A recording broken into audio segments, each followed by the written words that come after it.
Dum, dum, dum, dum. Oh.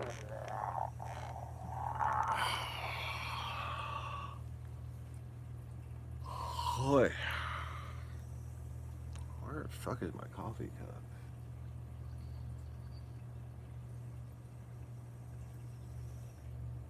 It's on the counter.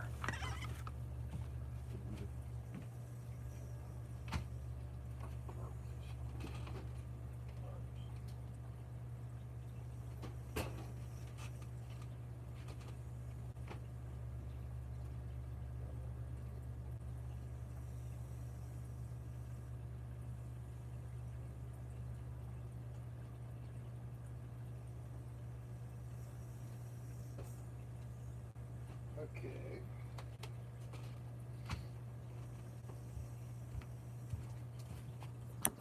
Well, this is fascinating. I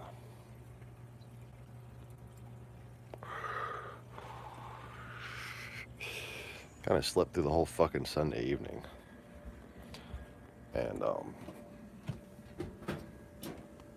my wife fell asleep with fucking pork chops.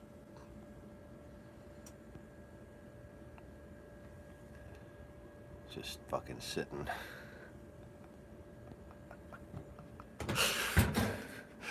They apparently forgot to eat. But I do have coffee. That's good. Yay, coffee. I can rinse my shit out one-handed. No, I'm not showing you my kitchen counters because they're disgusting.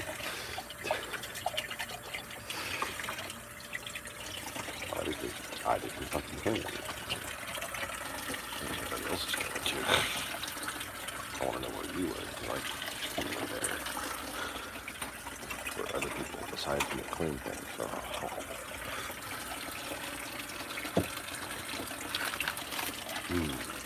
Okay. Wait right there.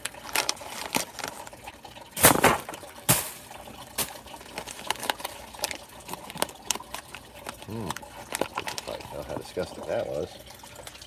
Oh yeah. I love them little stove overhang things.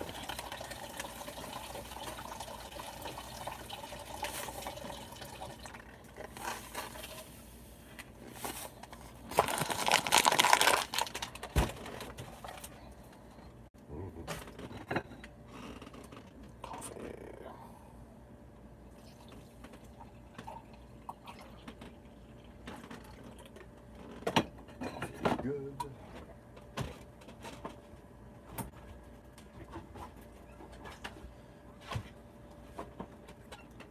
Yawn is good, yawn is wise. I was a gay man. I would like to have sex with Joanna.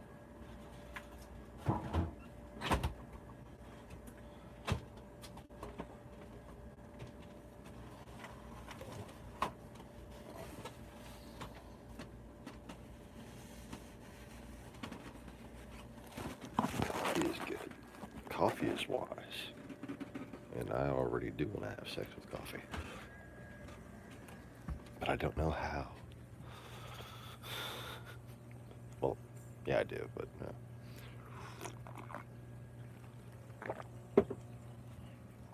But you can go to jail for that in public. Let's see here.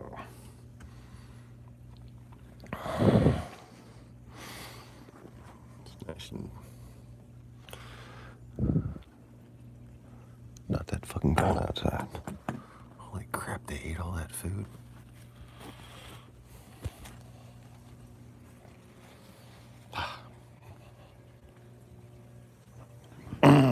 So, before I get comfortable, let me just demonstrate just how full of shit and what a fraudulent enterprise, a criminal fucking enterprise,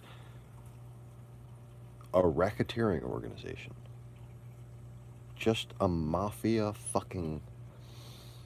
YouTube is the Trump Tower of the internet. YouTube is where you go to money launder and fucking recruit terrorists and shit. Like, YouTube is fucking unbridledly, intentionally criminal and designed for no other reason than to destroy this country.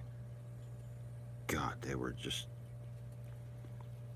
so ecstatic at the prospect when YouTube was first created. It's just Google 2.0 as far as how it was meant to destroy us. Google itself started by basically taking one of the words for the horde,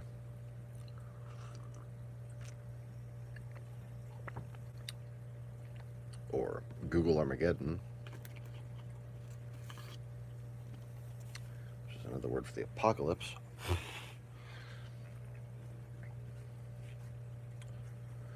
means the 1,000-year ending.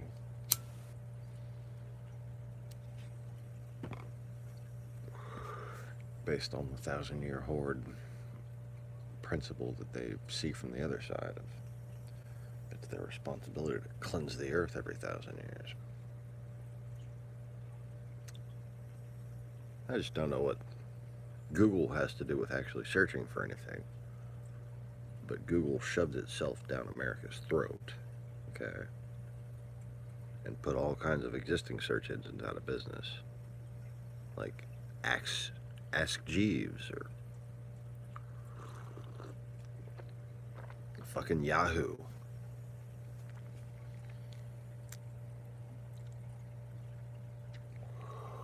And to this day, if I click a link inside of YouTube, it doesn't open Internet Explorer. It doesn't open Microsoft Edge.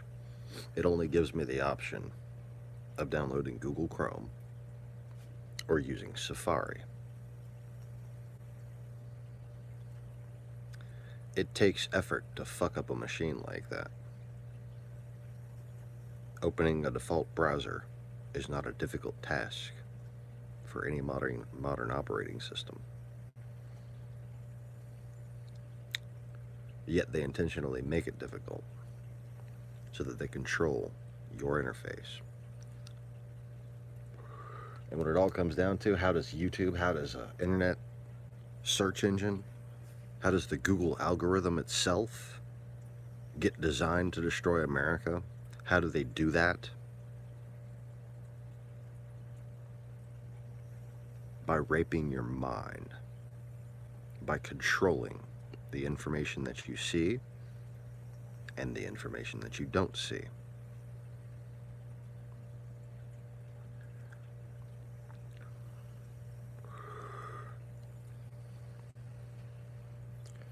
And if they control what you do and do not see, they can turn you into a Nazi. Let's talk about metaphysical metaphors and how basically my truth is the truth of God.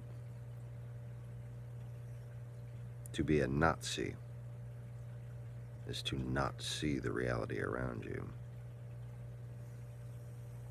To be a Nazi is to be propagandized into blindness, into inobservant hatred.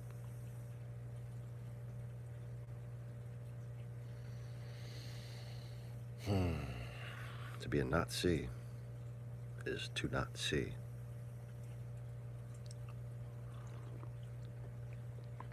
Not just a joke. An existential truth.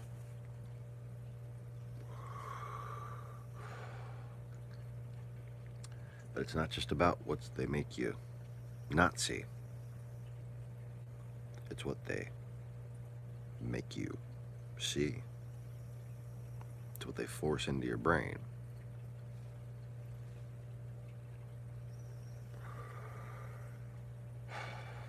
But you know,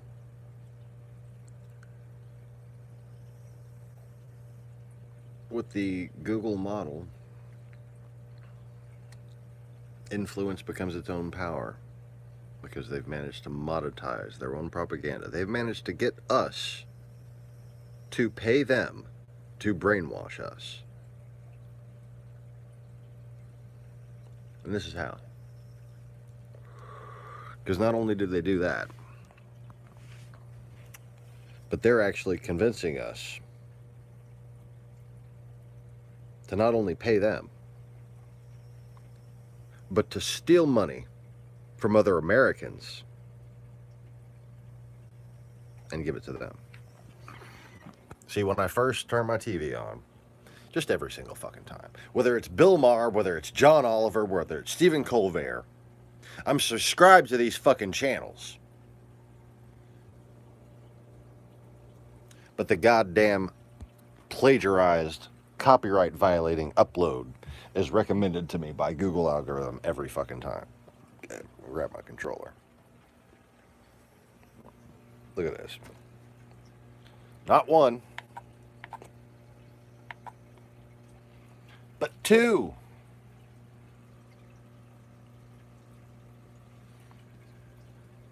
A copyright violating channel is able to get 2.2 thousand views in an hour. But when it comes to my original reporting,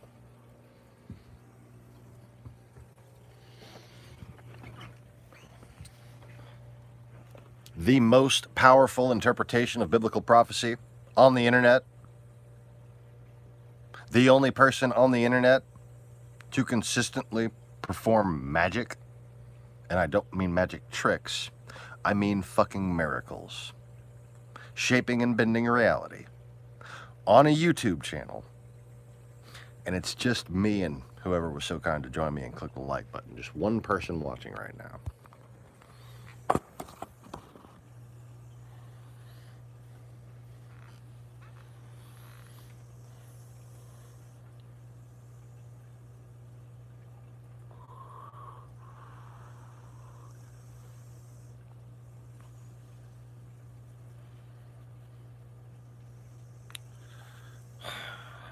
It seems like every time I fucking want to go to the damn Catholic Church around here, I wind up getting fucked up on the weekend, wind up sleeping all kinds of odd hours, and fucking didn't even wake up until noon today. Pain in the ass.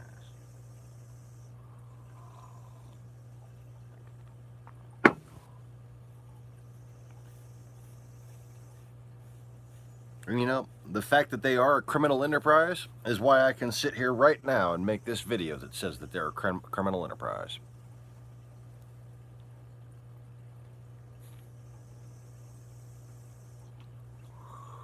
If it was slander, they would just delete my fucking channel. But they hide like a rapist in the corner while your daughter bleeds.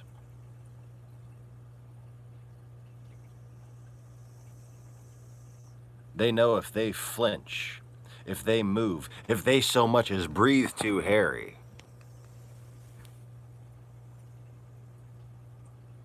I will strike.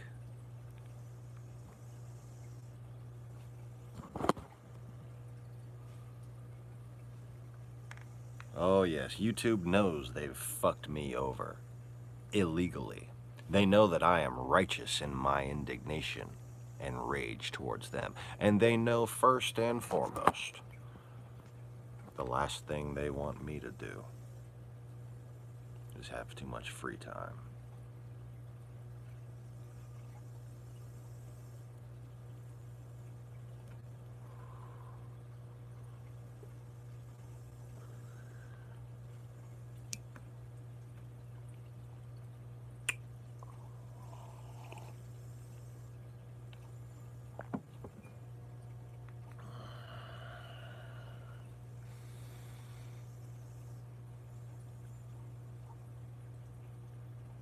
The last thing they want me to do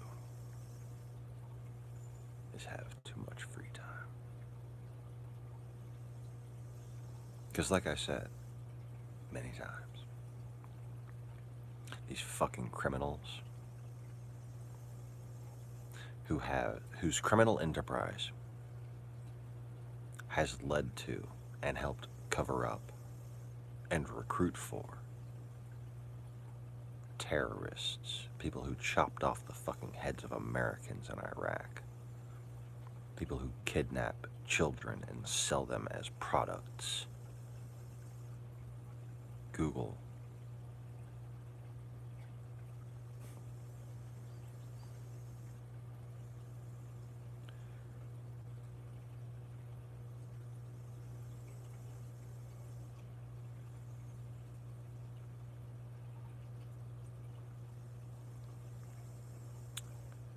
Google might as well have been set up by the people who get kicked out of the Catholic Church.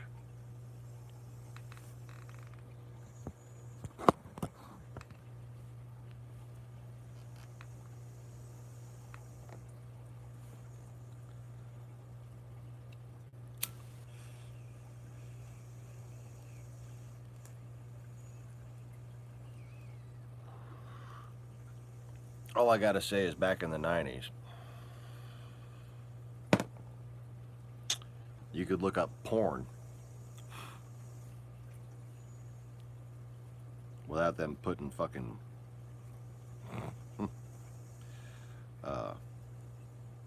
weird shit in front of you.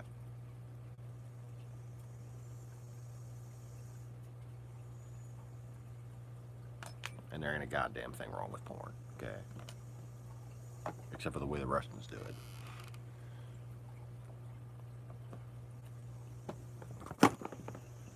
Are you ashamed of the human form? Do you expect God to be? Do you expect God to share your phobias? Are you ashamed of the human form that you were given? Is a dog ashamed of being a dog? Is a cat ashamed of being a cat? Why are you ashamed of being a human? Huh? There's nothing wrong with pornography if done properly, legally. And here's why. I'm not even going to speak about women. I'm not even going to talk about how this applies to women. But I myself, okay, I am in okay shape now. But I was in much better shape 20 years ago, when I was 19. Now, I don't wish I had naked pictures of myself when I was 19, but I bet you my wife does.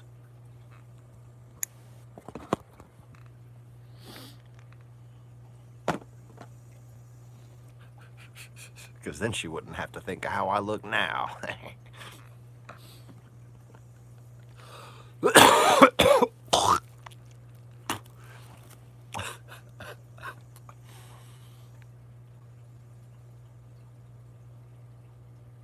It's like a dick pic. Is a dick pic wrong in every instance? Like, what if somebody's got a really big, pretty dick and they just want to show off? Oh, you don't have a big, pretty dick, so you don't want them to show off. I understand.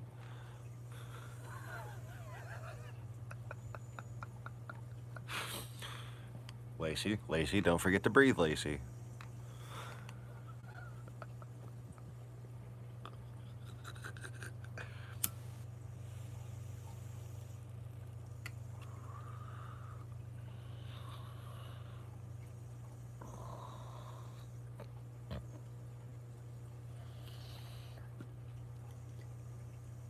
Like,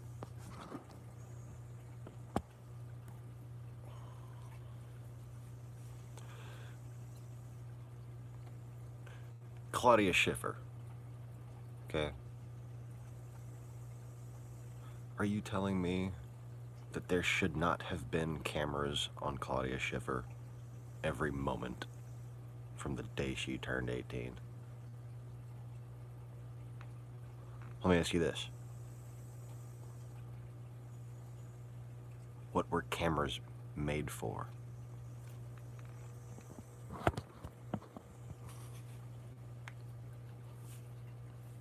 Like,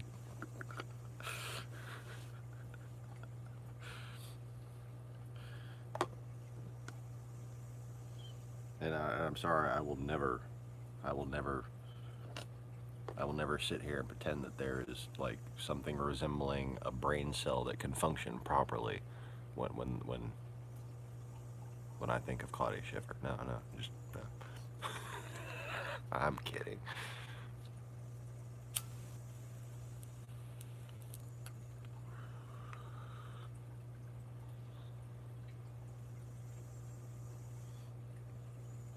But seriously, that's a fine bitch.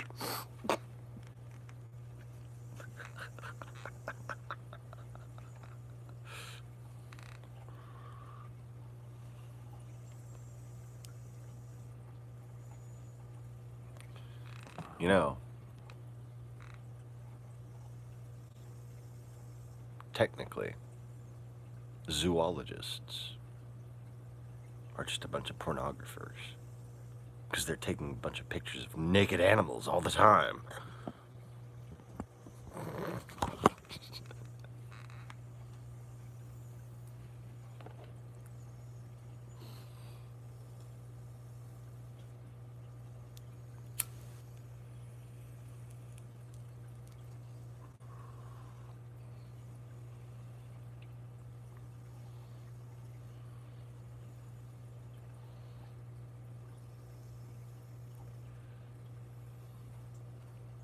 Anyways.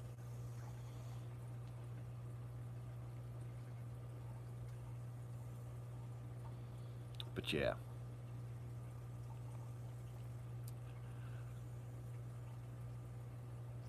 Don't go thinking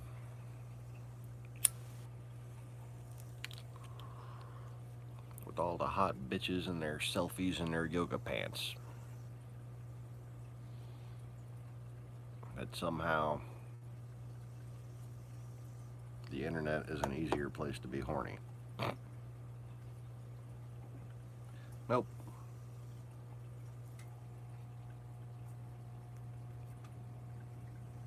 Because you can't look up shit, man. You can't look up shit without Russian language posts with fucking 10-year-old girls in leotards and shit showing up.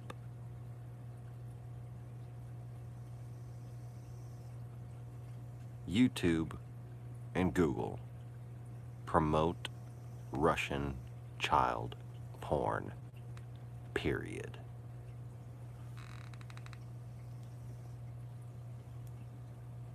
They need to be seized immediately by the federal government.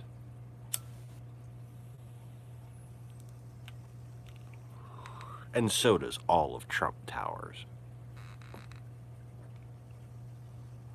Because it's basically the same thing.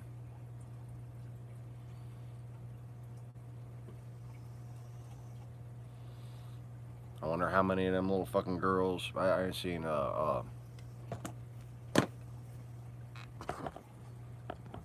what's his name? DeFranco reported on this a couple weeks ago.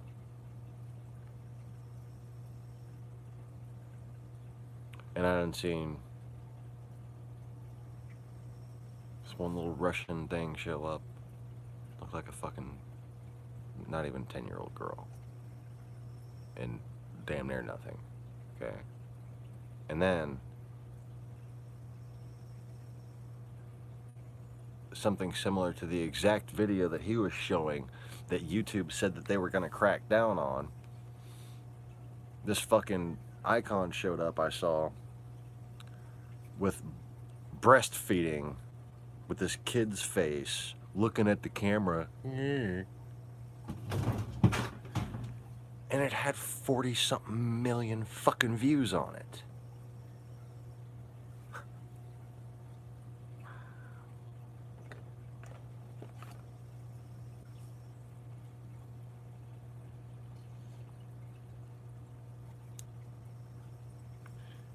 You notice how in 3 years you ain't seen my fucking kids?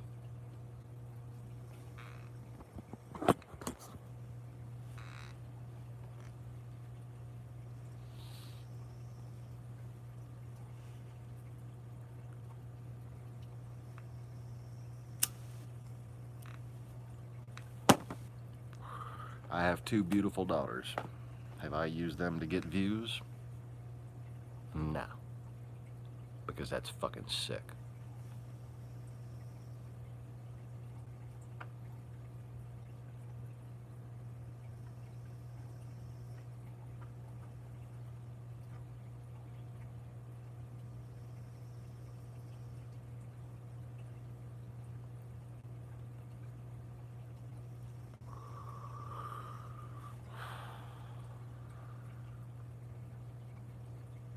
Modern day fucking slavery.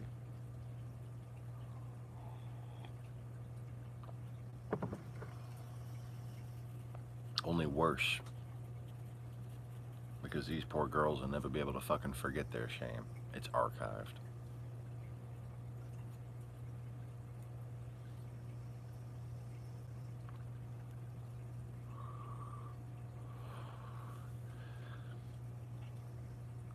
Just like all those poor girls who got dick pics from short guys back in the fucking early 2000s. Oh. You never forget it. I know it was a bad time to put that joke in there, but it's getting far too serious around here. So yeah. Like I said,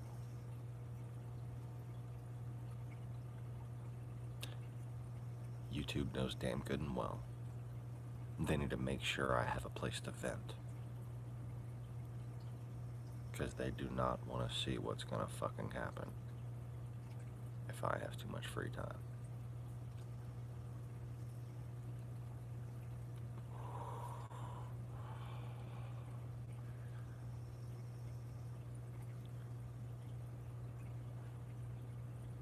You see, what makes me so special, besides the obvious, isn't just that I grew up in possession of an actual copy of the Anarchist Cookbook. It's that I'm the type of motherfucker who could have written it.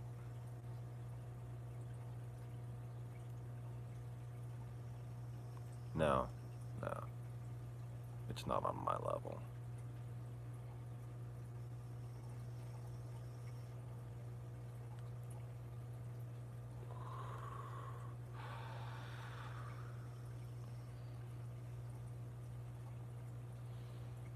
And for the Russians who might be viewing, saying, he thinks he knows the Anarchist Cookbook.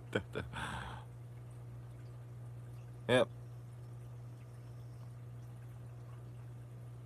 2 words prove that I know exactly what's in the Anarchist Cookbook. 2 words. Baby food jars.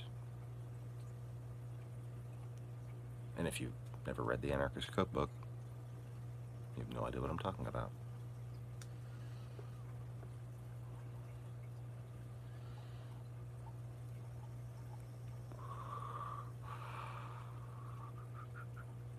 Yeah, baby food jars. And no, I won't go describing anything about them because that would be illegal, last I checked. YouTube probably make me go viral for that.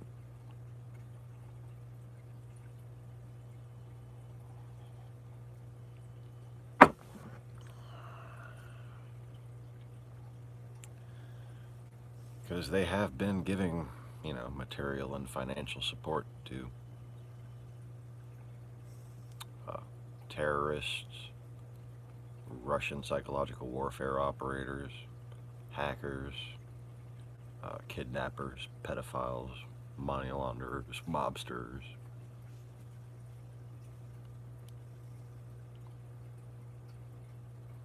All while destroying the copyright profitability of America.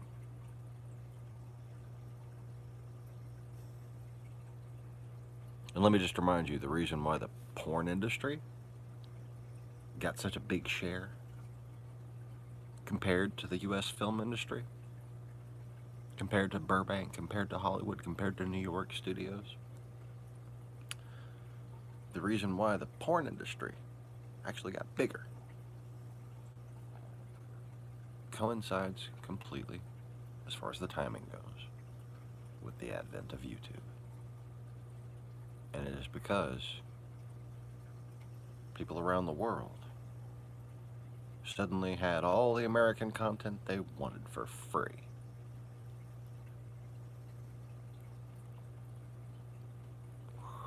And people in America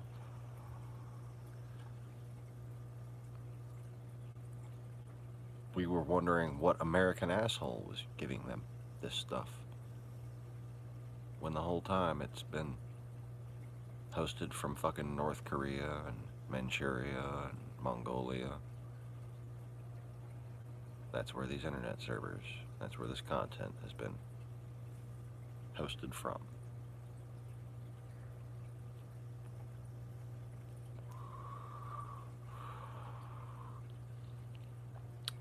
Often, just as many of their DDoS attacks proxied through Shenzhen, China.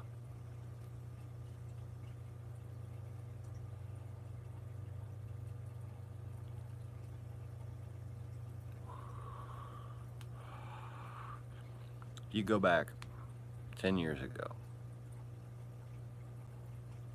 every Chinese hacking incident before that you've heard about, every time China hacked the US, it was actually the Russians doing a proxy hack through China. Okay? They did this in a play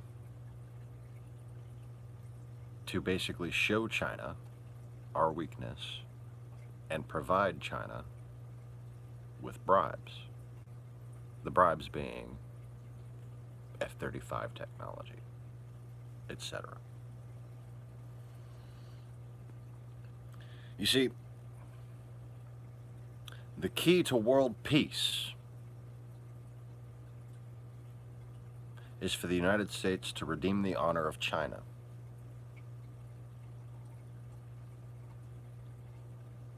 That's right, for the United States and China to be allies against Russia. That's it. That's the only hope.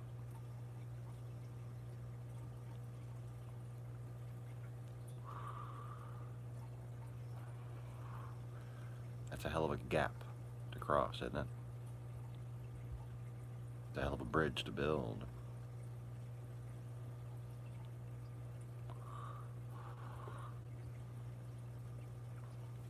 You don't even have the foundation stones in place.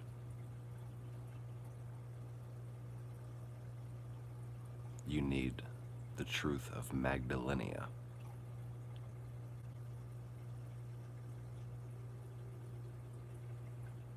And eventually, that leads to the truth of China, doesn't it? And there is no other background story that leads you properly to the truth, because the other background stories are lies.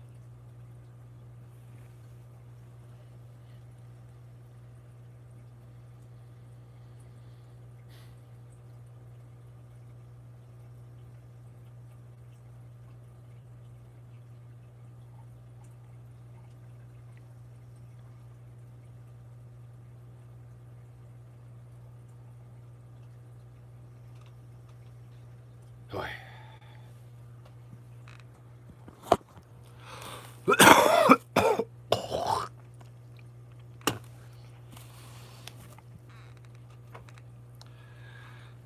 So, progress report, Lacey, what's going on?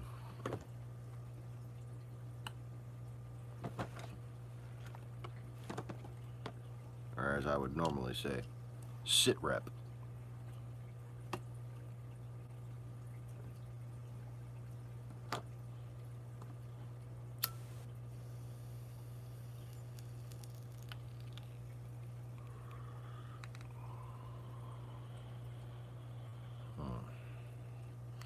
Trying to find a piece of ass.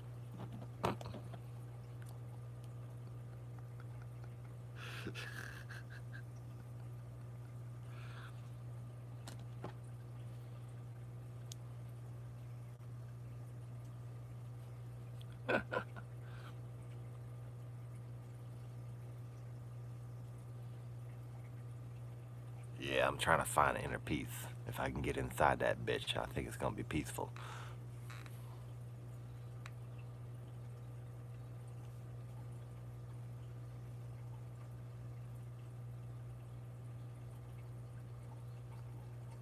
Once I find in her peace, I'm gonna stick my penis in her peace.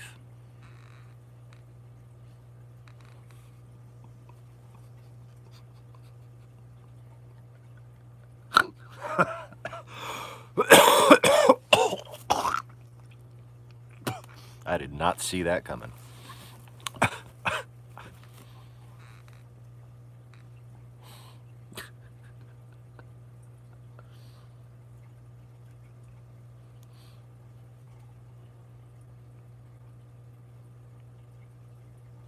I did not see inner peace.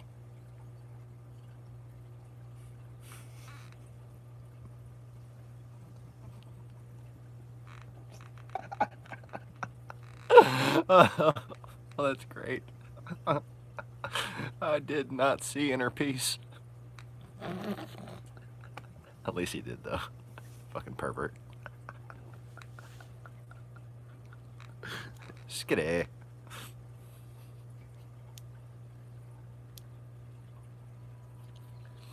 So, are you watching Bleach in English or Japanese?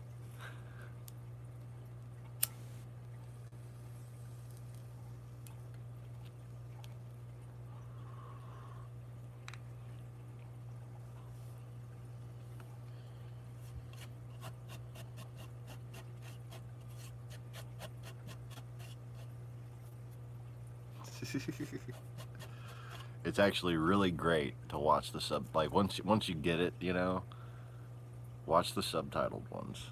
Especially if you're on Hulu and you can get them all in a row like that. Watch the subtitles ones, because it gives you like a different appreciation for the spiritual level of the writer. Because, I mean,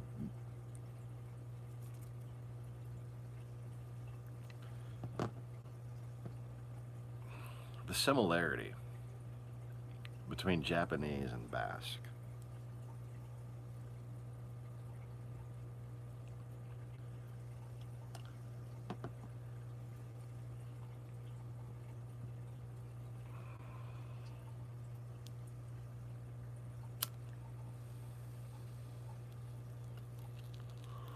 Well, what's interesting is that the subtitled version is actually more, most of the ones that you find with subtitles, okay, even the Hulu official subtitled one has poor translations in the subtitles. The English speaking dialogue on the dubbed versions, on the English dubbed versions, is actually more accurate, but still not completely accurate. But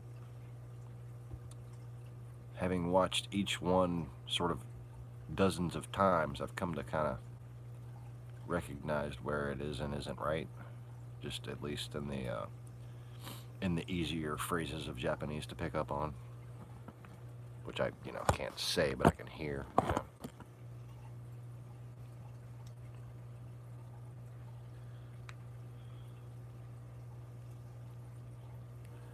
And then of course,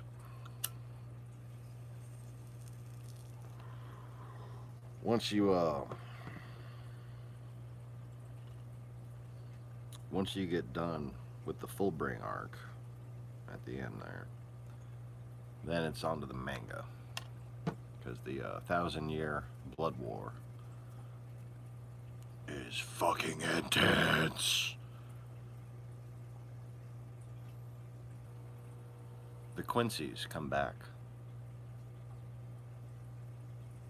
They've been hiding in the sky the whole time, like the Titans or something.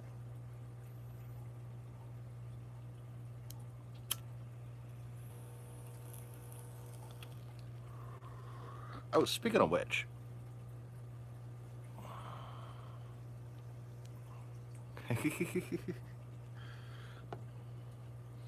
no man, think of it like church. Okay, Bleach is the fucking closest thing I can find to actual church these days. It's fucked up and sad, but it's true. You know it's sad but true.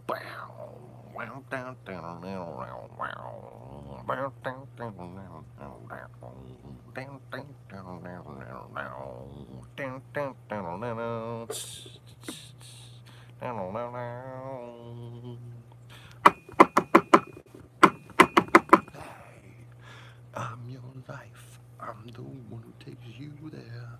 Hey, I'm your life, and I no longer care. They'll betray. I'm your only true friend now. They'll betray. I'm forever there.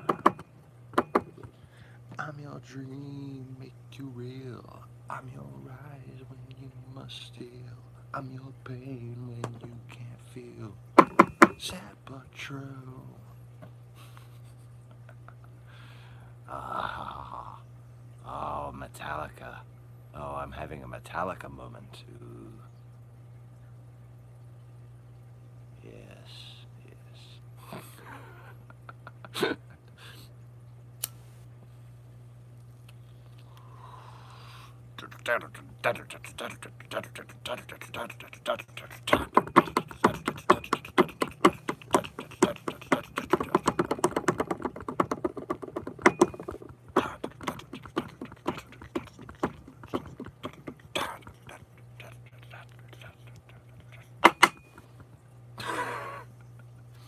All it is was and will be.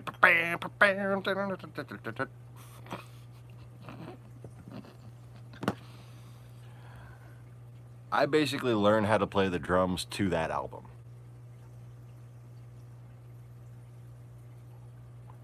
You have the same couch? How is that even possible?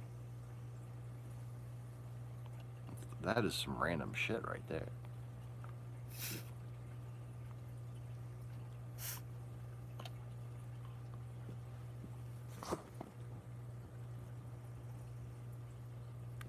You know, I willed myself these couches. This annoying neighbor had them. I was like, well, you're annoying. Nice couches. Y'all gotta go. A month later, they were gone. Guess what they left behind? The couches.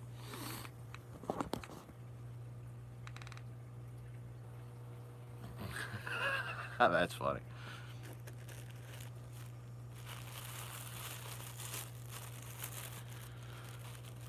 All alone in the family of the sun, curiosity tasing everyone on a home, third stone from the sun, yeah. Twisting, turning through the never, all it is, ever was, will be ever, twisting, turning through the never. In the dark, see past our eyes. Pursuit of truth, no matter where it lies.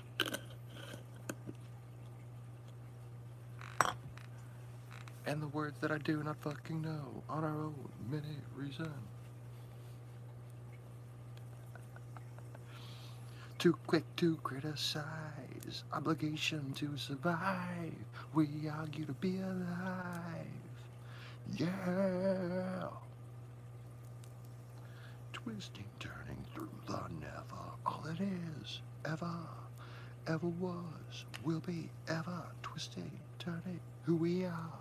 Ask forever. Twisting, turning through the never. Never.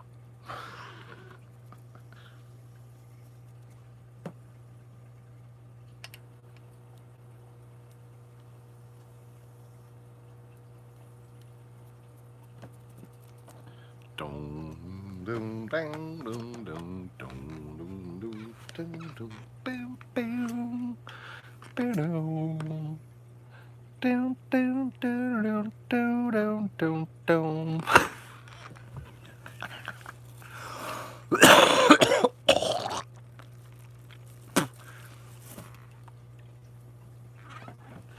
Dum dum dum. Dum, dum, dum, dum, dum, dum, dum.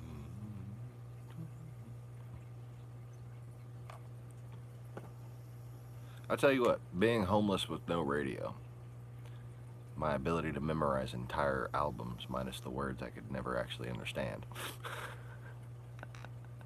that came in handy.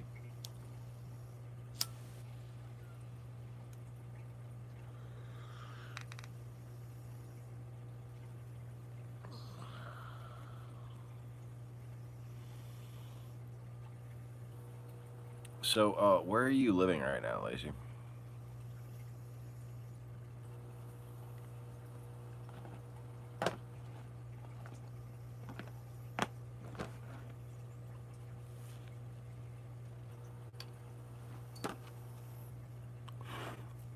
Oh.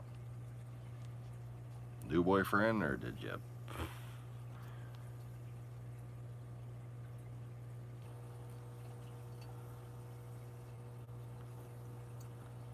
New boyfriend?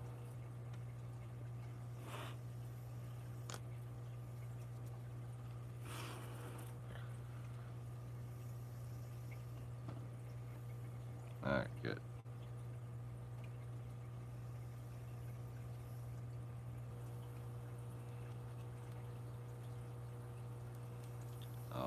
I think it would be much better if you would be independent for a while, but, you know, I'm glad you're not on the streets anymore.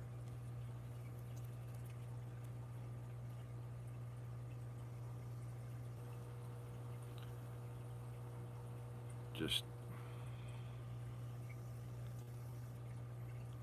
keep your codependency at a distance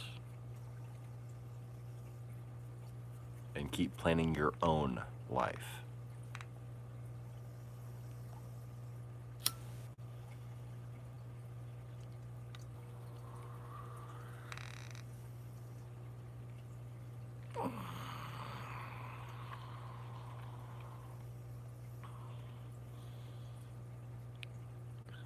Just avoid the trap of making all of your comfort in someone else, okay?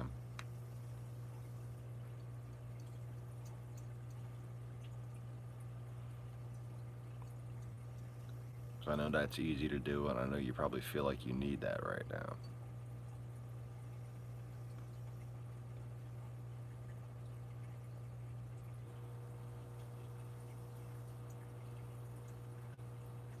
But,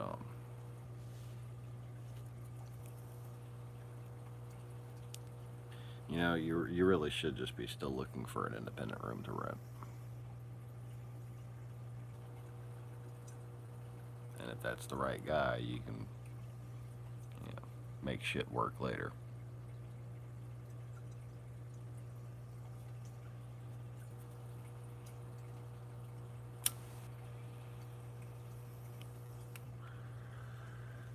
Yeah, this is true, but if those two people aren't capable of standing on their own, they're just going to collapse each other.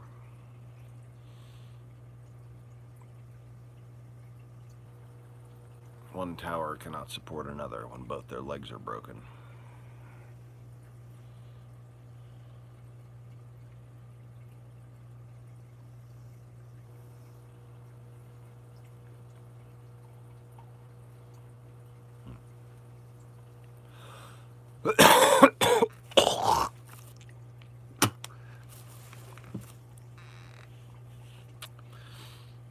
And every time we get close to seizing fate, temptation finds its way of keeping us from it.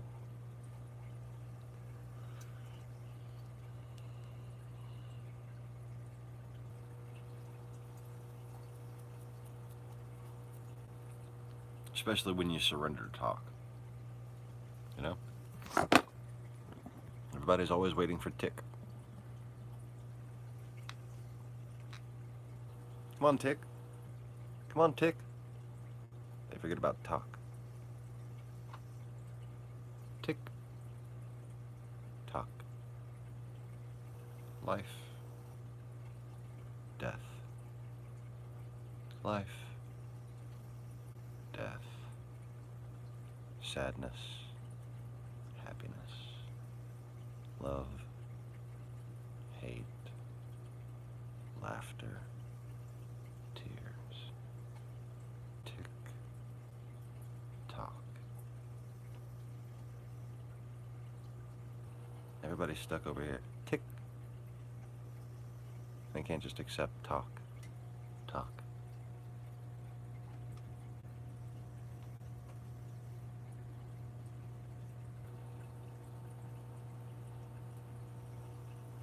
If you leaned over this way all the time, your life is imbalanced.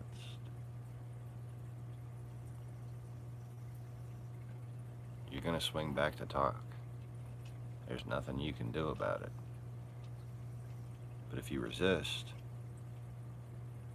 you wind up in the wrong place when you get to talk. You wind up wearing out the gears. You wind up breaking the clock.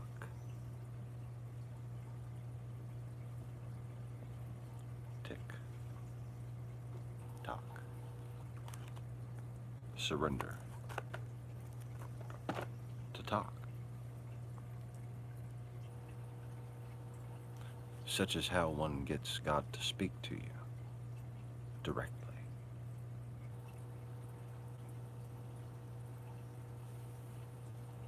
You see, not only God, but you can prove the existence of demons in and only in this way.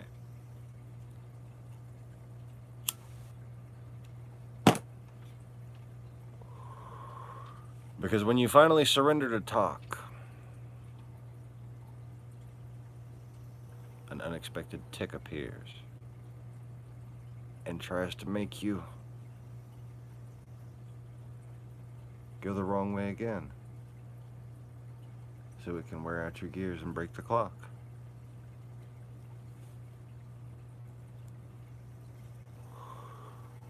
Sometimes when you surrender to talk, you have that moment of clarity, and you know why you've done everything in your life.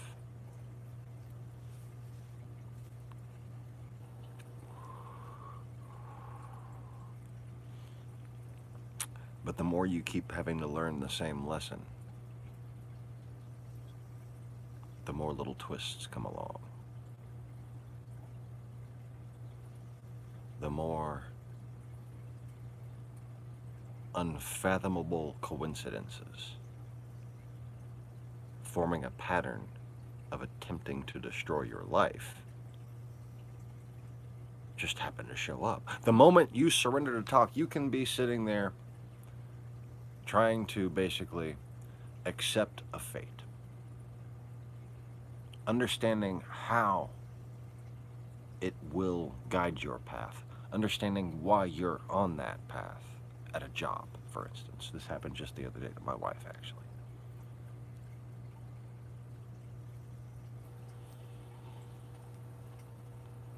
Been putting in her resumes for weeks. Been wanting to quit her job for weeks. Guess when somebody finally called. Just guess.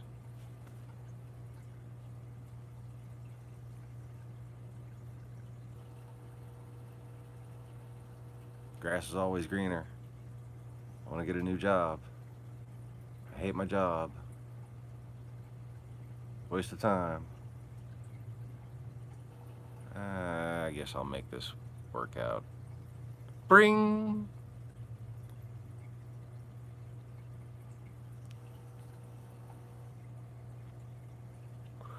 The moment she got back from the fucking training conference.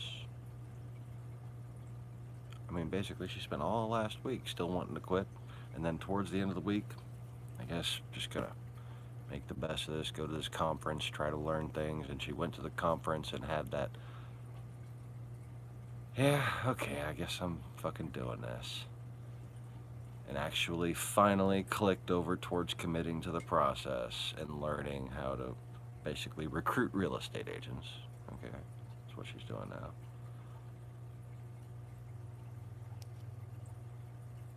And when she got home, fucking found the voicemail.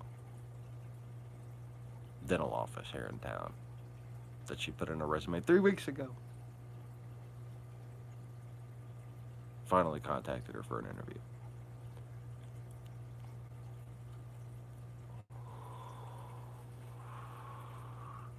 Sometimes that's an opportunity. You know, if you're reflecting upon your situation and you compare it to God, and you compare it to what you think God's purpose for your life is based upon the talents that you've been given, based upon your desire to help others. You combine the talents you've been given and your desire to help others, you can pretty easily determine what God wants to do with your life. Okay? But if something goes against that, if you're in a profession that's bugging your conscience, and you surrender to talk, and then that phone call comes. Take that call. You have to be very aware of the difference of the motivation between what deity level entity is twisting that fate. Because when it all comes down to it, a demon cannot act against you without God's permission.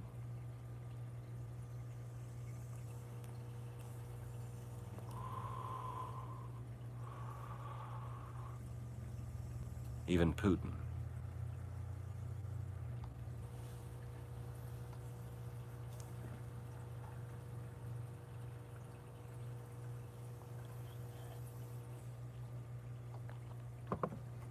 By breaking a covenant with God, you, in a sense, give it permission, yes. Well, you invite it in.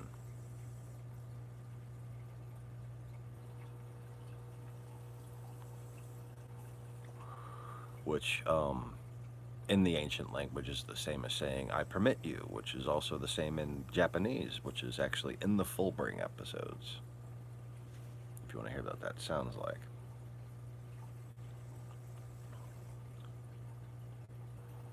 She says it magically in the same exact tongue.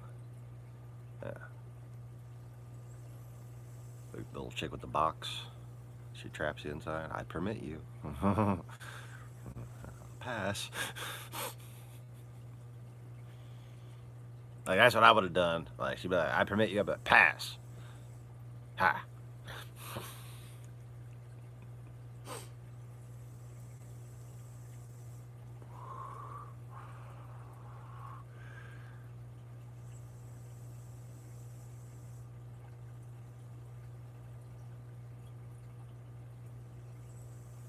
Like, that girl got problems.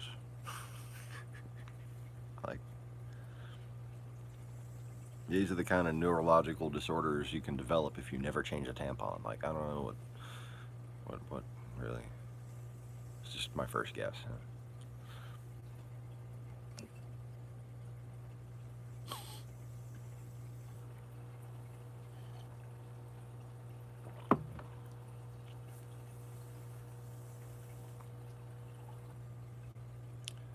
Anyways.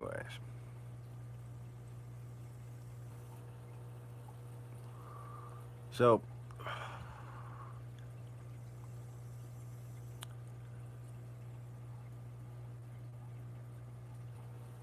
I spent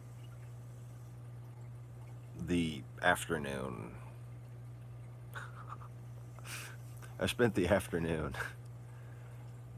replanning and planning and fucking just coming up with more plans.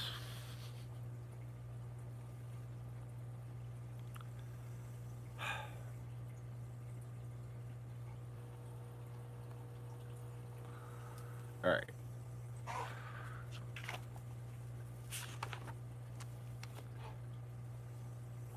Here's why I've been stuck on stupid. I've been thinking, Laney.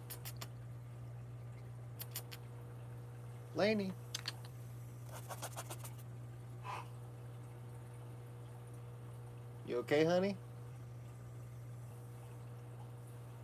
Let me go check on him. I'm not fucking suddenly finding another dead cat, you know?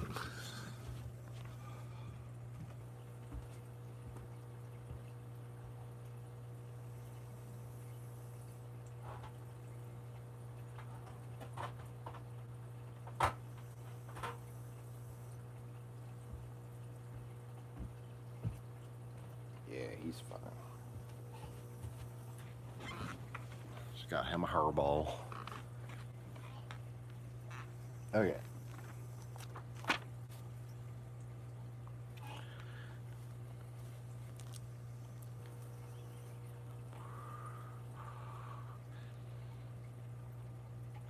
Basically, it's just as simple. When you have to buy a bunch of one-time things to do something multiple times,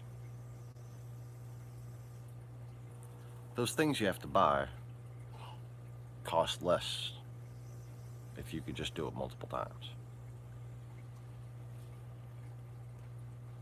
So if I get a deal with somebody who wants to renovate 10 houses, it makes a lot more sense to spend $32,000 on an architectural engineer and the equipment that I have in mind to actually raise the building.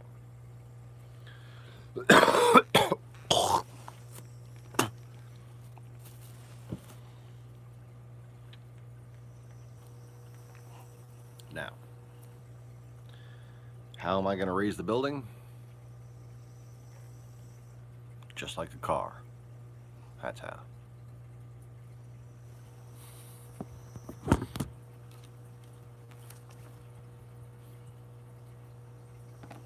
I'm just going to put a whole bunch of jacks around the whole thing.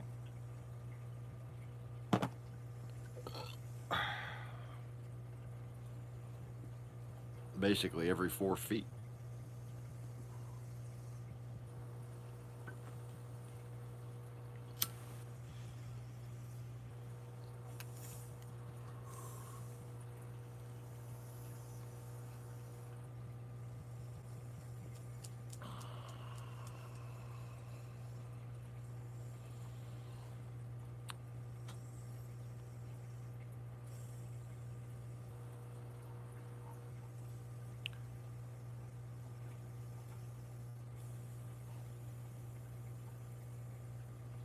It's really just like, you know, like any basic fucking Chinese carpenter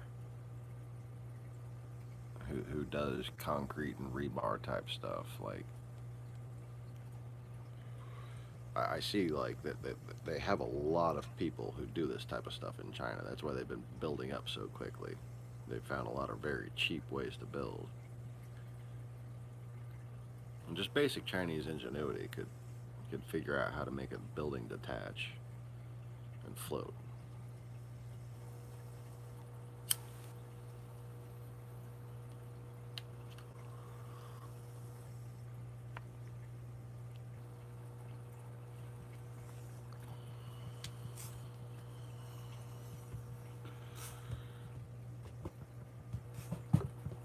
But the thing is,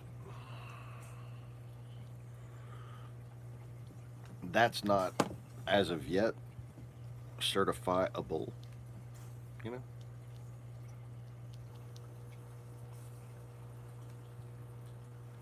So that's why, just to make one house float, costs a shit ton of money. In fact,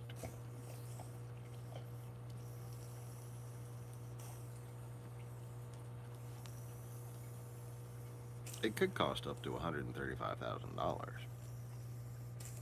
Yeah. So yeah, doing one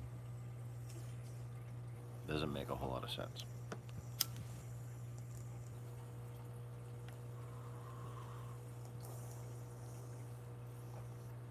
Oh, maybe some Chinese people are here watching.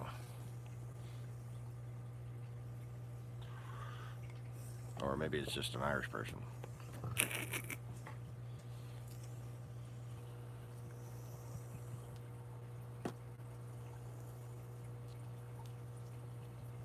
But of course, all the, like, it seems the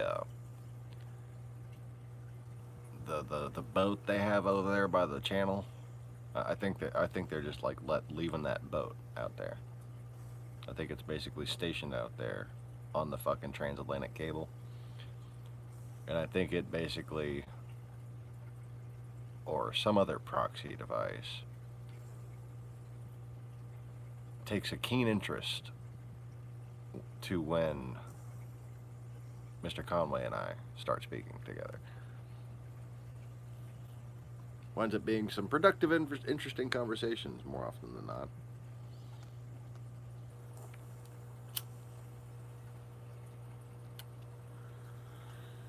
But also it could be doubly effective that the people harassing you, Mr. Conway, are being watched themselves.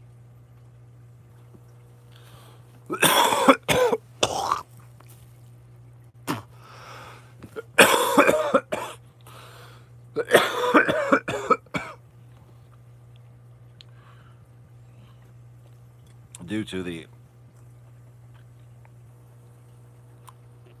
active legalities of the situation between Interpol and the Republic of Ireland and the subject matter discussed on this channel.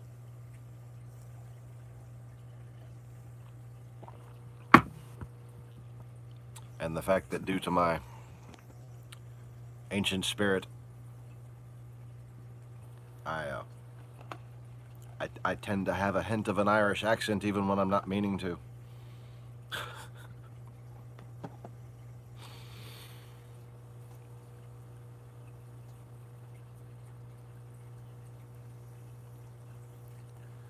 And they just wonder at first. They wondered at first. Wait, no, I gotta lay off the Irish accent. I'll start feeling like I'm drunk. But they were wondering at first, at least. How the fuck does this guy know so much?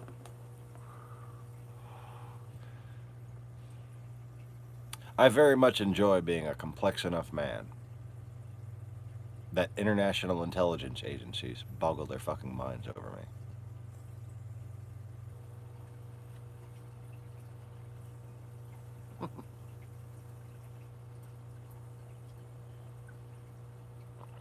But what they found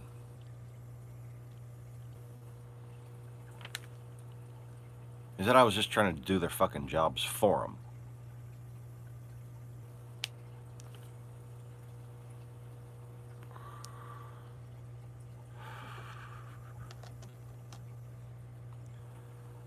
But, I'm sure it was not long after that they would have, at least at that point, gotten the FBI to check its fucking email.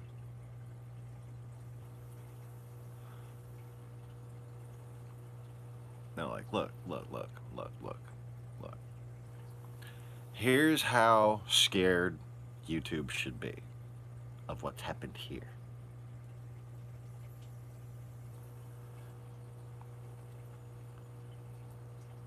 The previous time,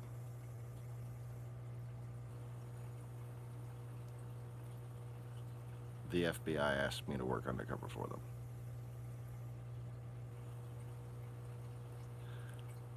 Was involving an Iranian national that I worked for.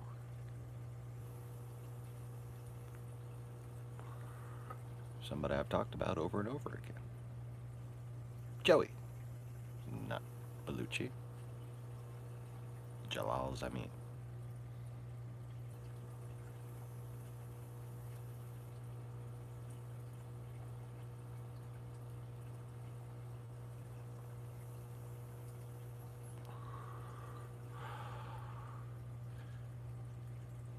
I then, because of this little relationship, and, you know, didn't lead to anything, I don't think Joey was really doing anything wrong. He was very careful not to do anything wrong.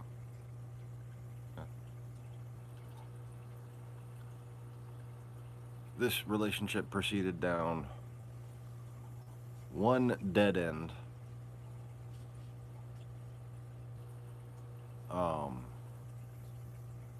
And then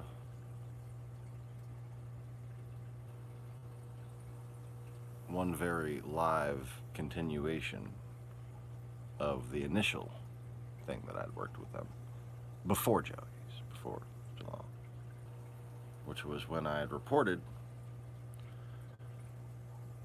global online deposit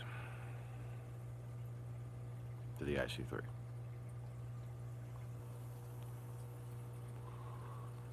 I had FBI agents calling me out, getting my help while I was homeless.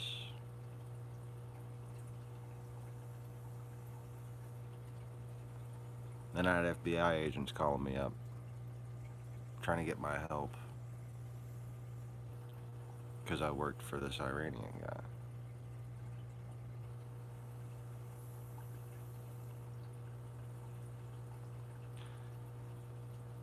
And then I sent via many avenues of communication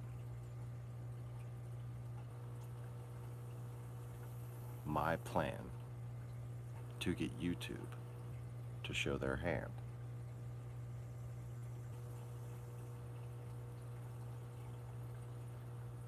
And I told them not to contact me. And they didn't.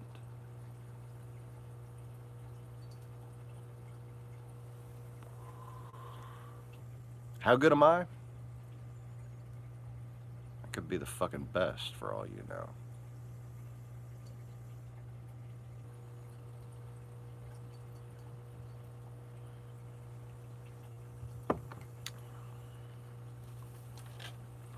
You may have heard of Jedis that are on my level. But frankly, I don't think Gene Roddenberry is that talented of a writer. Wait. I just committed sci-fi blasphemy. I know, kitten. How dare I? Yeah, that's not the Star Wars writer.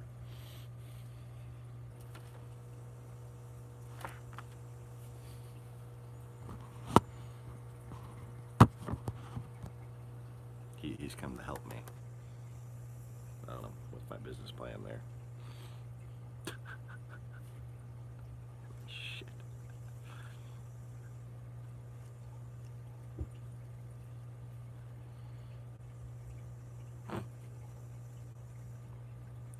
Misha.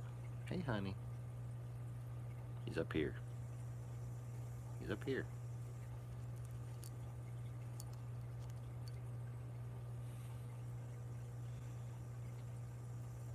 She was like looking around.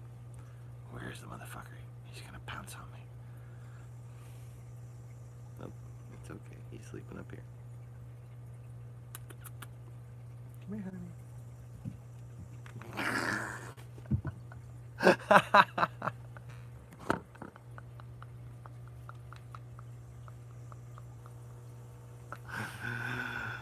Oh, that was great. I wish I had the camera over there.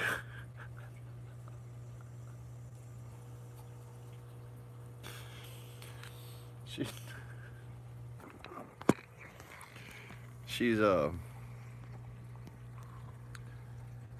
sorry, there's just shit everywhere.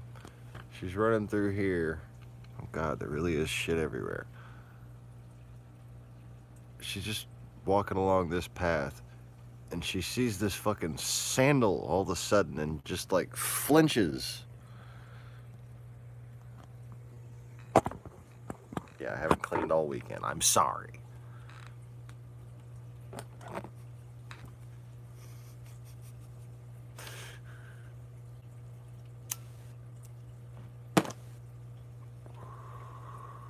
But yeah, she just and saw the sandal and was like, ah, just fucking like her whole ass fucking went up in the air and outpaced her, and she had to like turn around quickly and like pirouette.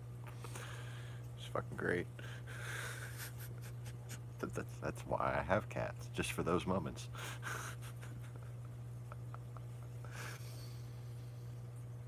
like what? Like what's really great? Take this remote, put it upside down, like at a random spot, like after something. If I put it right there, and they come in from this way, and then they say, "Oh fuck."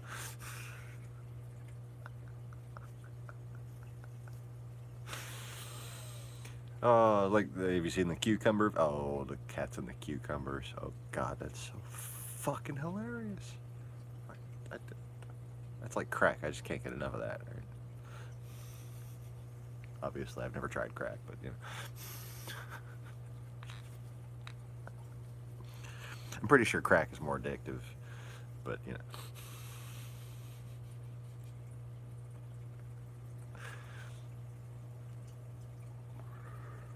Ah, flea inside my pants. Not the bass player.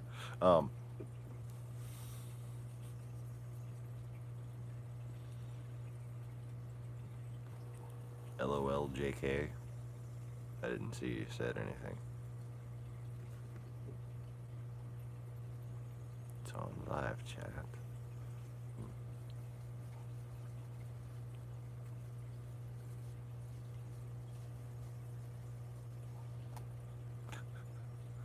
Yes, I'm trying to kill a flea through my pajama pants.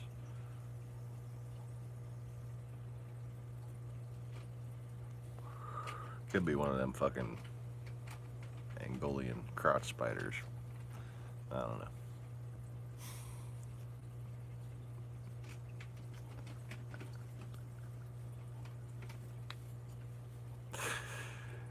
Angolian crotch spider.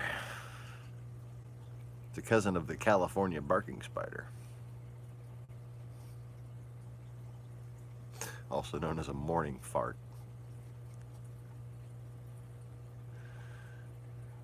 You know that one that comes out while you're making the coffee?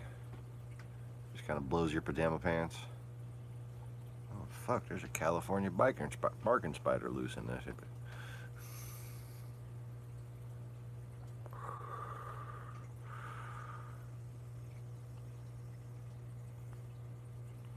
All I know is pajama pants don't really fit just right unless they can do that nice flutter thing when you have the morning fart when you're making coffee.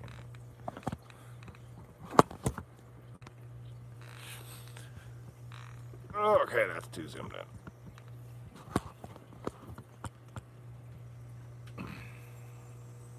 That is my standard for pajama pants fitment. I can't have any of them little saggy folds in the ass, you know. I need my butt to look good, and I need to have confidence that my butt looks good. And if I don't feel that little wind current when I fart, I know there's some weird old man action happening with the folds in my pajama pants around my butt, and that's interfering with the fart flow.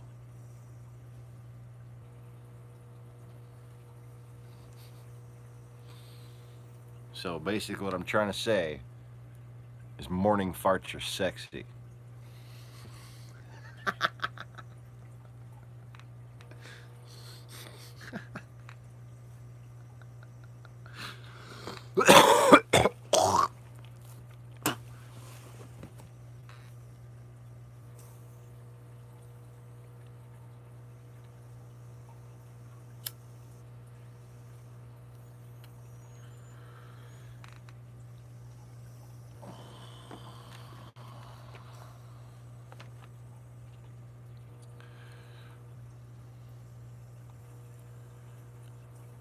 And if you get Claudia Schiffer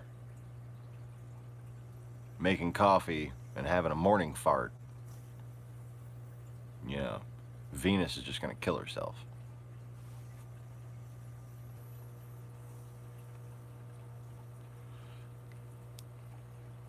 nobody can compete with that.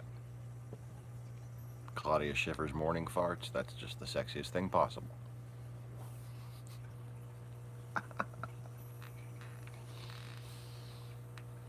I'm not sure that makes sense, but I'm just gonna move on.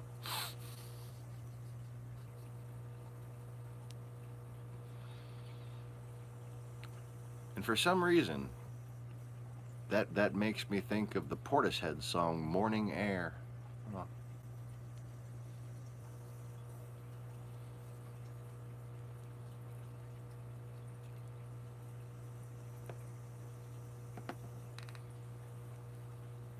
And suddenly, it becomes more of a beautiful, artistic morning fart.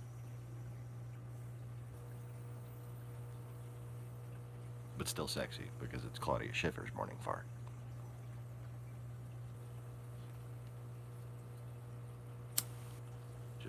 Just, ah.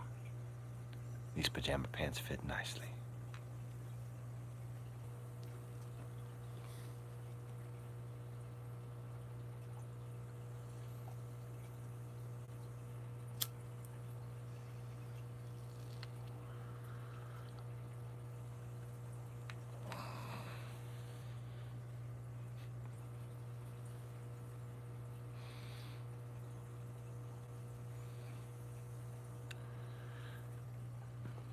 Apparently, imaginary Claudia Schiffer likes anal, because that was kind of a horse fart there. That was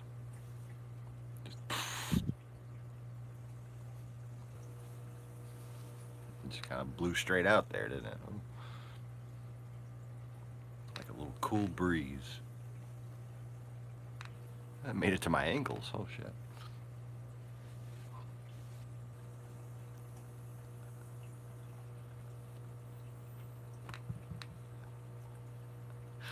I hope y'all are laughing, because I'm dying over here.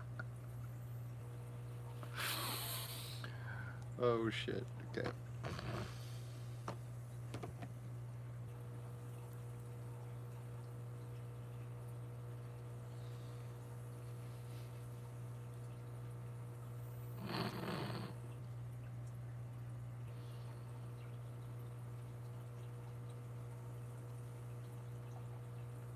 What kind of chips?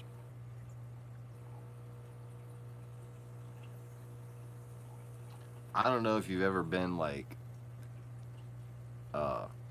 since you've been homeless, you probably have actually.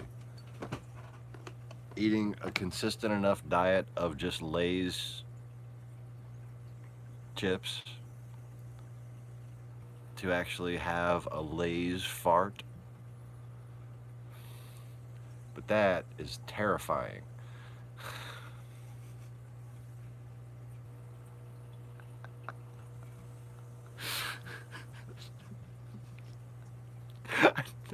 That's just the first adjective that came out of my face.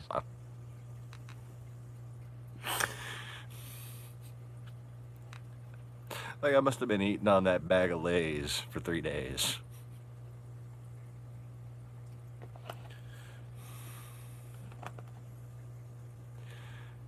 And it wasn't just the one fart. It was like multiple Lay's potato chip farts. And I've never smelt anything like it before or since.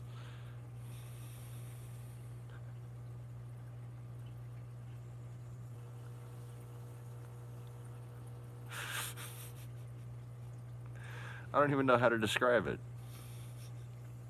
Salty? A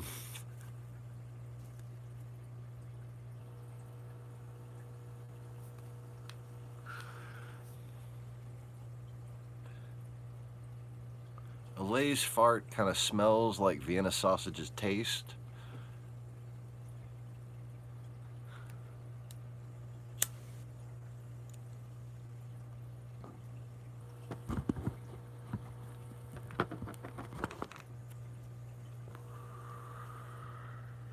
Anyway.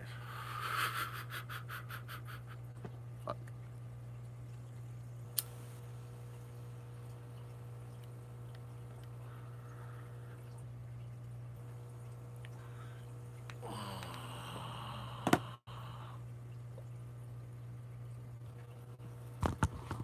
So,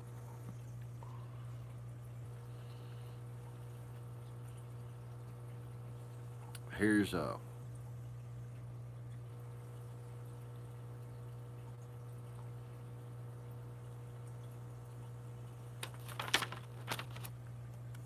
just gonna make a fucking new list of plans. I'm gonna make a list of plans. First, I wanted to show this projection here.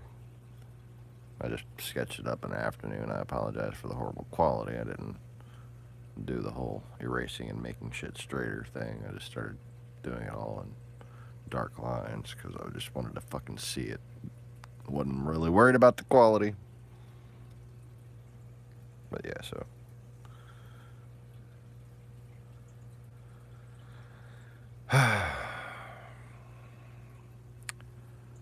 This is basically starting small and then expanding forward. Low battery mode.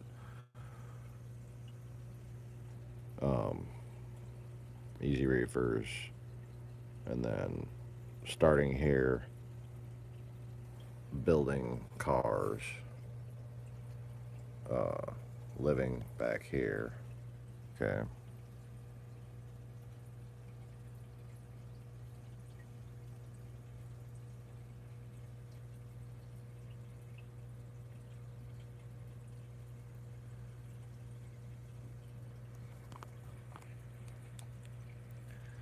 And then once this facility is built, this is going to be where I do the auto service thing. But basically the idea here is to use a smaller manufacturing facility to build composite beams to save on materials, to make fourplexes with a little pool in the middle, renting them each for $900 a month, and a convertible facility in the future to be basically work bays, but to start out as efficiency apartments for $400 a month. The gross revenue being $254,400 per month. The actual rent on these being $420, the actual rent on these being probably $925, $915. But I just like to do numbers right below to compensate for expenses, kind of. Like I said, just quick figures. So I got above that with the low numbers, so I took the 4,000 off, minus the probably 10,000 or so based on the 25 times 20 times 12.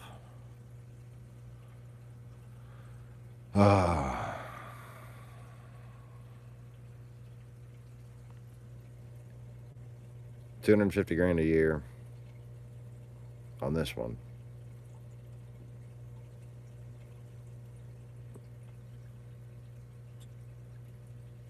Basically filling in a much needed low income housing slot around this area.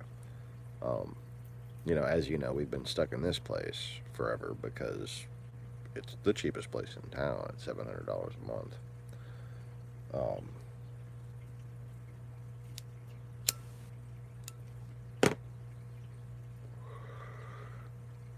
$900 a month in town, we'll get a 1-bedroom. I'm talking about making 2 bedrooms for that much.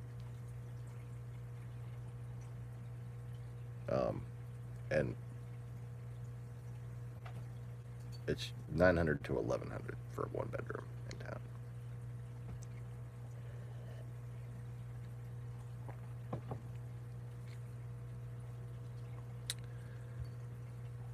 Well, what's awesome is that there's room to raise the rent on that.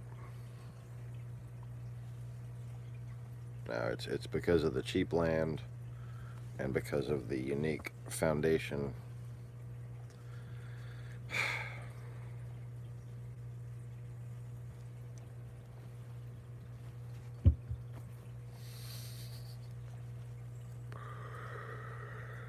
that allows me to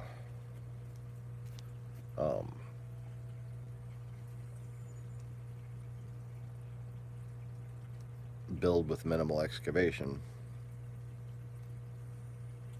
and basically not have to worry about settling or anything like that. These houses can fucking settle all they wanna and just be re-leveled. Foundations will not crack. It's like the famous Dead Sea Tupperware. Only not ironically. Or, yeah.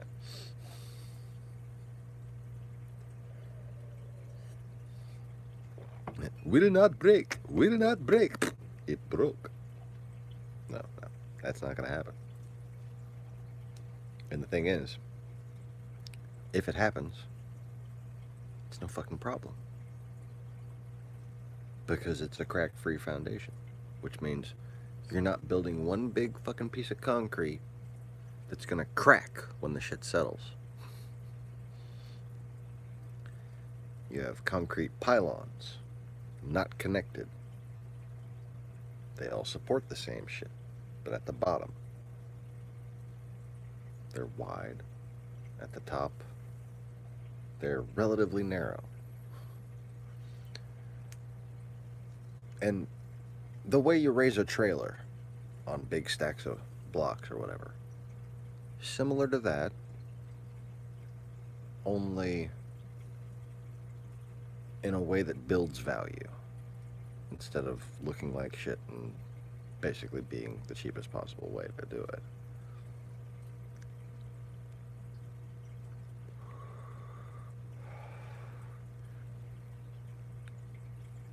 So mine have this unique beauty to them. My pylons, you can build pylons any fucking way you want to build pylon. A pylon is a pylon. I'm not inventing anything there. Okay.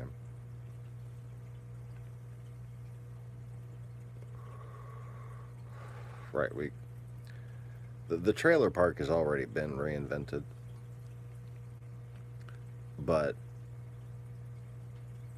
what I've done is I've reinvented the foundation. Okay. And that allows for trailer-like houses or real houses to be put in the same places, and for people to build one of these foundations and put a very cheap house and then upgrade it later without having any sort of engineering or certification issues.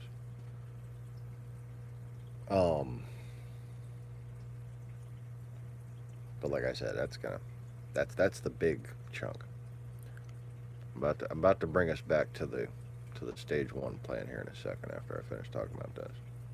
Really, Cat?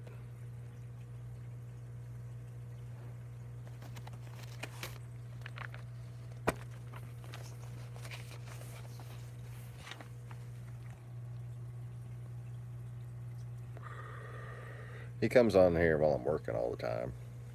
And I'll just start sitting on I'll just put it on top of him and keep working. He don't care. It's kind of cute.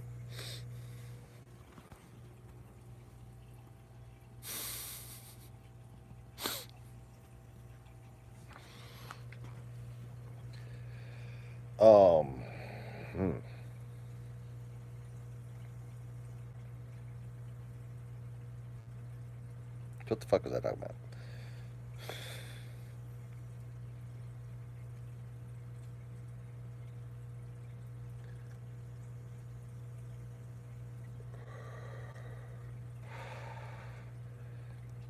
So unfortunately, this thing here, I either have to put Zachary Tower up in front or have it at another location. Oh yeah, the foundations.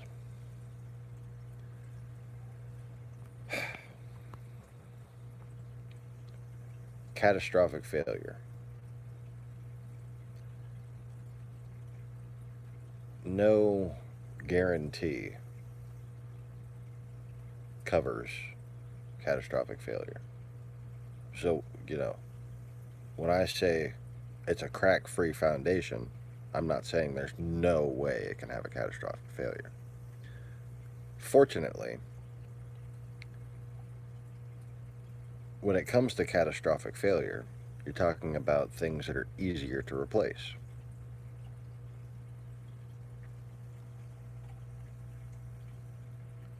So if, say, dump truck crashes and hits the corner of your house,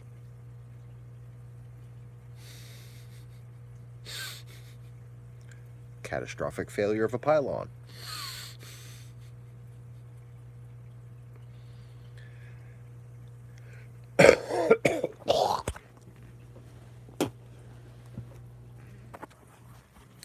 A dump truck could take out a foundation, not just the corner of it. Could cause fucking buckling problems throughout it.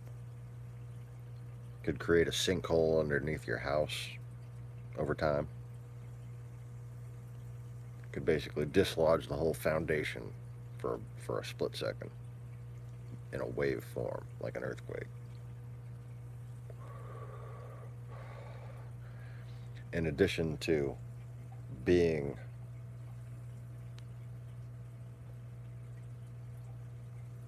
if the corner of a foundation gets damaged, you're talking about interwoven rebar and everything else that's compromised that has to be repaired.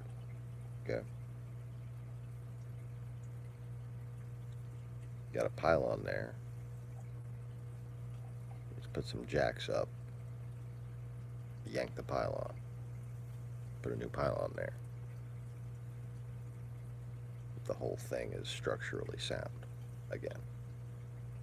And there's no patched concrete or anything. Just a new pylon. And yes, yank it. As in, with a giant fucking 4x4 and a chain.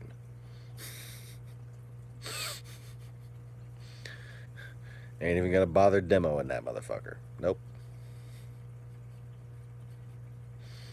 Just gonna take it, pull it out of place, fucking either lift it up with a forklift or bolt it to a chain and pull it up with the forklift because it'll have plenty of mounting points.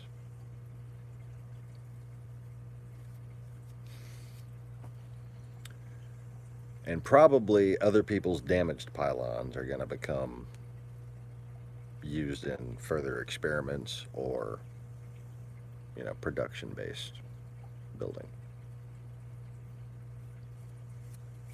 Because, one man's trash.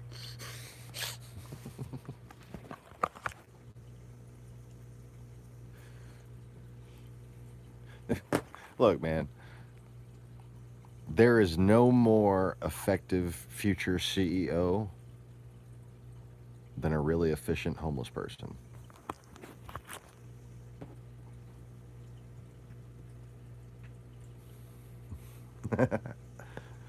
Bet me and lose.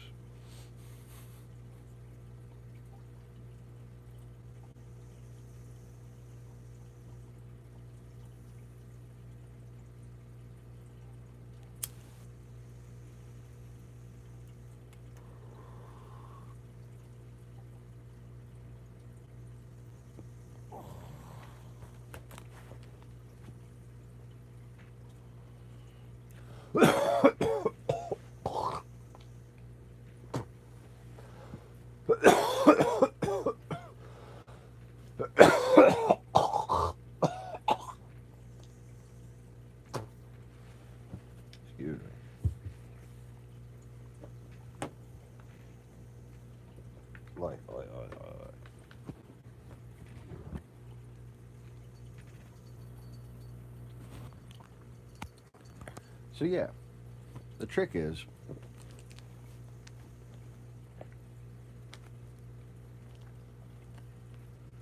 and what people who might have extensive experience would be raising their eyebrows about,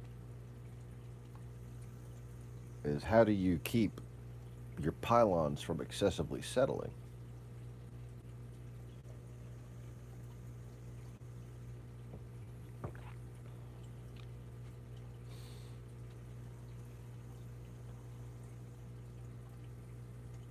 Doesn't that seem like an issue, Mr. Conway?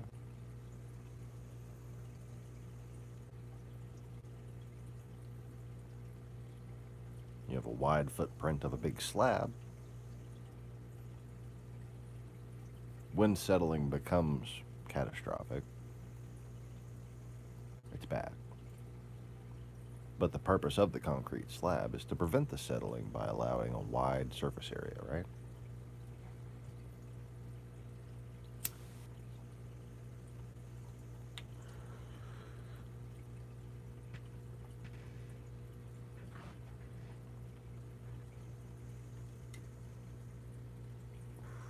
That's why you build the whole thing like a car.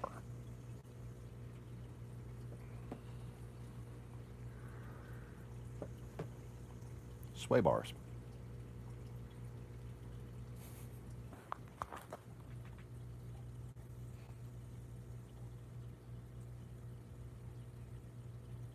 You could probably get it.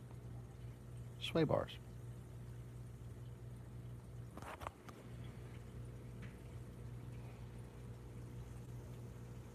Yeah, isn't that fucking great?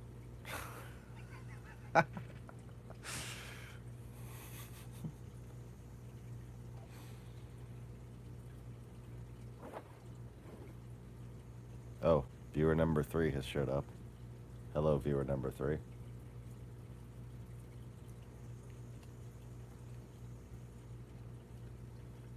Sorry, I won't be explaining that little technical detail any further. You'll just have to solve the riddle. Oh, they left.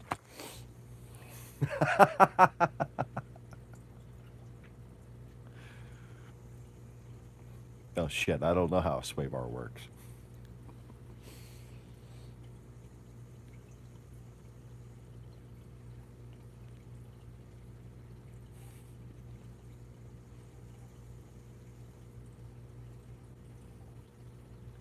Oh man.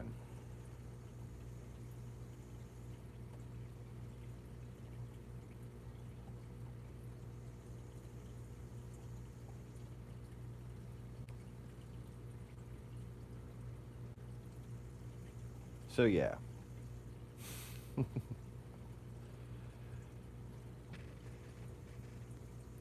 He's gonna look it up, yeah.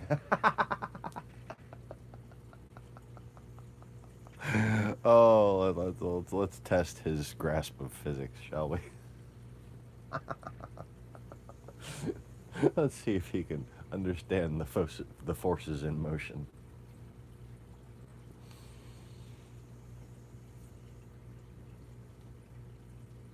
Maybe he's trying to find the video where I explained what a sway bar does.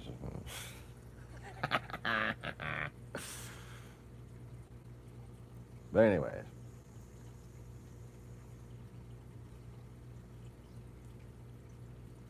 So yeah, I intend to manufacture my own bushings and effectively connect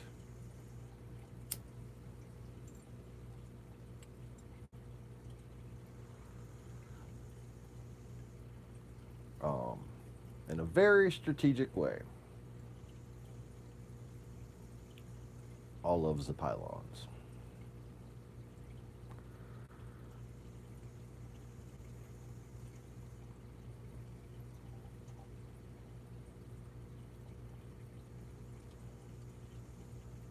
And of course, if you want to make a really good pylon, you have to, in the south, I don't know if they use these in Ireland, But we use pile drivers and put giant fucking poles in the ground to anchor our foundations.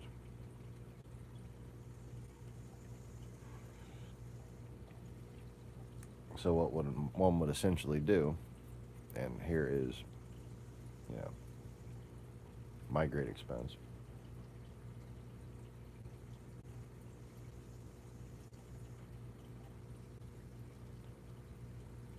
is integrate those big fucking poles into each one of your pylons. Now, you need several different designs for pylons. There's no one pylon fits all pylon. You gotta have pylons in the middle, you gotta have pylons in the perimeter, you gotta have pylons on the periphery. I can just think of 4 different designs off the top of my head.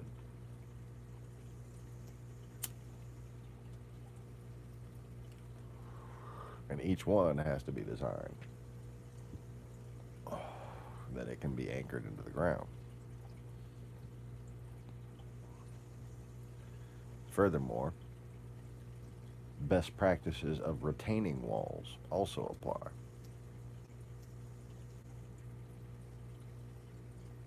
Because one thing you don't want is lateral shift.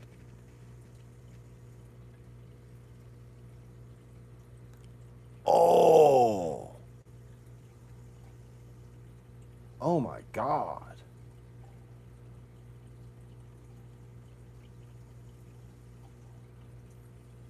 I want to see that on video.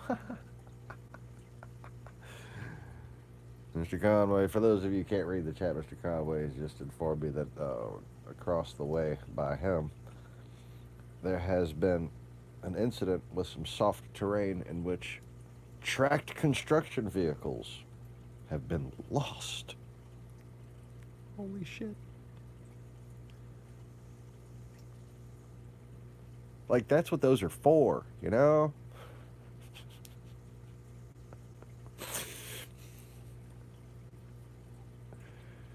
When your mud is too mud for shit that was built for mud, that's some fucking muddy mud.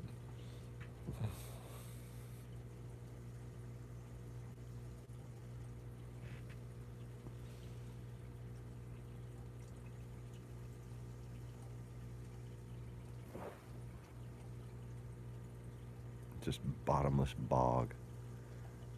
Your mud is too mud.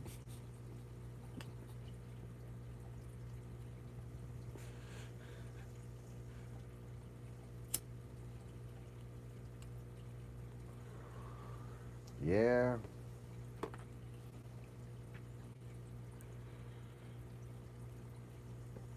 Sounds like a fucking sinkhole.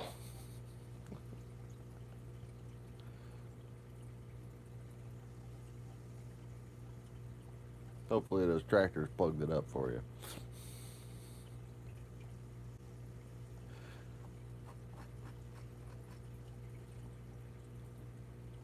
You got a nice little restrictor plate at least.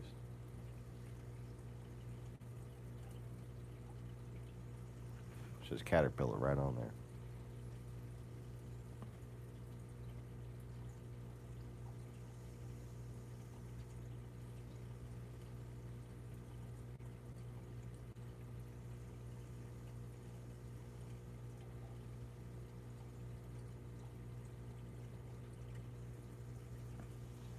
Oh, that's right. People all over the world don't use Caterpillar equipment anymore. That's why their shit breaks so much. And why your boys got stuck in the mud.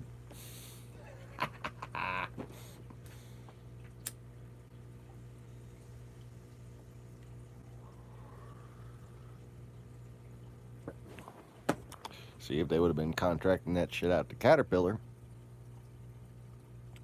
and something got stuck in the mud, Caterpillar would have just sent something as big as the mud. Pull that motherfucker right out of there.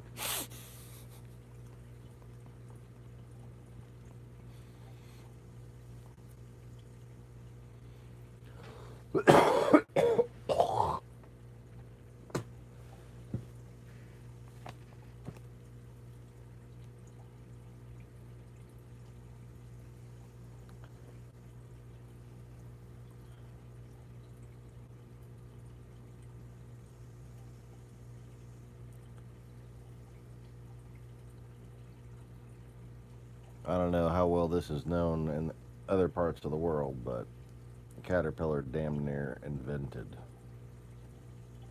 I mean, not like individually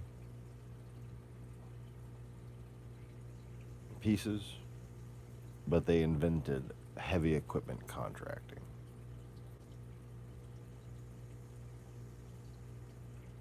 I mean, heavy, heavy, heavy fucking equipment.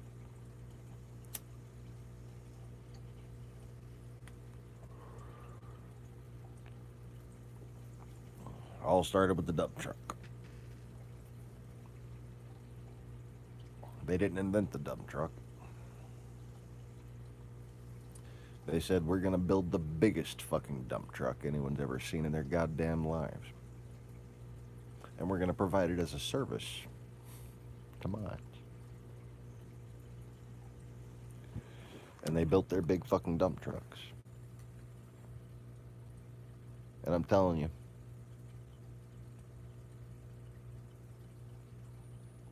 I don't have a reference point on this entire property to describe how big those fucking dump trucks are. Y'all know about what I'm talking about? Conway probably know.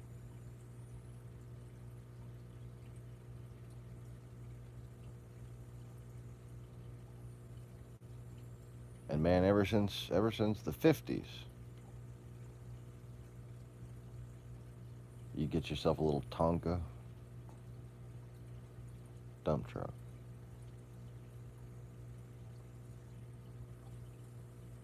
Made to look like these big fucking yellow cats. And boy, did we fucking sell those all around the world. You want to talk about success stories? There's one of America's biggest success stories right there, man. Caterpillar.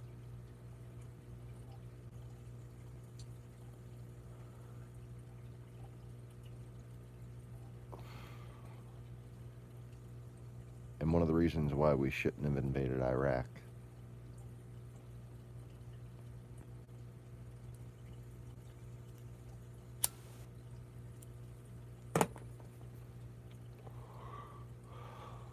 Do people not get this?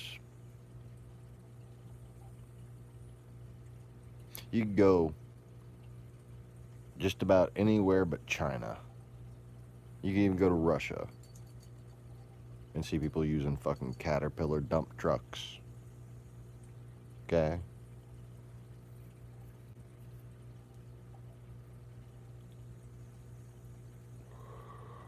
The Saudi bin Laden group. Fucking Russian companies. Africa. South America. CAT. Okay?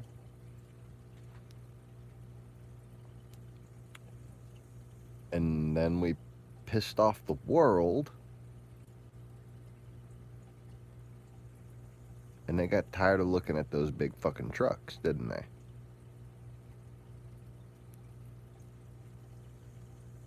And they said, fuck these people. We're going to build our own trucks. And Isuzu was like, excellent.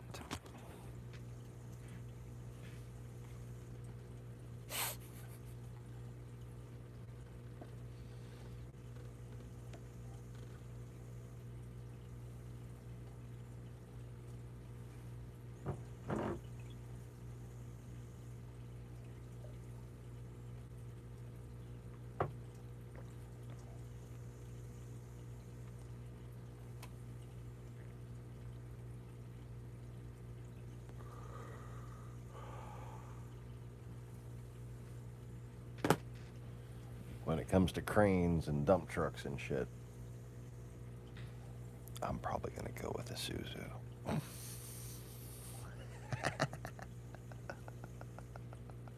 I don't think I need anything as big as a cat. Like, what the hell could I possibly use a cat for? I'm trying to not fuck up land.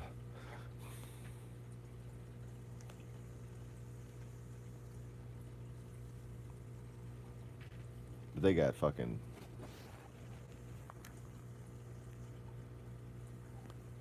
They have bulldozers.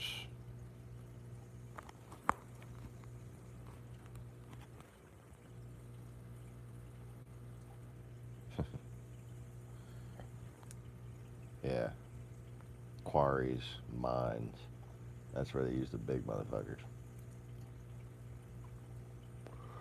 But now there's shit made in Eastern Europe, and there's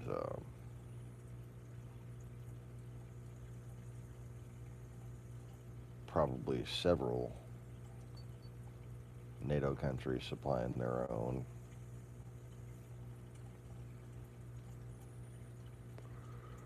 You definitely have German and Polish dump trucks and bulldozers.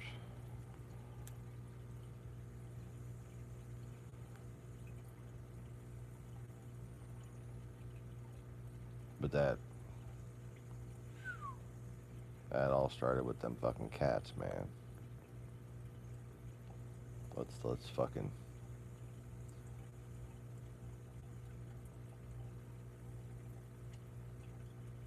take our idea of making giant fucking tractors. Okay.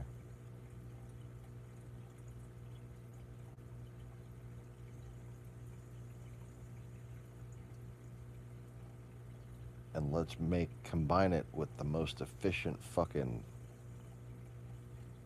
materials, excavation, evacuation process possible.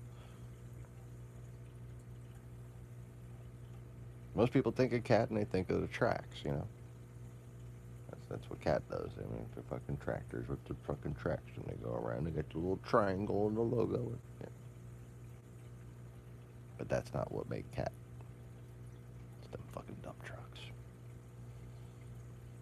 You build all the tractors in the world. If you ain't got a dump truck to move the shit out the way, or back to the mine or whatever, you don't have nothing.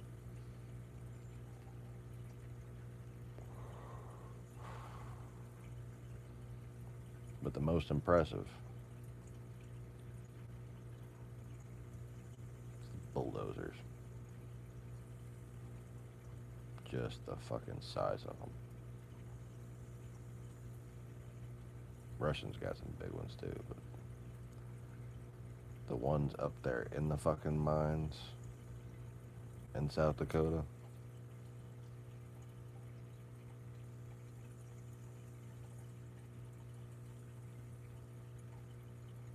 it's just terrifying.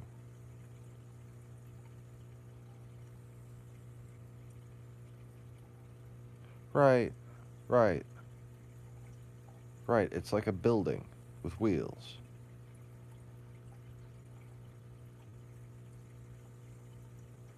Only like more momentum than a building could ever have in motion. Because it's just so much fucking solid steel, you know? Just a terrifying machine. The dump trucks too, but the bulldozers, my God. Like, they've got giant excavators up there in the mountains. Okay, giant. Unbelievable.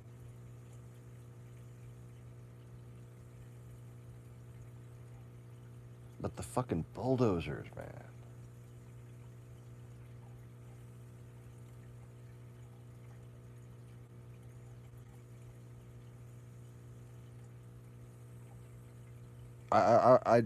I just remember being a passenger. My mom was driving through fucking one of these mines. And I'm just like,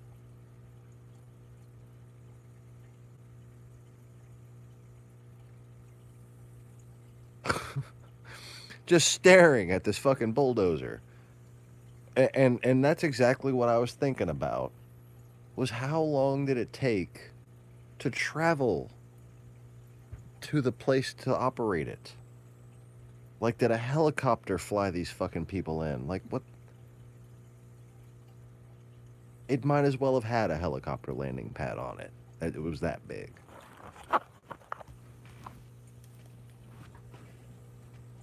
And it was just making that whole, like, they had these giant paths up the mountains that two excavators can pass each other on. Okay? And I'm not talking about any kind of excavator that you've seen inside of a city. I'm talking about them big ones on the fucking mines and shit. And these bulldozers are damn near as wide as that entire path. They make those paths in two passes. Well, they flatten them out in two passes.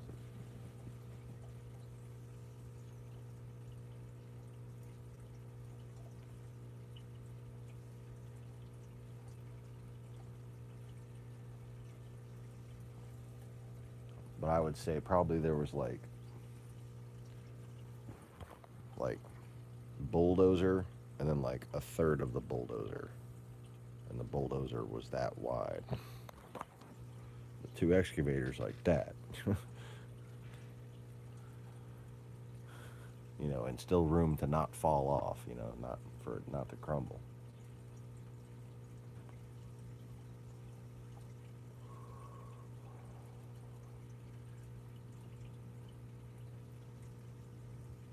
It was the size of one of them fucking dump trucks. But a little taller. And with the blade adding to it.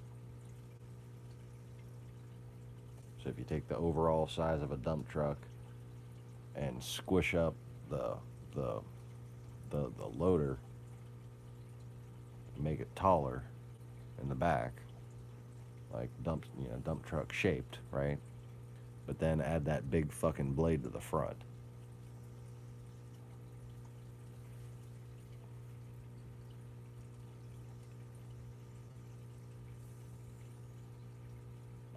I couldn't even comprehend the tracks. I was too busy trying to figure out how the fuck they got in it. I can't even imagine what the tracks look like. Oh, now I want to look that shit up.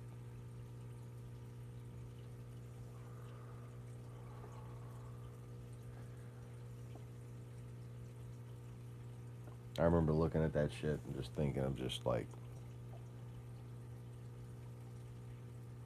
how powerful our country could fucking be.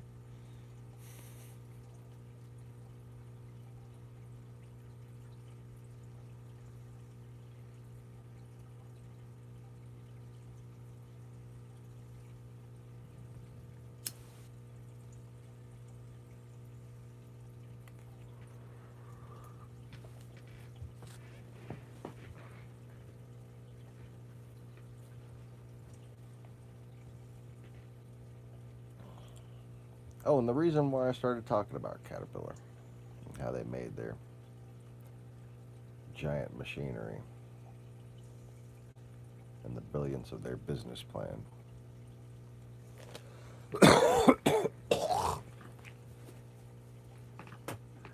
And like I said, they didn't invent I don't know if they invented anything. You know, their namesake is the track thing, right? But there's been documentaries on how their dump truck service made their corporate model just unbeatable.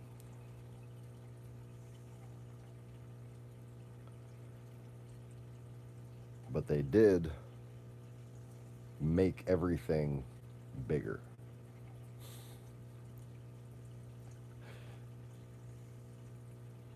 They were in the Guinness Book of World Records with that damn dump truck.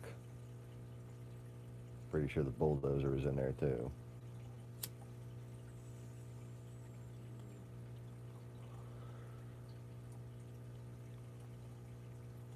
And I don't know how they do these days, or in the rest of the world, but back in the 80s, man.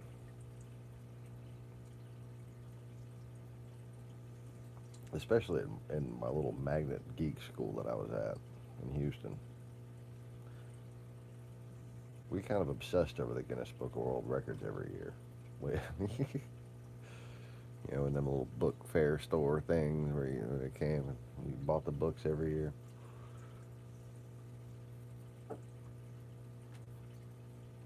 you had to at least get the Guinness Book of World Records.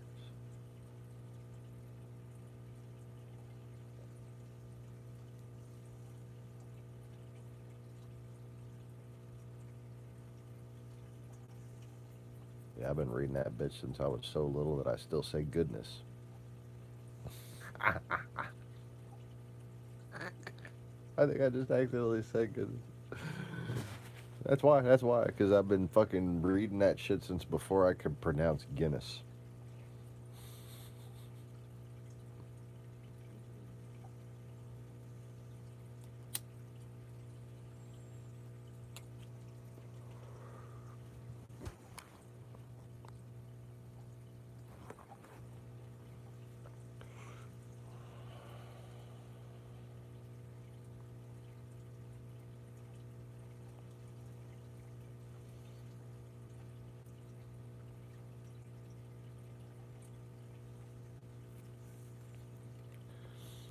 Yeah, that's where I learned about Honda shit.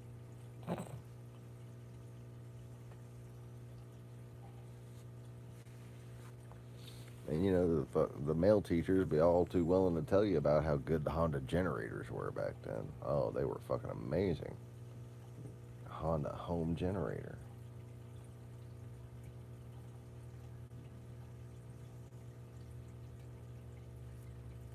And I immediately thought, holy shit. We could have a power out and the siphon on my dad's fish tanks won't go out. Won't have to worry about the pump burning up and repriming and all that shit.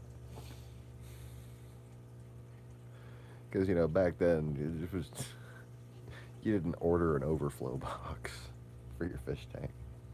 You just rigged whatever you could fucking figure out up based on your best plumbing knowledge. And people had all kinds of different ways to try to get that shit to siphon. And some were more maintenance free than others.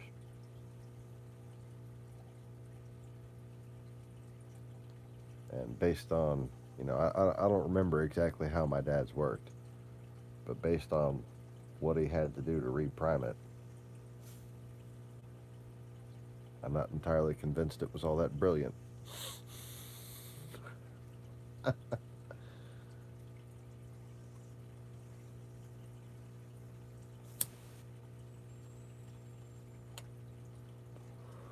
But, you know, I cut him slack because there was a lot of brilliant shit about it. And we're talking about 1987. Yeah, I still had my accent. Like, we were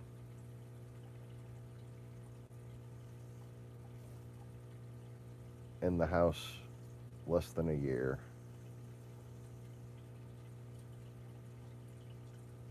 Just back from New Zealand.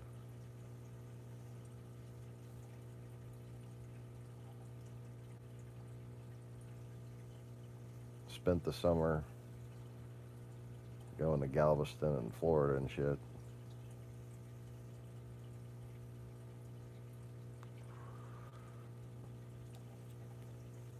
Collected a bunch of hermit crabs. They died.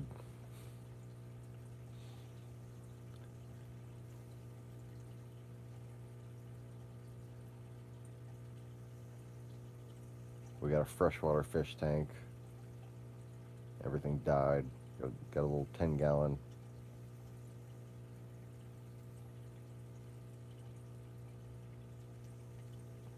Went on them trips to Florida and Galveston. Decided to convert it to salt water. And everything died.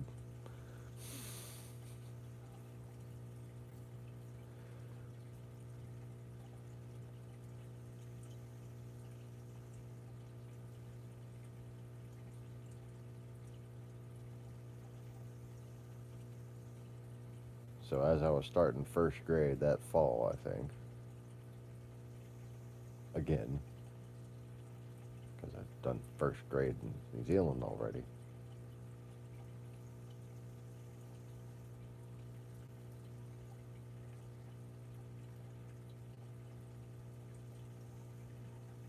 What was the first? Oh.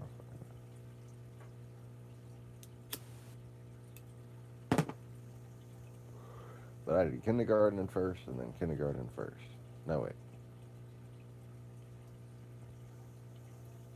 Yeah. I had kindergarten in first, then kindergarten first. Kindergarten first in New Zealand, and kindergarten first in America. I remember the names of all the schools. Well, except for the first kindergarten. I remember the finger painting. I remember where it was. And I think I saw a school that must be it. Kind of like Google mapping shit. How is my phone not charging?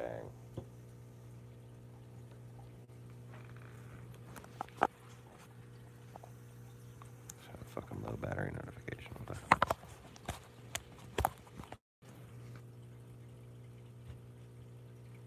Okay.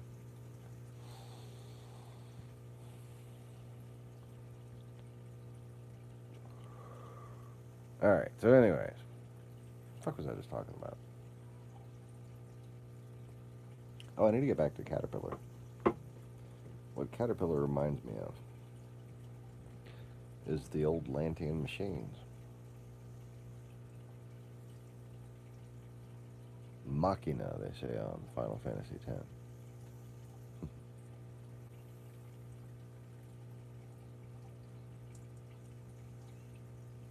When you think about times before there were roads, there was only two ways to build a vehicle. Either very small or very large. The whole size of vehicles these days comes from roads.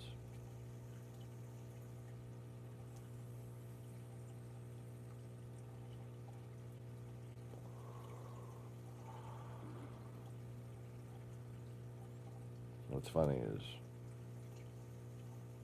roads and cars used to be two competing city-states of the ancient races. Mm-hmm.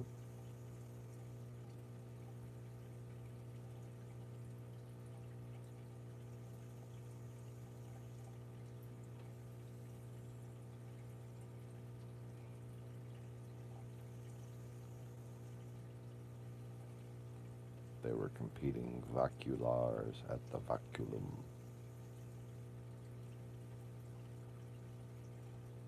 And those aren't words, okay?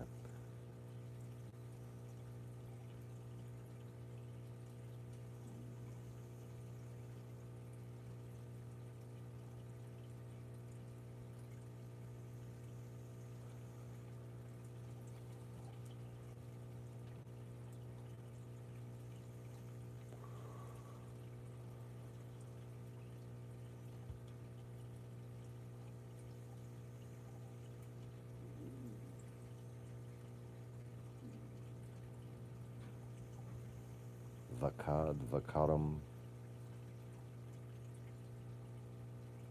Oh, vehicle. Huh. Ah. Mm. Interesting.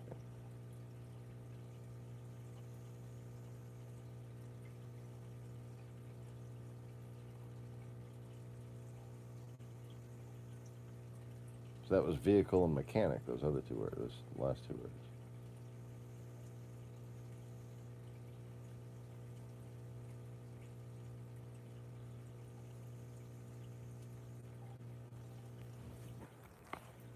Totally trancing.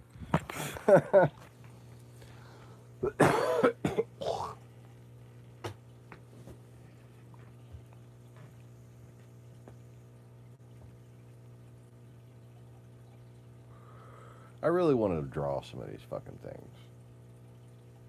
Because it's like, they're badass.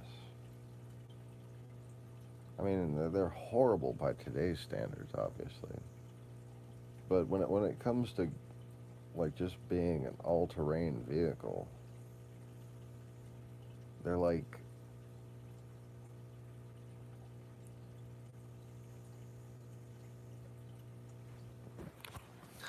oh, this is the perfect analogy.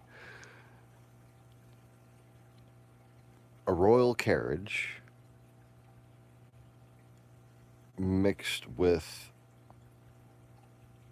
an islander's catamaran mixed with a monster truck.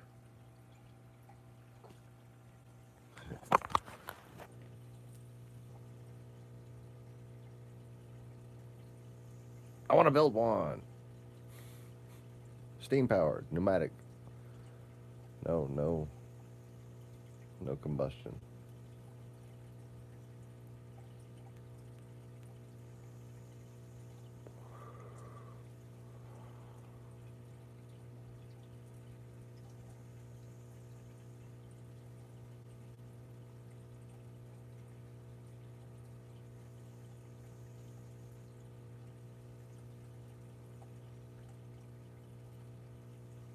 Oh, what was the big compressor called? Was it a flannel?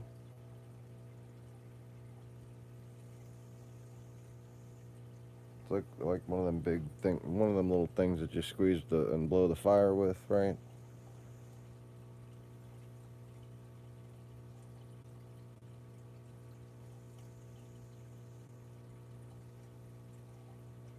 But they would be mechanically actuated. It was essentially like turbocharging.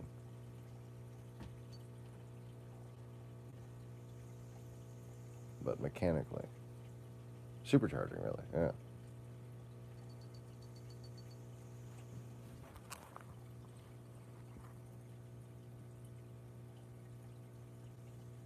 Yeah, it's got the accordion style paper or whatever.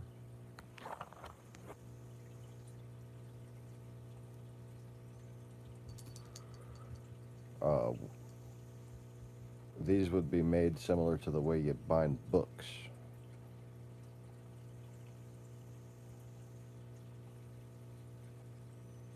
It'd be leather and canvas.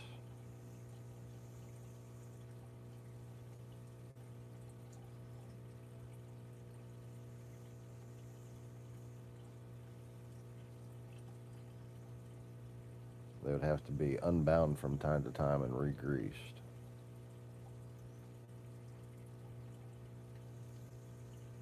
And you would take the canvas and the leather apart and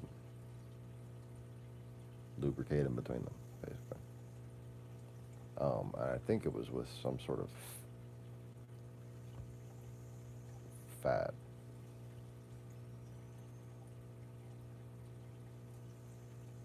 Like a common fat. Out of it, pork fat.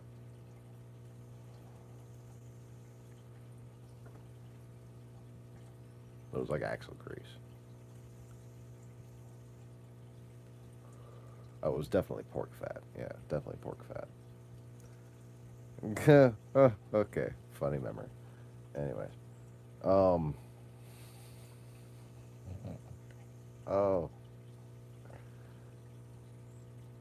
I don't know who that guy is, but I kind of want to. Anyway, I gotta move on.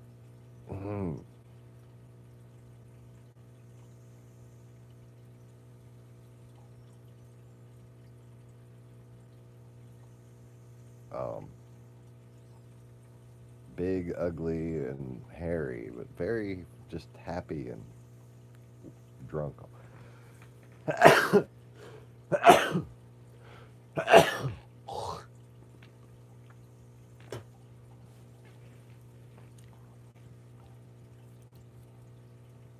Wore a leather-strapped head cap and goggles and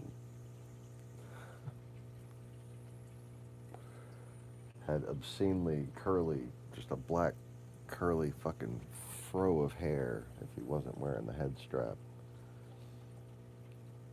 Mechanical fucking genius, this guy.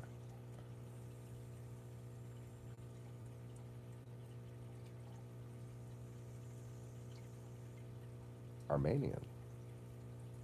Oh, yeah. Cars.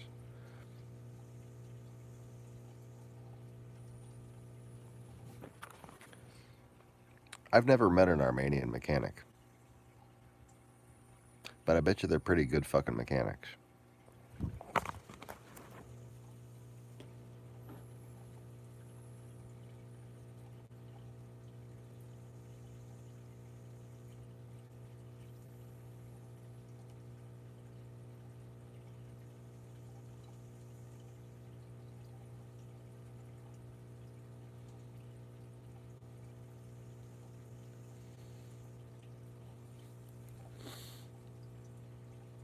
This guy I'm picturing, he looks like Buddha ate Rasputin. Like, I don't know.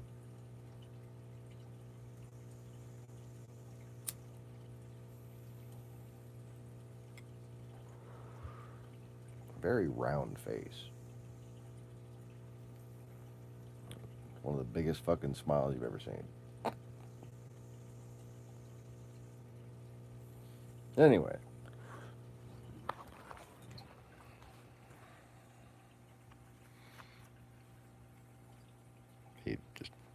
He ate some of the grease.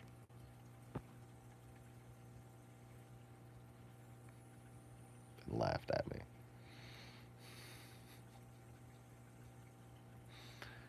I have no idea when this was.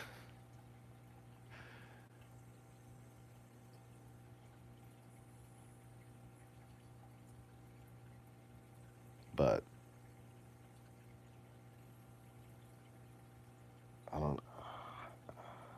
I need to draw this to illustrate just how large of a part of the mechanism this was.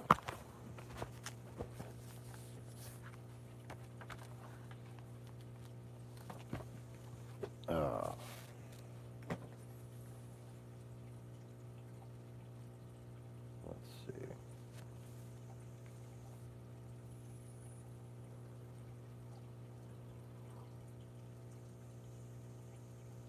The fucking wheels are so off camber. They're just drawing its fucking challenge all on its own.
Oh, this is horrible. Okay, but it at least gets the point of what I was talking about across. So there's just a massive fucking rail suspension structure, okay, that, like, literally a person is about yay, okay, and the wheels I'm talking about are, they're not thick, they're just really big, okay. But kind of where you would have a radiator and as wide as you could fucking make it is where you'd have this pump. And it would actuate on a ticker geared with the transmission drive. And would go.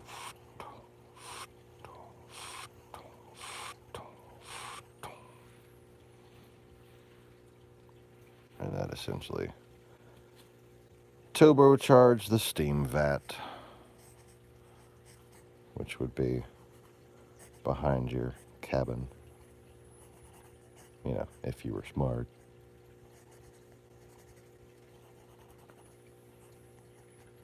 But the enemy of this mechanism was heat backing up from here. So that's why you put it here And that's why this right here, it was canvas and leather, and you'd grease up in between here. They were rivet, well, not rivet, but snap bound.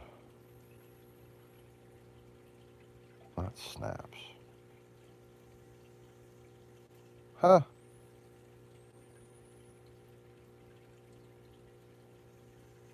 It was kind of like a little single twist grab screw that they don't... Similar to the way they make those little screws for cheap furniture. But not like just a cylinder.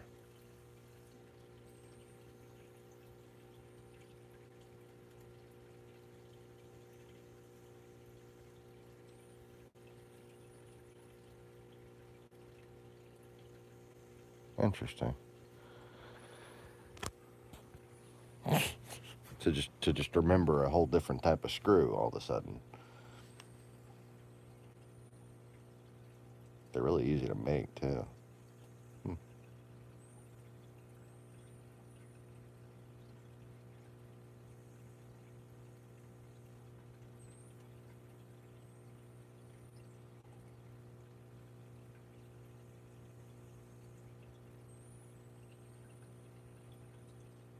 Yes, I'm thinking about making them.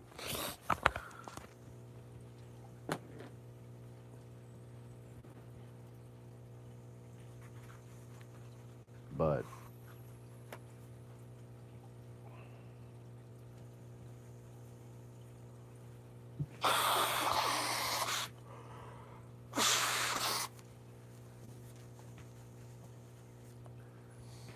this particular vehicle, I'm remembering, didn't have those for any other reason that it was convenient for the guy who built it, because of the way he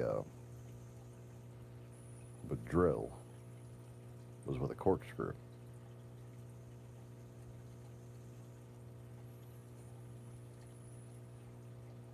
So he used his corkscrew to cast screws that could fit with basically an Allen wrench type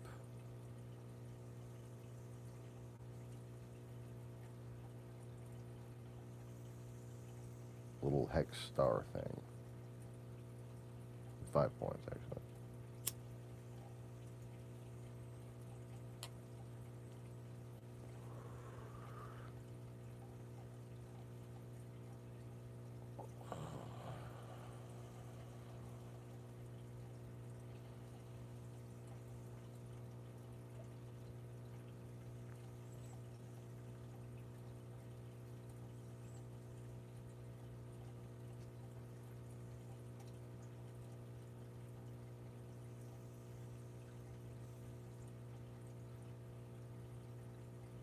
You know, the front suspension on a Jeep is very similar. Only, like, I'm just talking about like that front crossbar.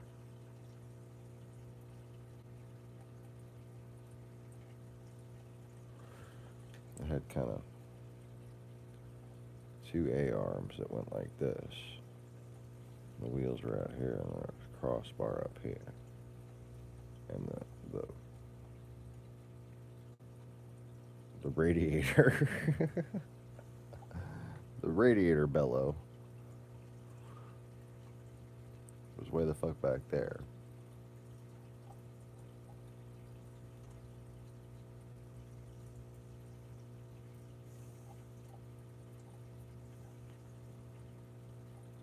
And that was all brass, I think.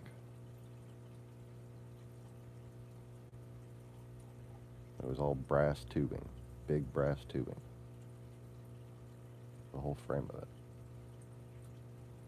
Fucking a sight to behold, man. I want to build one as accurately as possible to this memory. And then take it through a fucking bog.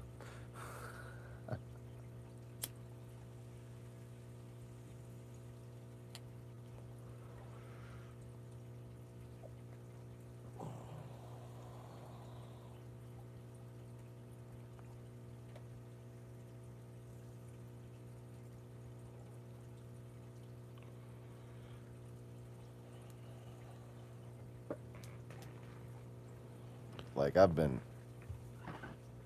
working on a design for composite aluminum carbon. You know, since I was 9. Um,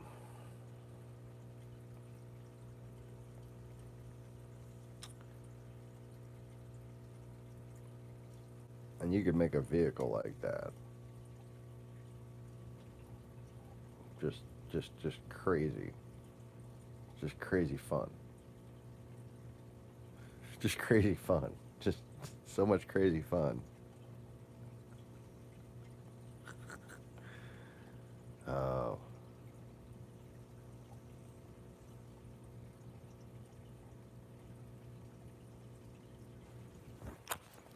You could put a big cone racing air filter on your check valve for your bellow. Oh, that'd be so great. The chrome intake and everything.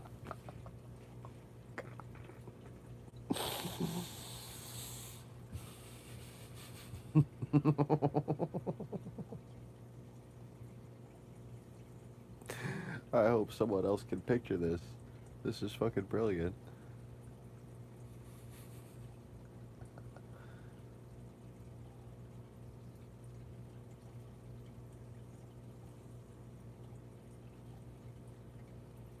Oh yes, what a masterful way to mount a stationary check valve on a fucking bellows.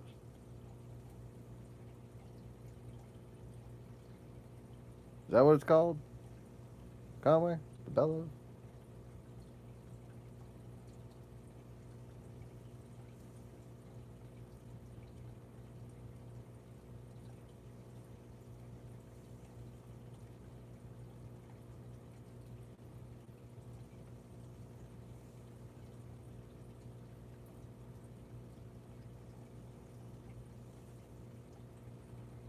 Maybe it was the intake valve that was called the funnel. I don't fucking know.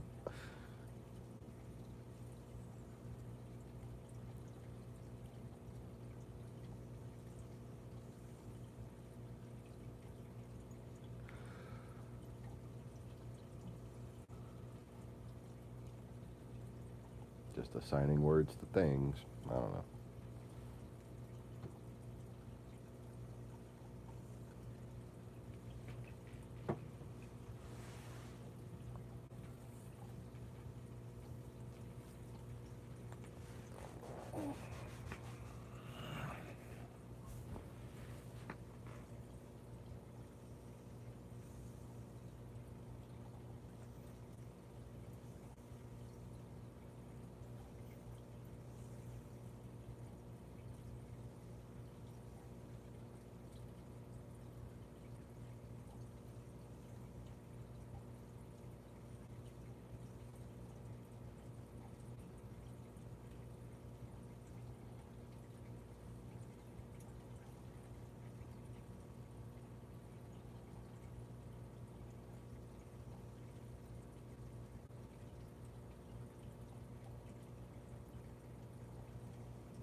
So anyways.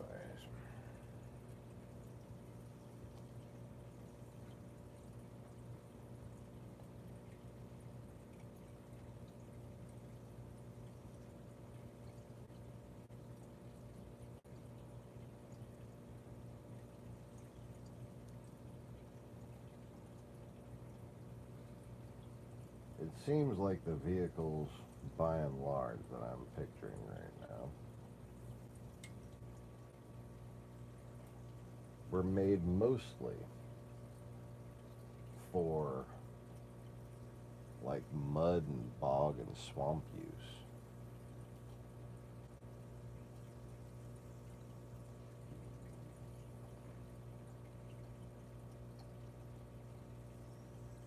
I guess when you think about it, like, you know, you got horses. As far as needs go,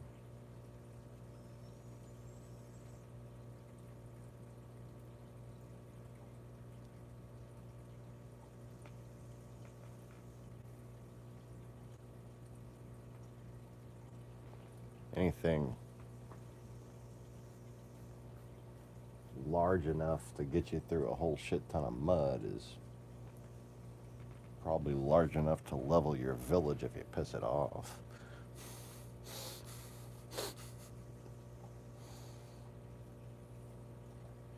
You know, elephants are nice until they're not.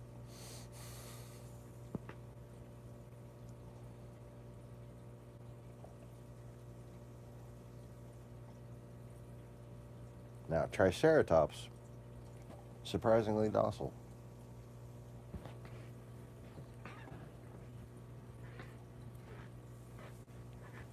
I think the less horns they get, the more pissed off they are, basically, is how that goes.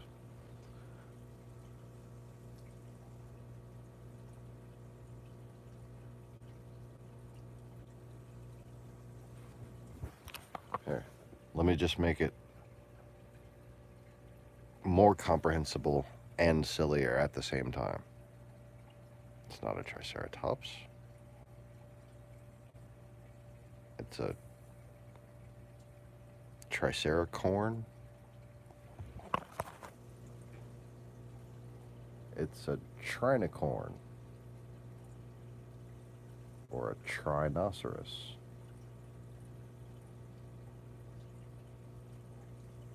Only it's a Triceros because it comes off their head. That's all those fucking words mean. And there's very little genetic difference.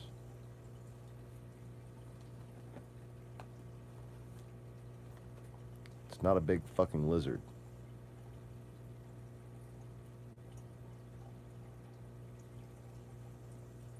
Just a rhino with a long tail.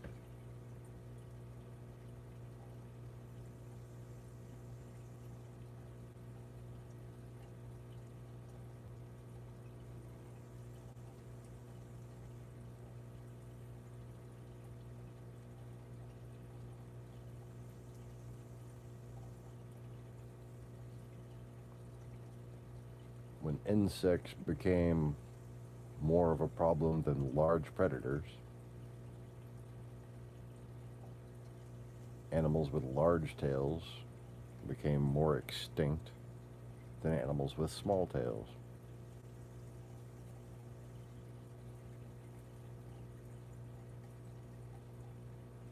Once something's extinct, it doesn't come back.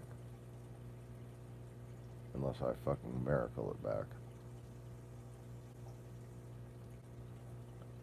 That can only happen in places where no one's looking.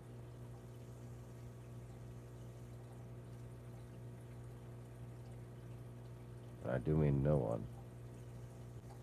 Not a soul.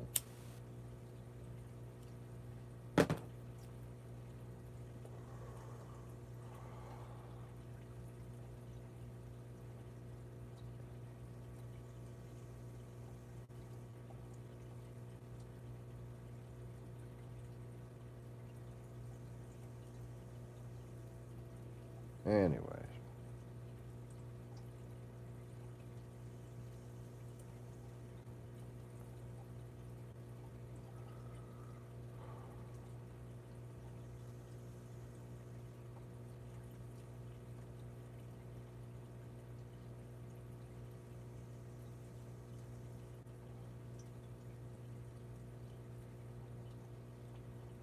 I don't know how nobody has like an ancient enough soul to remember comparing the way your fingernails feel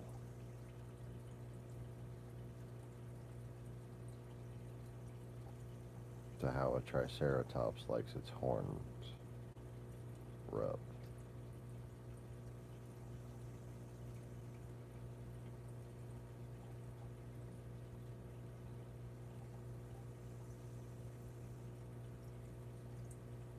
But that's as big and terrifying as of an animal as I have ever found reliable. Much less temperamental.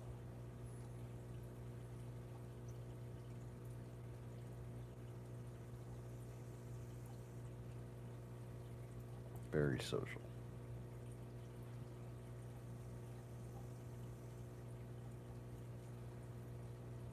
I think if anybody has any reincarnated memories, I hope that helped jog them.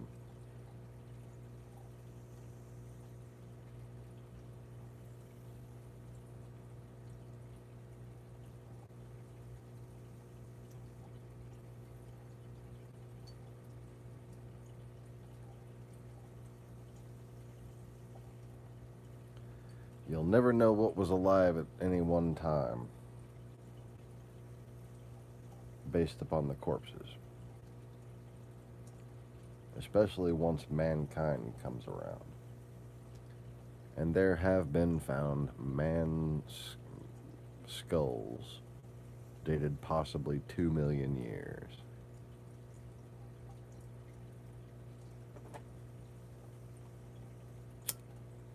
By those same calendars,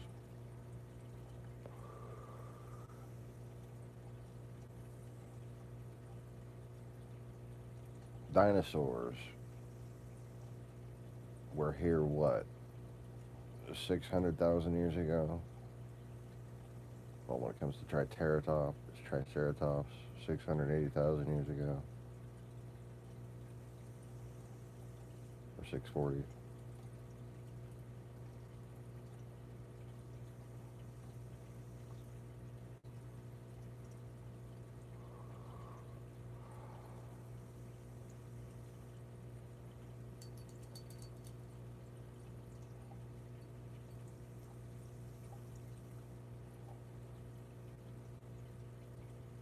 You got your Brontosaurus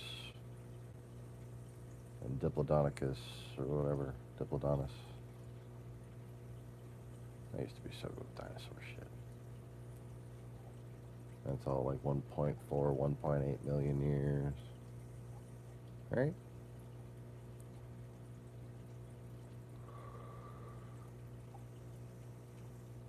They found skulls. What kind of skulls? Caucasian skulls. Or Caucasian, excuse me.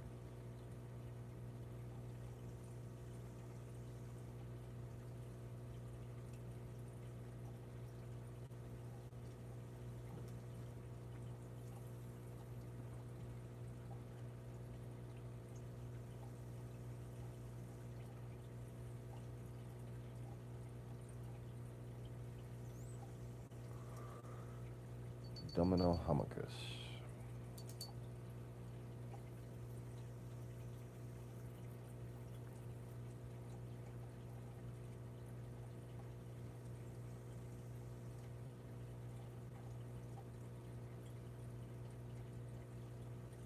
Where'd they find it? In North America.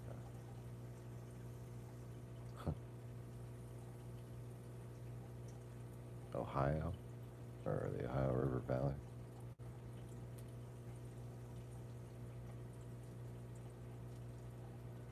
It was actually in Indiana. I'm not sure.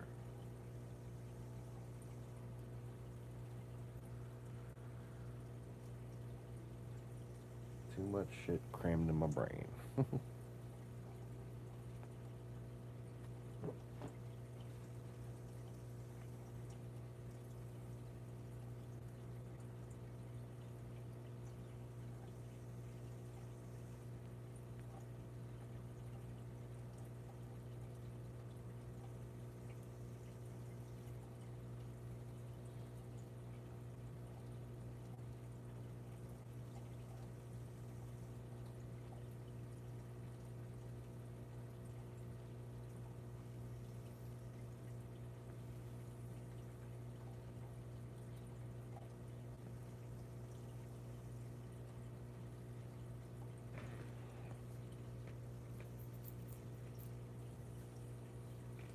Anyways.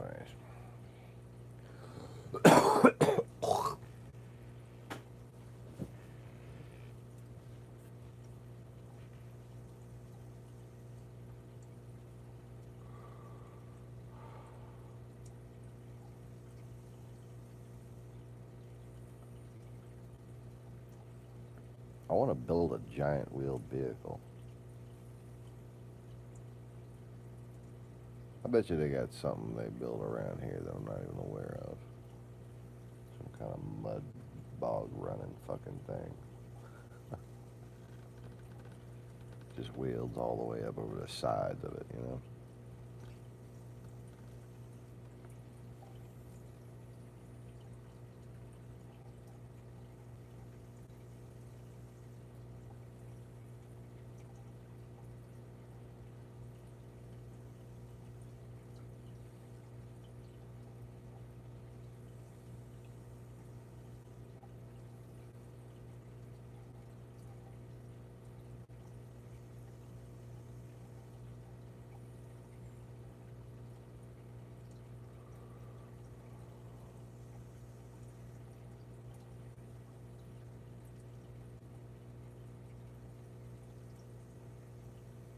I don't think they quite understood, like, toe angles and understeer back then, though.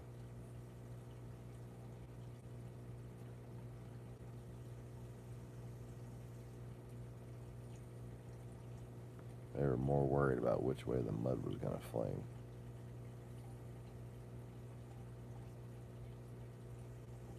There were no mud flaps.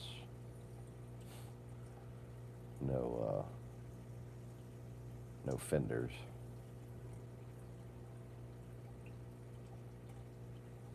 Fenders would look really badass, but no.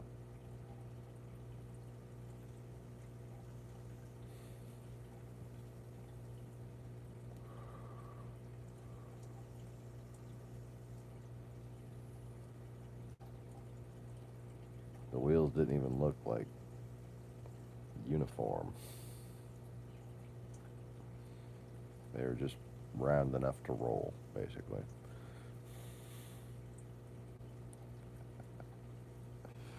Yeah. Which, you know, good grip in the mud. Shit.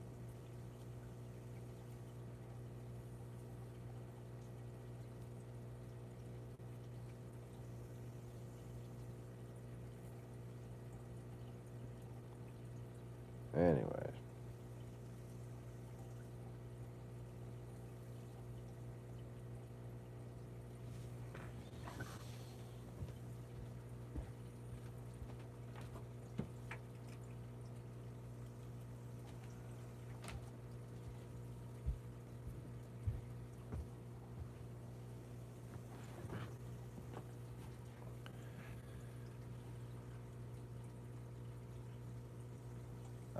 Wait, no. I don't want to turn on all that fucking bullshit.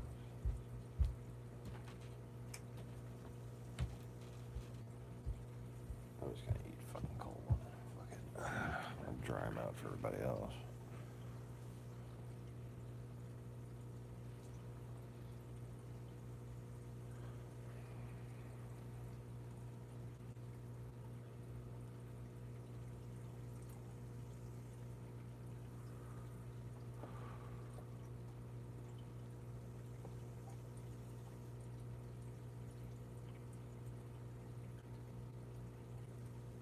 So let's see.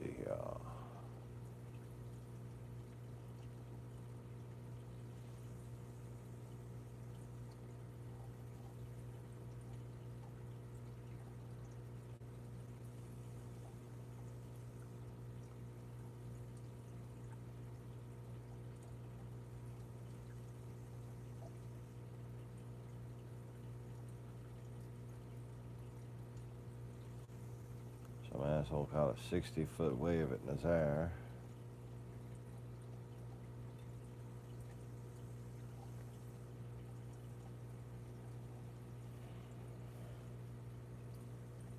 Some things are just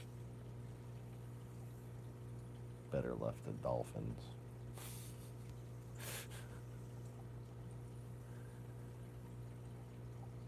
Like, you know, it's nice that you got away with it, right? But that doesn't mean that it wasn't a dumb idea.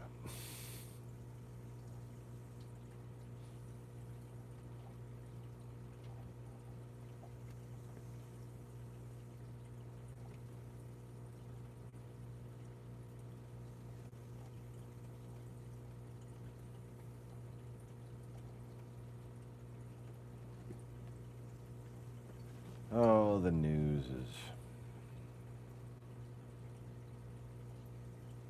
getting very interesting.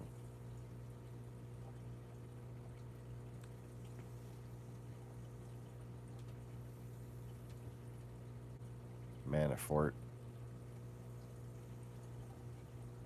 has sentencing coming up, and his recommendations have been gotten by NBC News and include their sentencing recommendation of basically up to 24 years.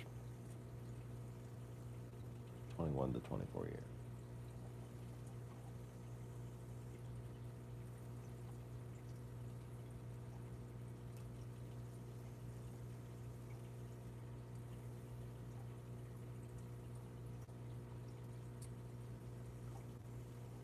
And the Roger Stone thing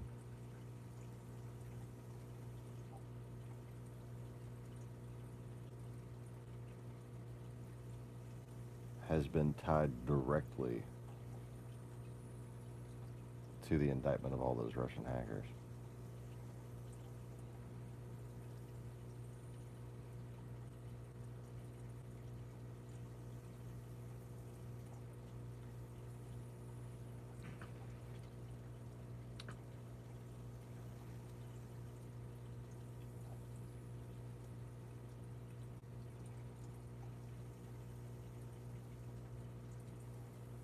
Now I have a kitten on my lap being far too fucking cute.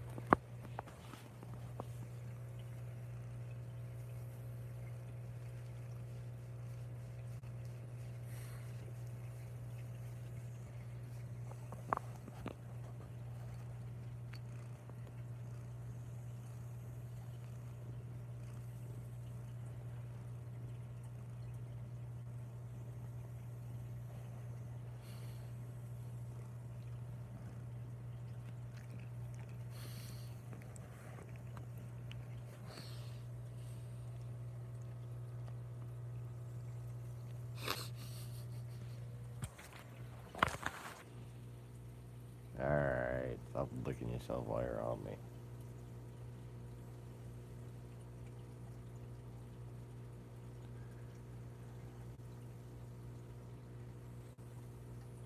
Anyway.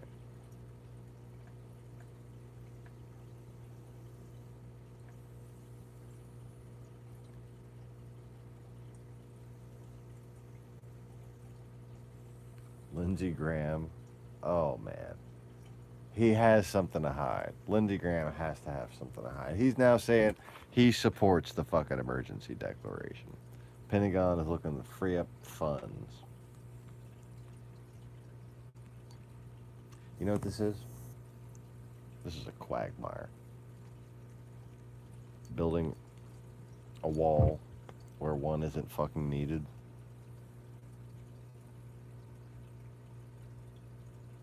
What's the definition? It's a quagmire. It's bogging down a bunch of fucking resources for an unnecessary tactical reason. Quagmire. Trump's quagmire.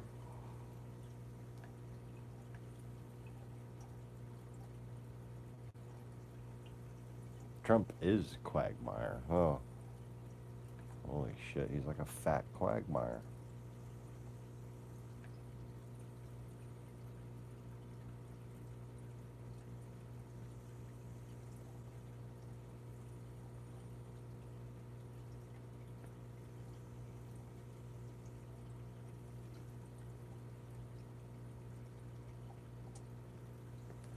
Fuck is Marco Rubio doing in Venezuela? Okay, sending aid there is one thing, but sending politicians there is meddling in their fucking affairs.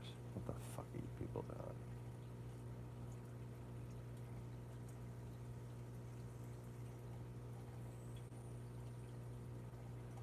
doing? Let's play into Russia's hands. Doo-da, doo-da.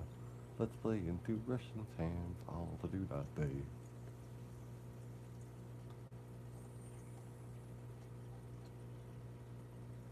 Facebook knew about data misuse earlier, report says.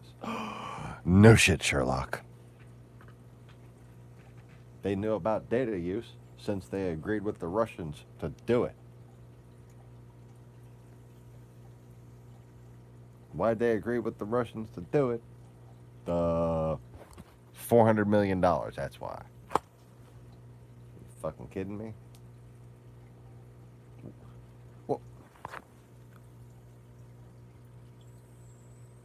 What else do you think the Russians were spending $400 million on? They're the Russians. Huh? Hello?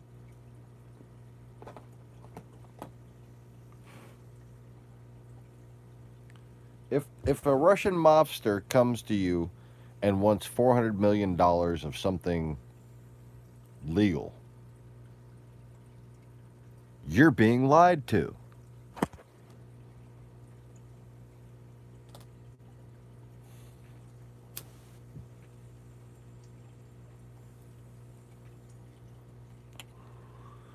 Let me put it this way.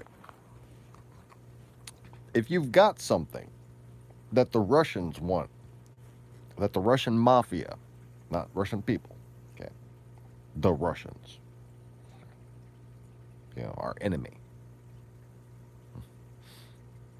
not simply a government or a democratic state, it's a mafia that's controlling a country, several countries, okay?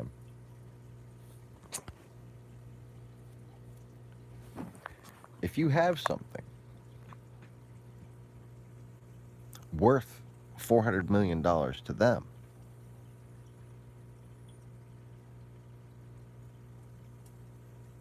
you're probably up to no good.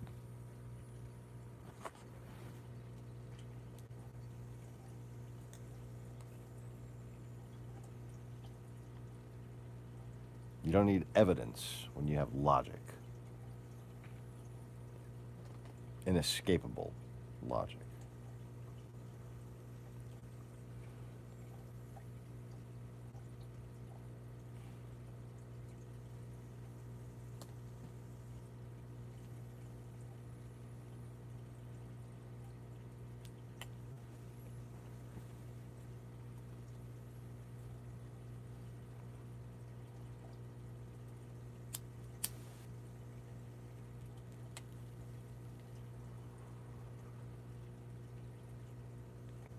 So anyways,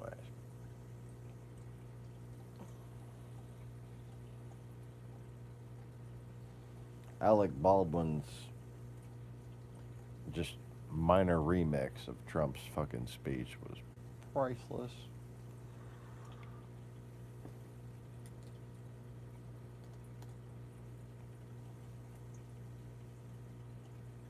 If you haven't caught that, I highly recommend that. Washington Post just did a side-by-side comparison of the dialogue, and it just makes it even funnier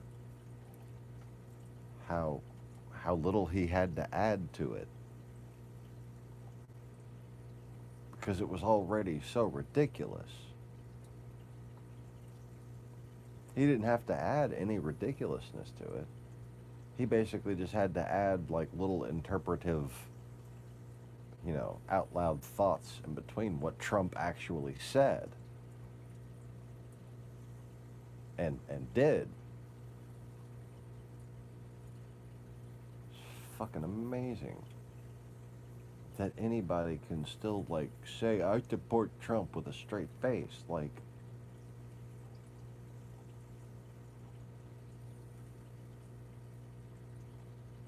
If somebody told me they supported Donald Trump,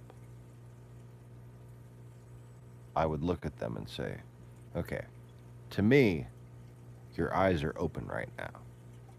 But can you see? Just want to know, if to you, your eyes are also open.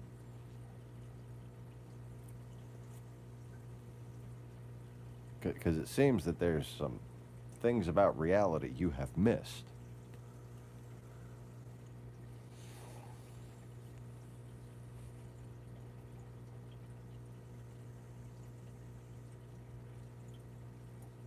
At this point, saying you support Donald Trump is like reading the history of the American Revolution and saying you support King George. Yeah, fuck off.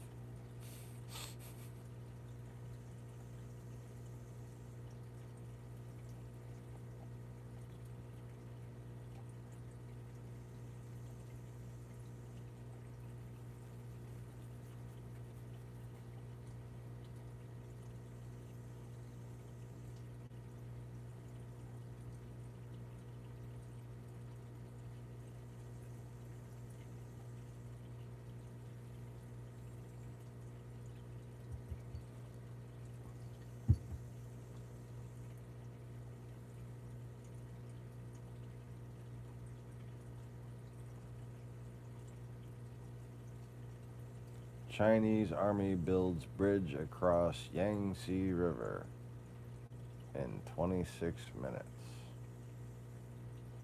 Oh.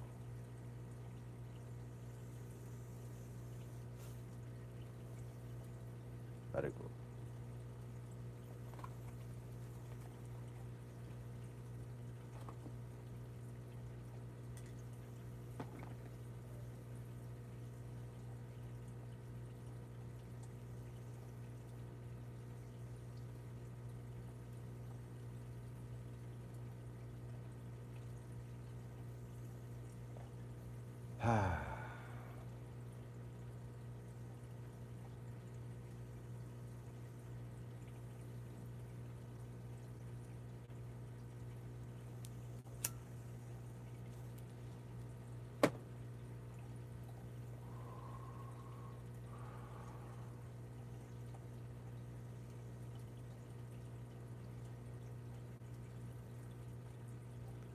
You know, that's very impressive.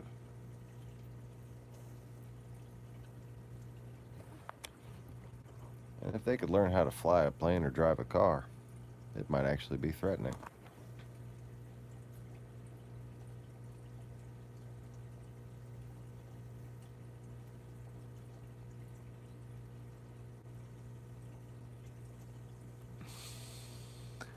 Anyway.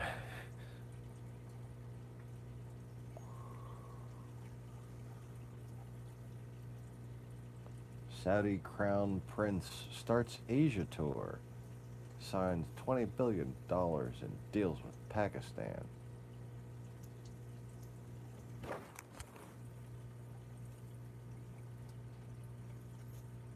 Yeah, this all sounds like just the kind of reality I was trying to warn y'all about.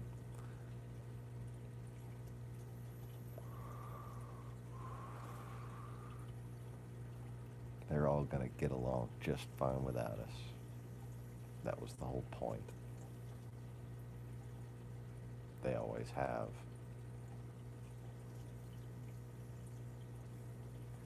They just suckered us into destroying ourselves and used us to take out their internal enemies. Oh yeah.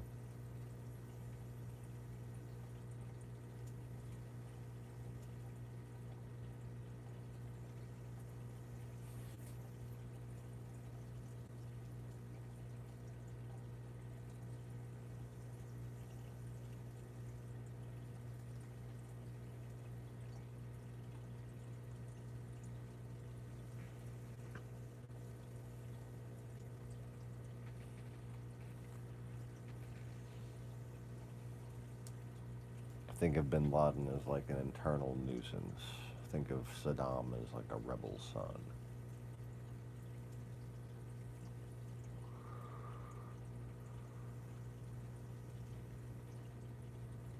Or basically a delusional nostalgist.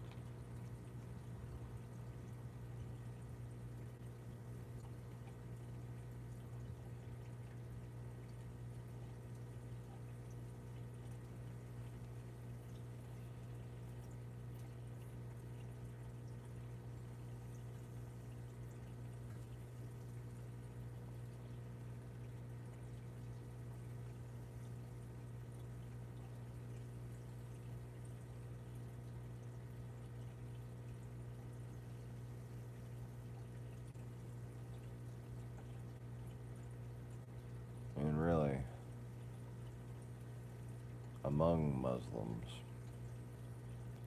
the Iraqi Shia are very popular, and nor was Mullah Omar's control of the Taliban.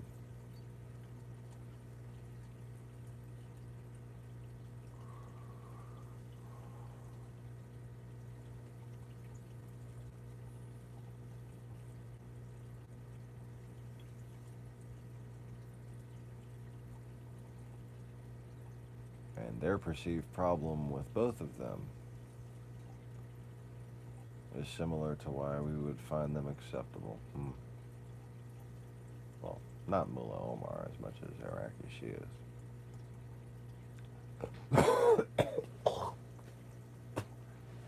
But the principle is somewhat the same. And I'm not talking about, what's his name? Muqtadir al-Salad.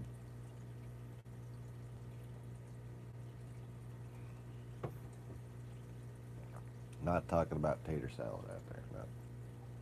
I'm not talking about all them guys with the little parades and the Boy Scout training. Excuse me, I'm sorry. Girl Scout training. I'm talking about normal fucking Iraqi people in Baghdad. We're mostly very secular leaning people, kind of like the very secular people of Syria and Jordan and Lebanon. Muslims, yeah, but just normal fucking people. Just like, you know, not all Christians are Republicans. You know, the real ones aren't.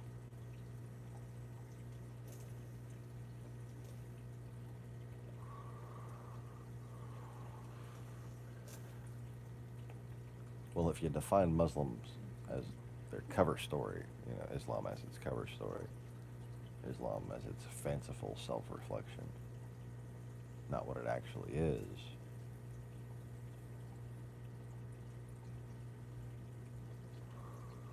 then those would be the true Muslims. But if you take Islam for what it is, it'd be the people that are killing them all that would be the true Muslims.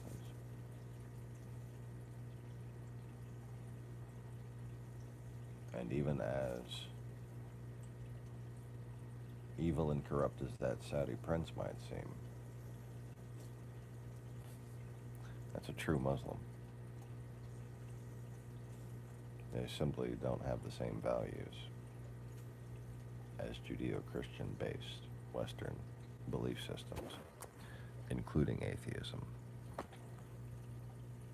Yeah, your entire philosophy on life, if you're an atheist in the West, is basically based on Judeo-Christian values. Thou shalt not kill and whatnot.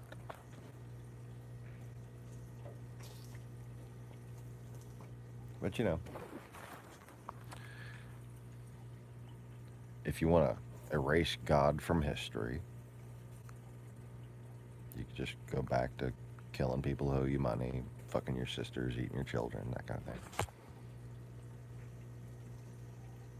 Because that's what the world was like before Judeo-Christianity. You anti-religious morons.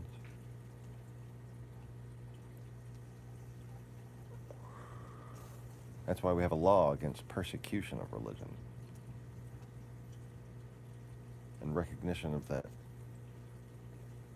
belief in God as a compassionate being, a benevolent creator who endowed us with inalienable rights is the basis of civilization.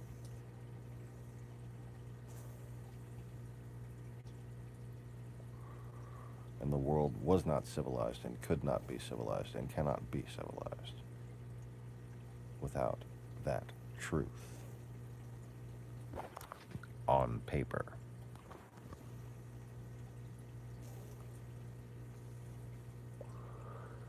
And that's the real reason why Russian propagandists, far right and far left, both focus on things that can undermine the Constitution itself,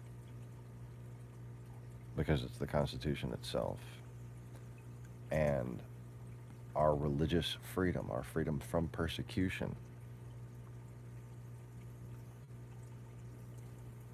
that keeps this from being a place where Stalinism can take hold.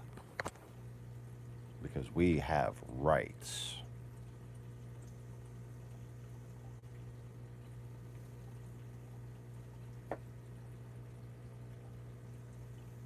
YouTube silences me because I might be one of the most advanced philosophical thinkers of our time. At the very least.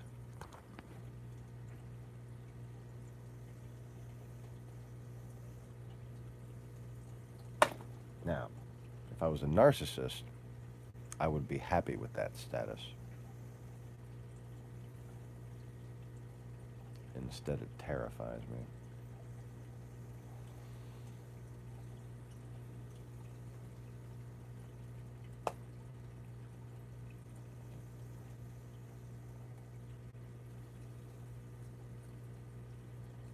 To be a narcissist is to discontinue the pursuit of role models.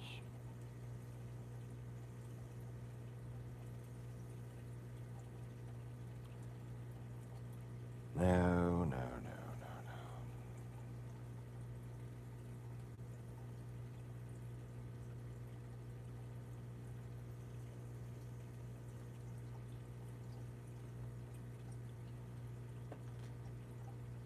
I constantly mistake people for role models.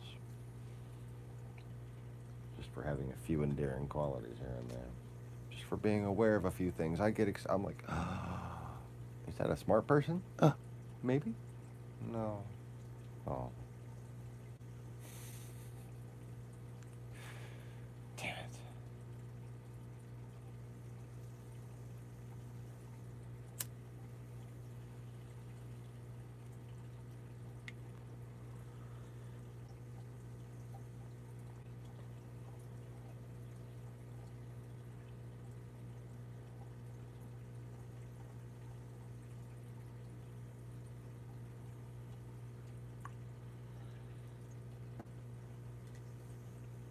To me, it's as simple as being a mechanic and seeing somebody not taking their car to get it serviced. And just watching it go to shit. There's things you can do that make it stop making those noises and shaking and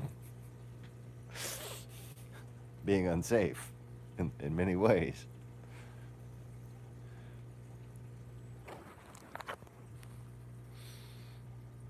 Don't make the mechanic apologize for noticing that the car is fucked up. I just happen to be the mechanic.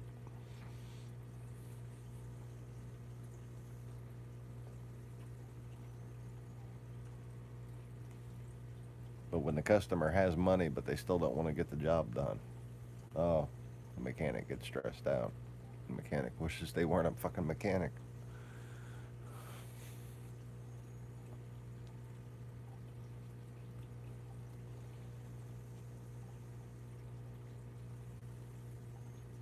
Especially like if the mechanic built the car to begin with.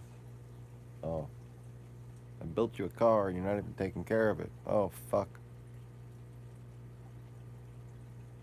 You're just crashing it into people and shit. Like, what?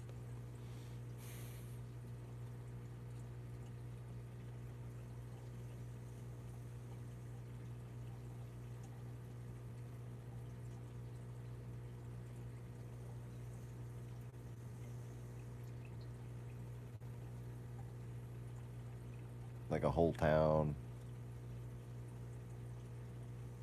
Just like drunks with blowtorches saying they're mechanics. And there's one certified technician just with his palm glued to his forehead. Just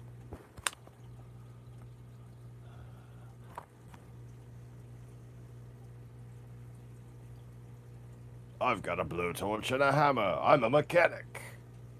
I can fix everything. Politicians.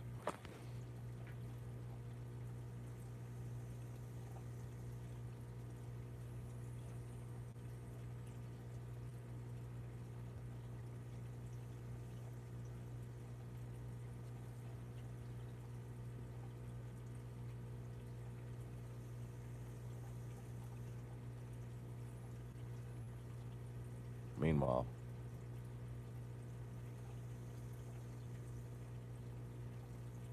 to me, people are fucking using the gas and brake like they're fucking bicycle pedals.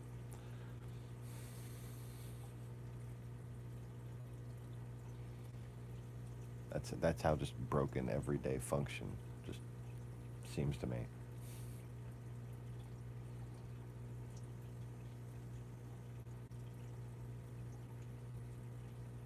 And I can't just sit here and recount it all the shit that I reflect on a daily basis. I can't just, here it is on a live stream.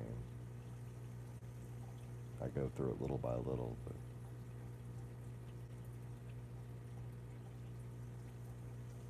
when it comes down to what I can put in front of you, it's about the problems I can solve to get myself the financial influence to do all of the other things.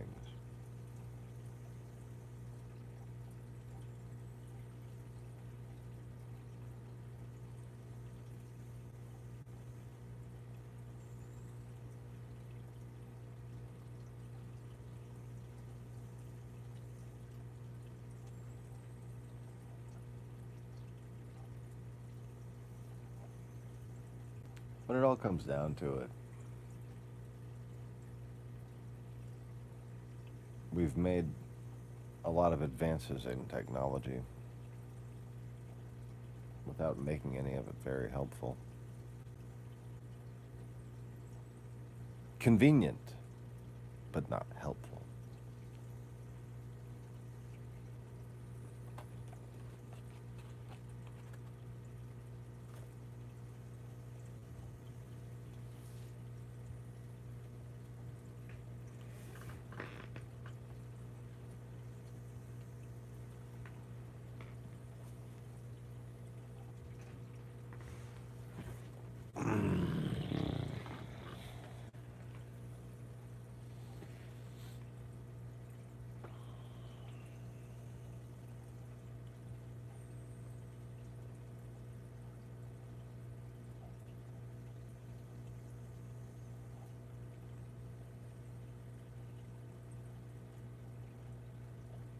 Anyways,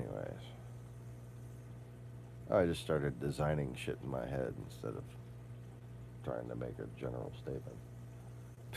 Oops.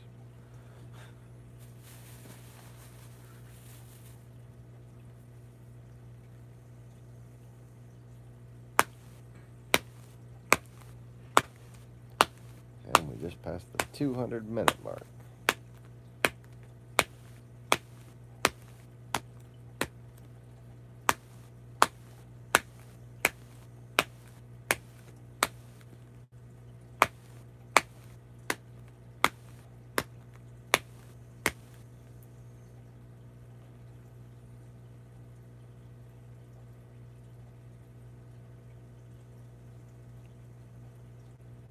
I think Russia's gonna make a move simultaneously for Ukraine and Israel.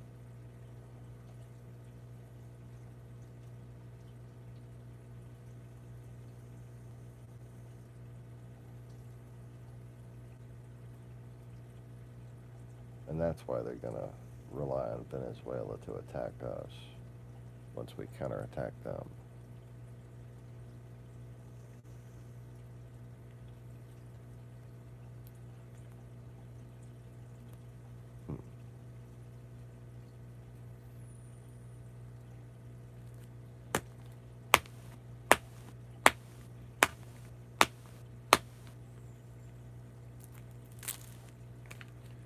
And they're trying very hard right now, just a warning to my friends at Interpol, they're trying very hard to get Poland to betray us.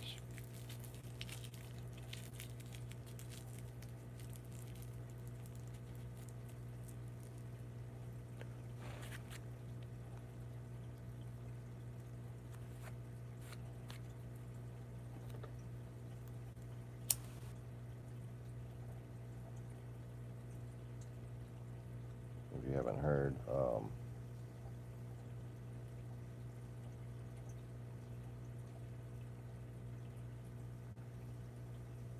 Belarus is about to basically unify with Russia.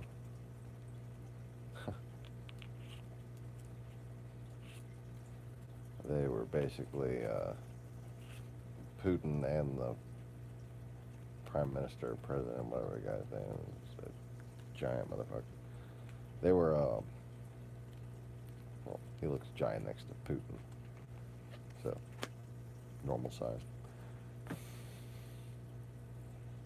The ogre-looking guy. He and Putin were sitting there just giving a sales pitch on the idea of reunification and trying to say that we just want to know what the people of Belarus and Russia feel about it. So basically, you've made your decision, and now you're going to fake public support, and this is how you're going to start your process of faking public support. Okay, got it.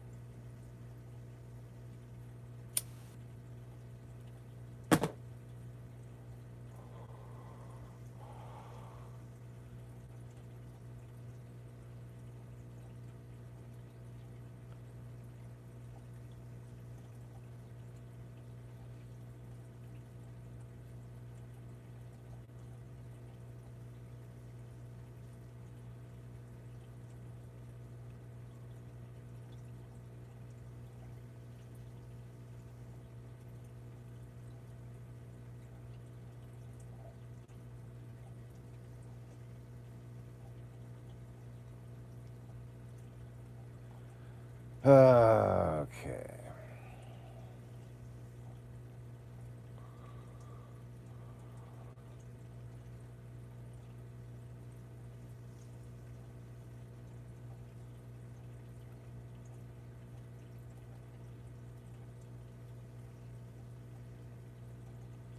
Oh, Obama has officially had enough of our shit. Barry is in Africa helping launch an NBA-backed basketball league. Oh, for fuck's sake. That's hilarious.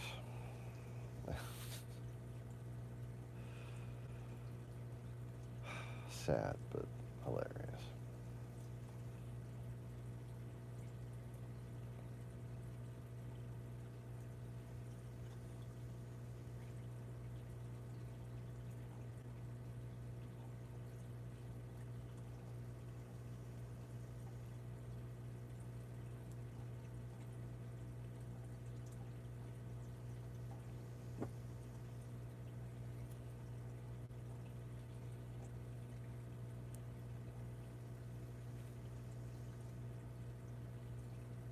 Oh, Andy McCabe said that Rod Rosenstein offered to wear a wire. Oh, wow.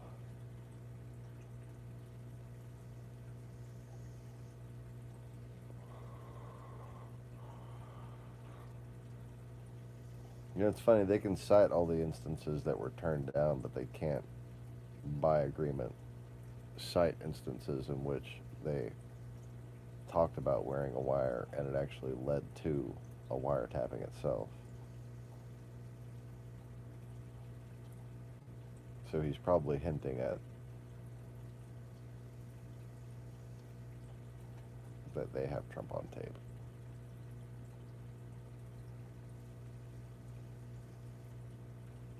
They wore wires.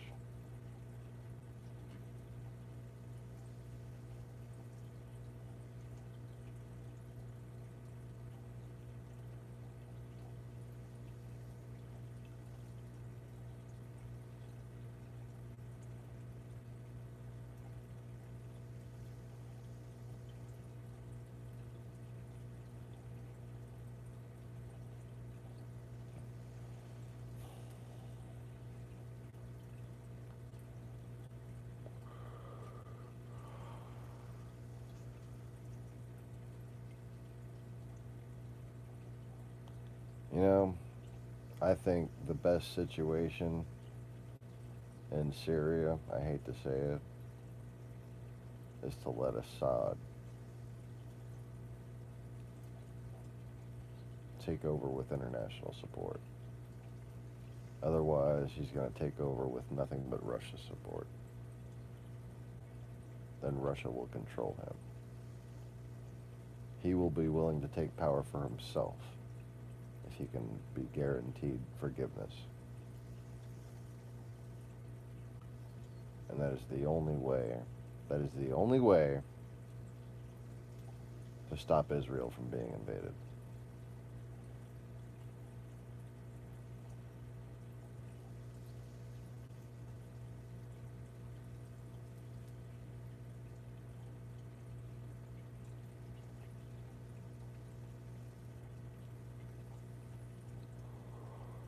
We missed our chance. We're being stubborn now. I know all about being stubborn.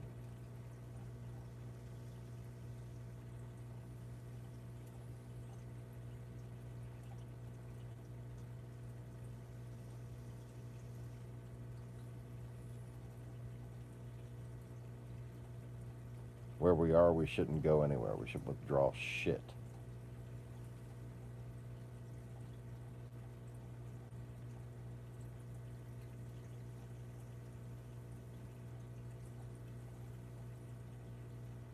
But we need to find a peaceful way to get international forces and observers.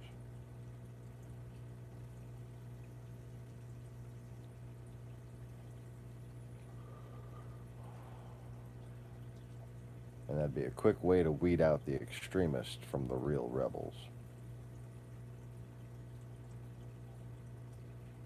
Because any secular rebels will see blue hats, blue helmets, and put down their arms.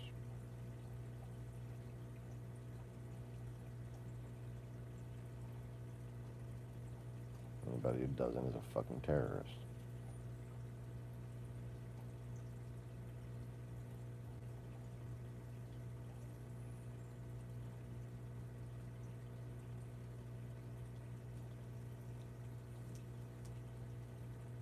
The same way we gave Saddam power.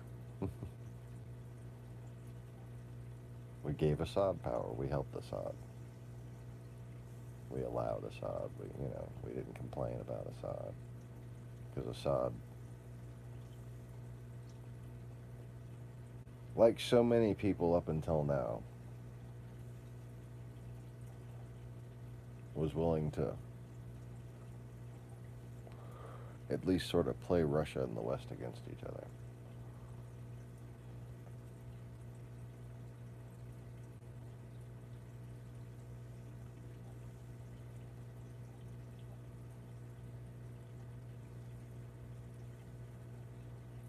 But he's not part of their little club.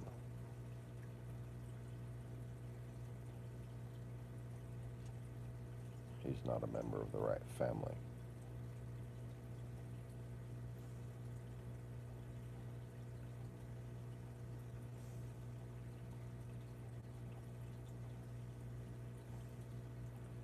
They think of him as trash, and he knows it. Which is why there's still a way for us to get him not to be reasonable or, like on our side, but to seek power for himself in a way that is amenable to our approval, in order to keep himself from being nothing but a puppet of Russia.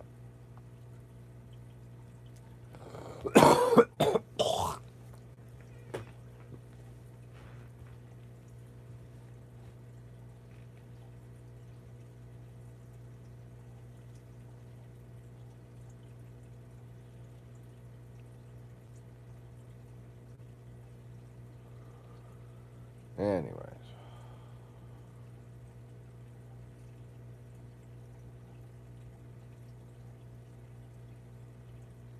I think I'm going to eat one of these pork chops.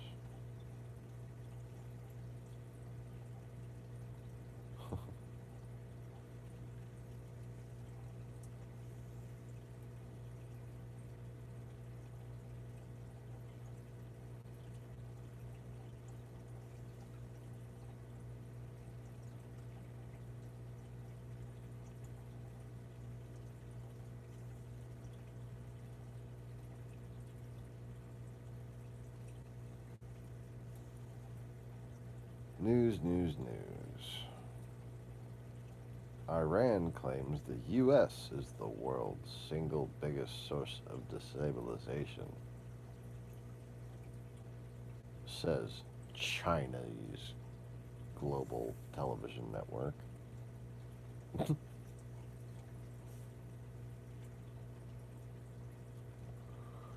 Yep, we're all stealing people's patents and blocking up international shipping lanes and... Oh, wait. No, that's not us. That's you. Oh.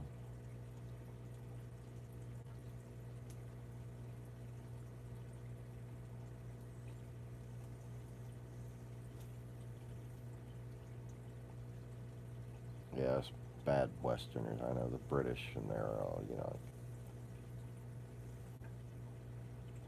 giving you an entire country thing, just to be nice. Yeah. And, the Americans just, letting the Panama Canal become independent just to be nice, basically. No, we're America. We're nice. Here.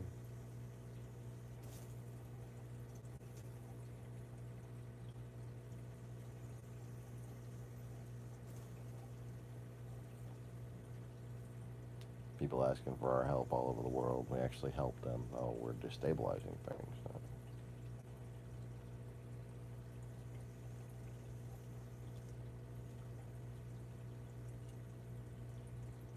The reason why those dictators are all there, we're all there, is because of Russia.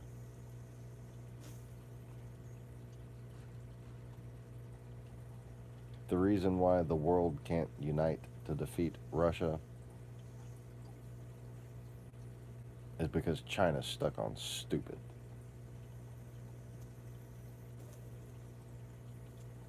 They forget their very history. They forget where they're from. They've painted this propaganda picture. They fucking taught it to the world. The world bought it. And now they repeat it to themselves, and they've forgotten who the fuck they are.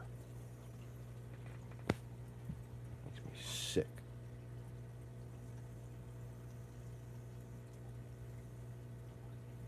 So sick, I'm gonna have a pork chop.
Pork chops.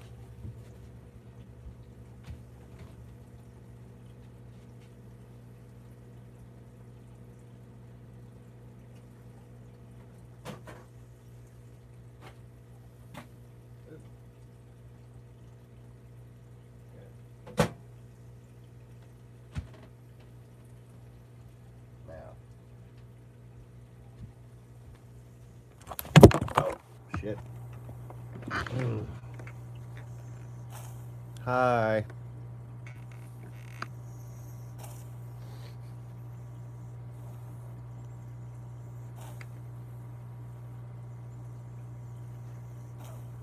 So,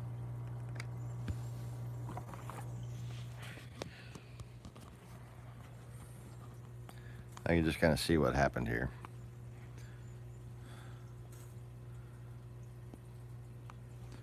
Typically, we have this little thing called a basting brush. And we'll, begin this like this, and then spread the barbecue sauce out as it cooks.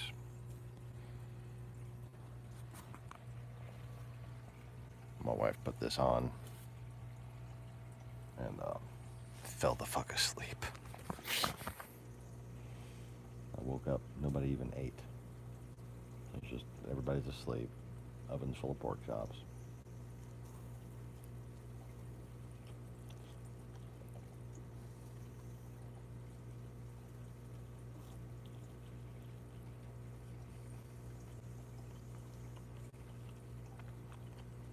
Mmm.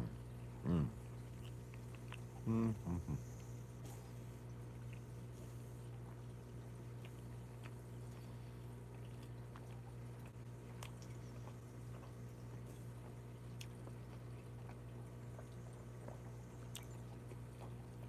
Oh, they came out good.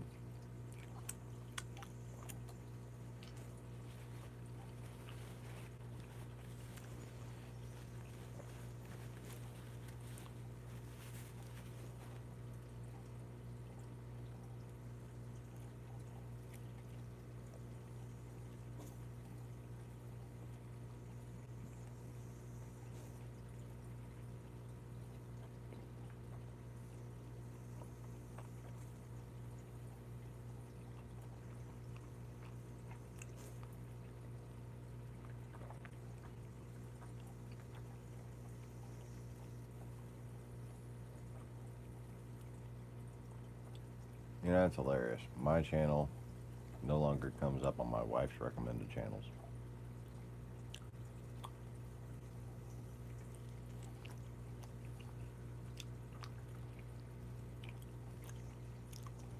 You know that the one that I use to watch YouTube every day.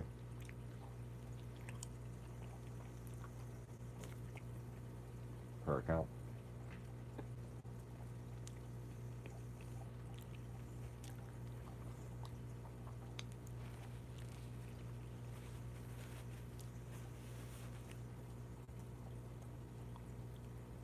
I don't think I got enough paper towels.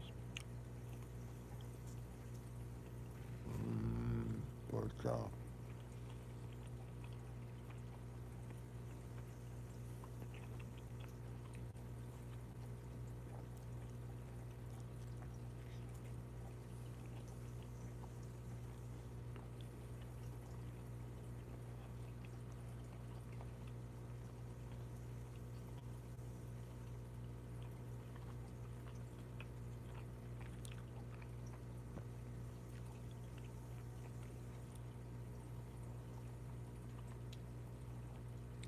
There's a lot more meat on here than I expected.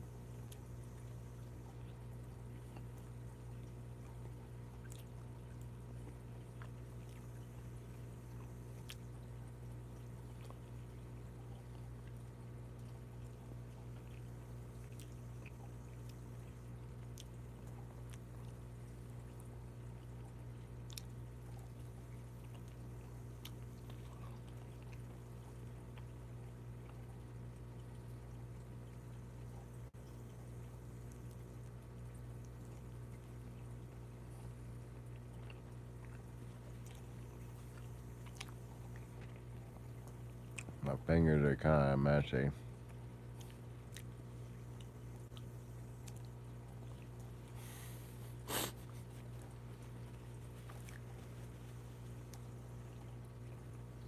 Oh.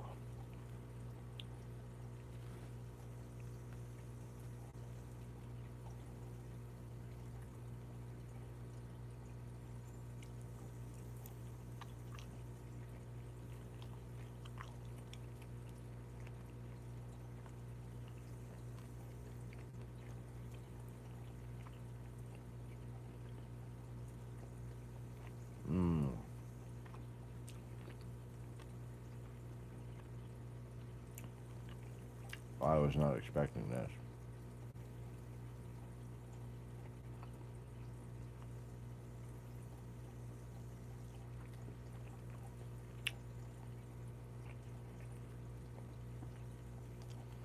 Then again, it has been a while since we actually went to the store, bought meat, and cooked it. Usually we, buy shit on sale or just rely on the food bank.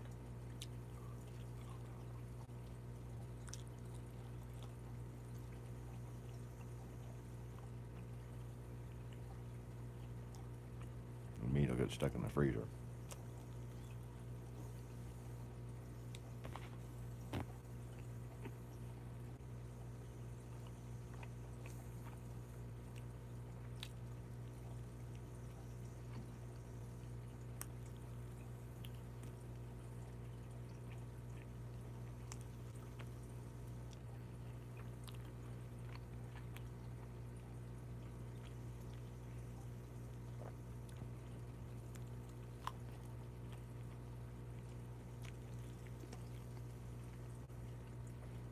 These are ridiculous.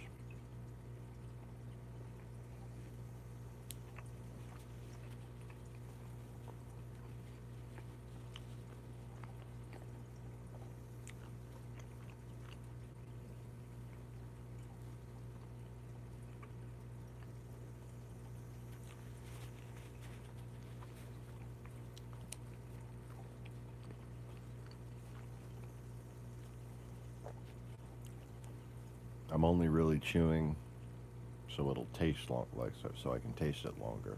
Like the shit's so tender, and like to inspect for bones.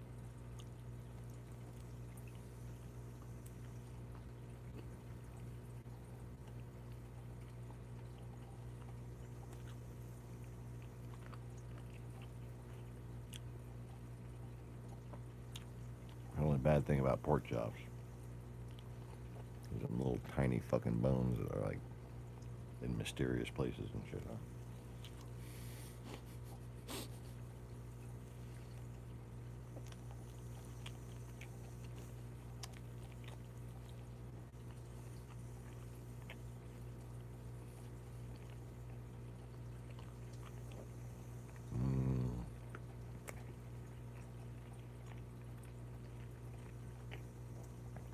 Pork chop.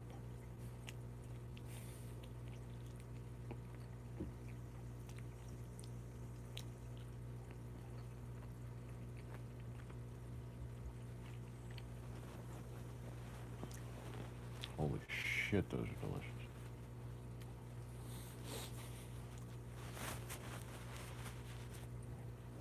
I can only wonder how bad my face looks right now. Got barbecue sauce and shit all over it. No, I didn't get barbecue smeared all over my face just now. That's surprising.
I don't even know what to do with myself now.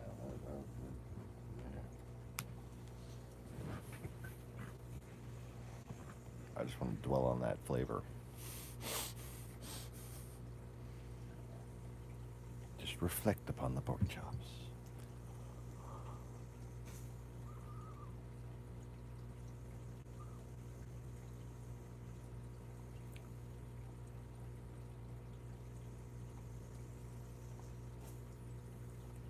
they give us chicken.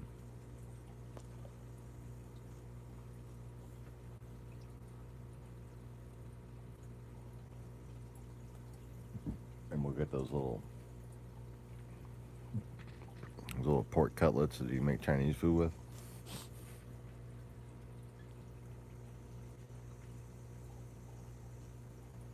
I make some good stir fry, but shit gets old. I'm from Texas. I want some fucking pork chops. I do not remember the last time I had pork chops.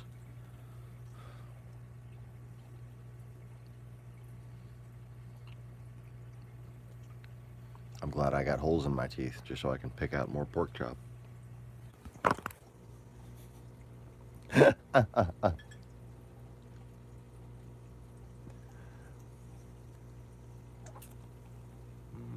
Pork chop.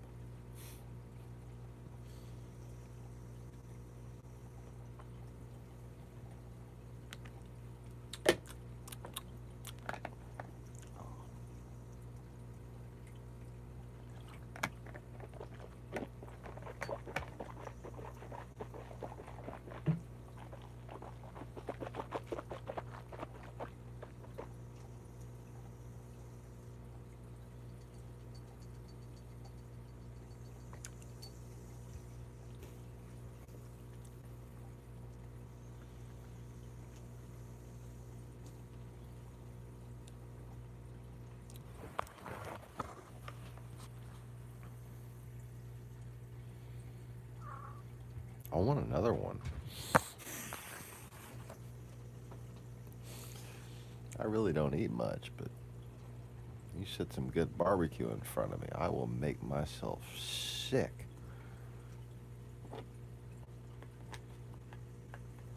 I'm ready to plow through that whole I don't want them to go bad.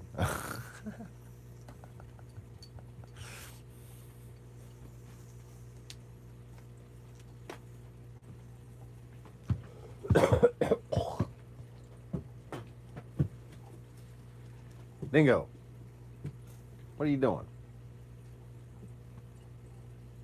It's the middle of the freaking night.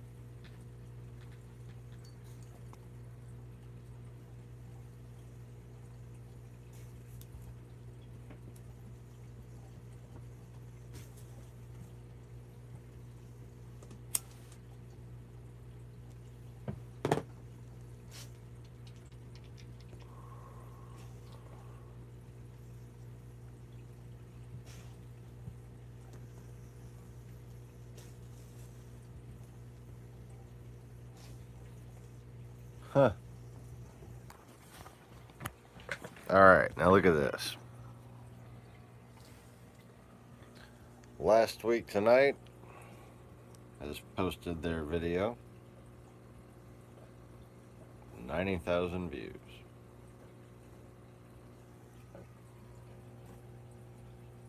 Here we have the pirate. 146,000 views. American companies are having 90% of their revenue stolen by the Russian Federation through a concerted conspiracy against the United States by Alphabet Incorporated.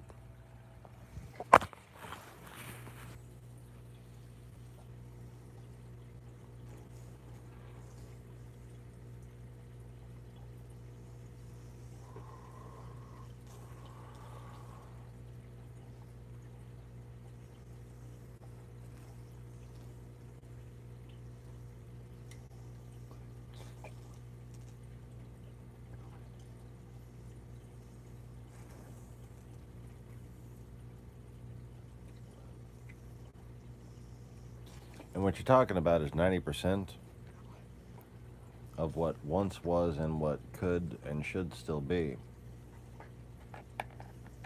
About 5% of our GDP.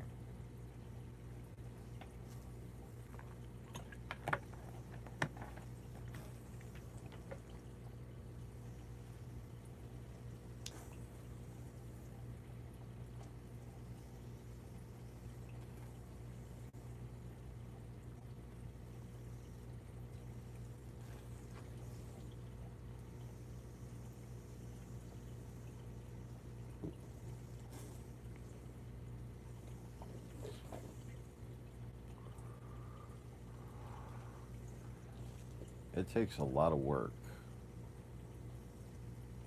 to make an album or a movie. And for people to just go steal that because they can't resist the temptation, and to base a philosophical belief system, a worldview, off of rationalizing that behavior is just pathetic.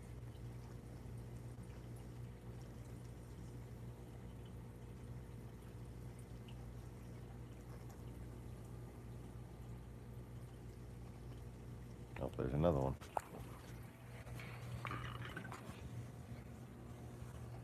Scroll over a little more. There's another 58,000 views. Stolen from John Oliver.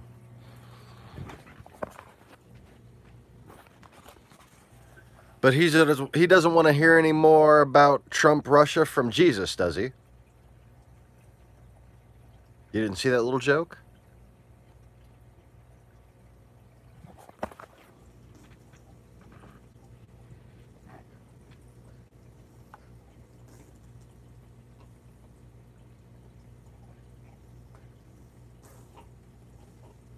I thought that was more than ironic.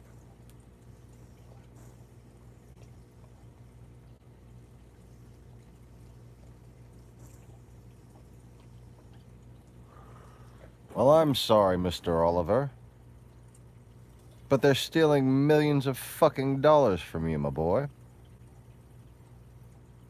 And if I were you, I'd be saying, please, sir, may I have some more of what I already fucking earned?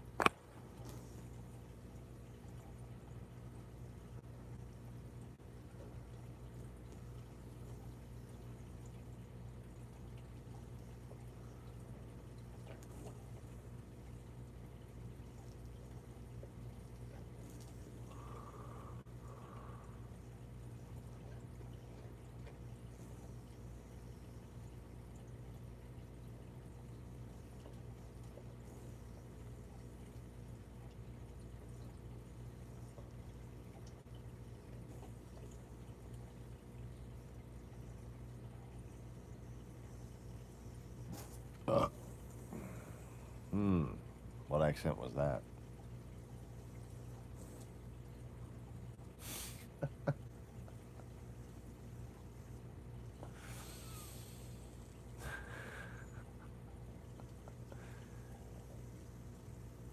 think I just blew a telepath's mind.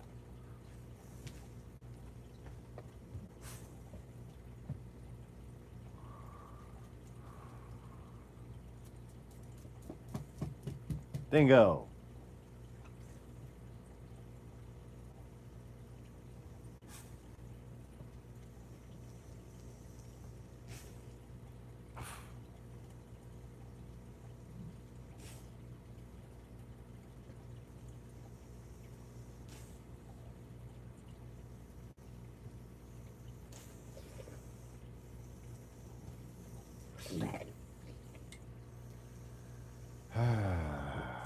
China seeks foreign investment in state giants.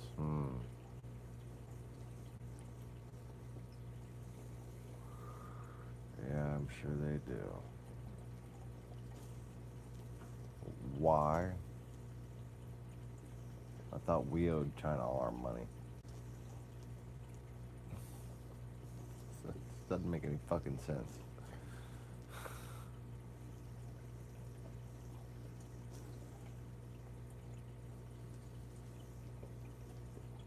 How the fuck they need to borrow money from us when we borrowed all the money from them? Cut it out.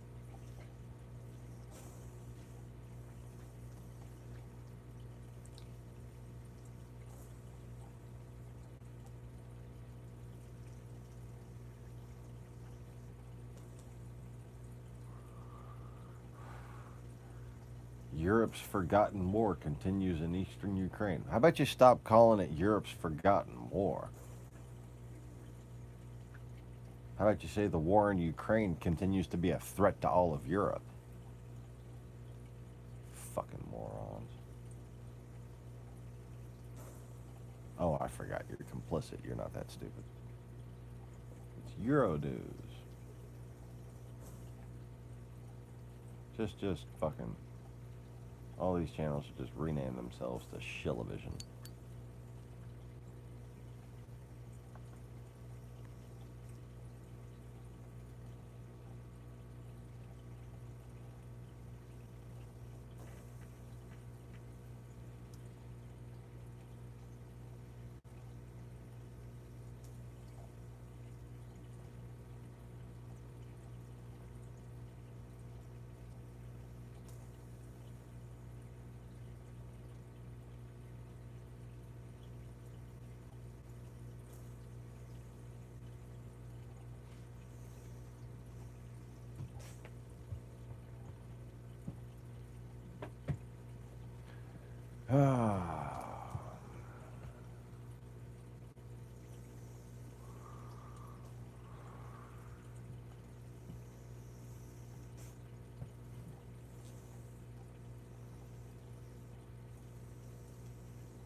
Yellow vest protest overshadowed by violence and anti-government.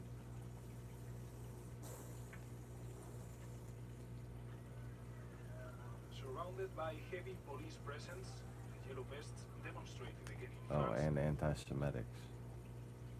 Oh, you mean their true colors are showing?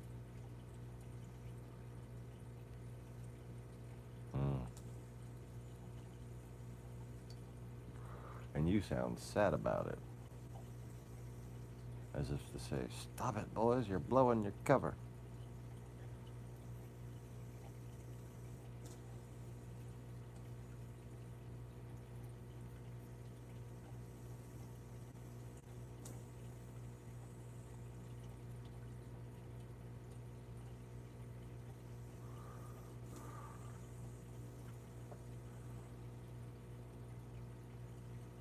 Anyway.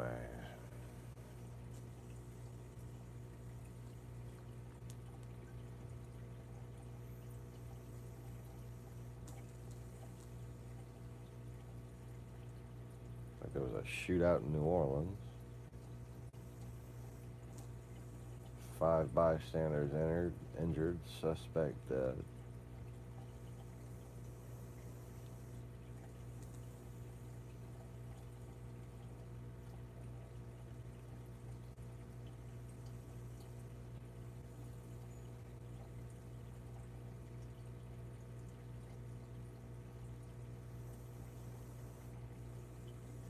I must say, Colin Furs is my fucking spirit animal. Launching 1,000 fireworks out 1,000 fireworks was perhaps one of the most beautiful things I've ever seen.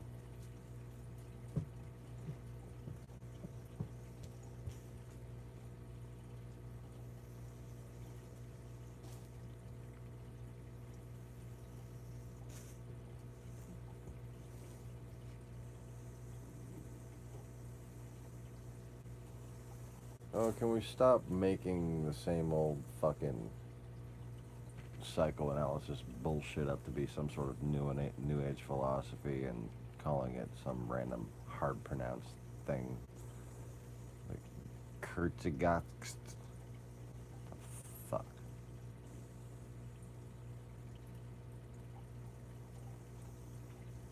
Kurtzigat and Zeitgeist and fucking Poltergeist. Fuck.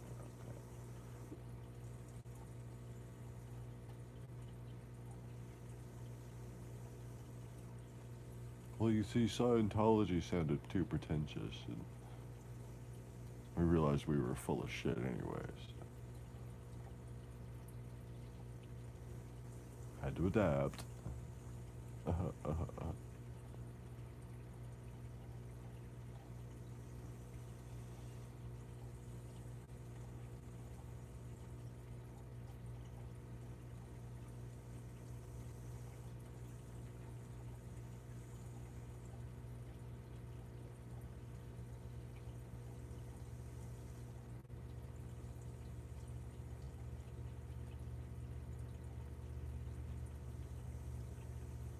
Anyways, so who's here and how the hell are you?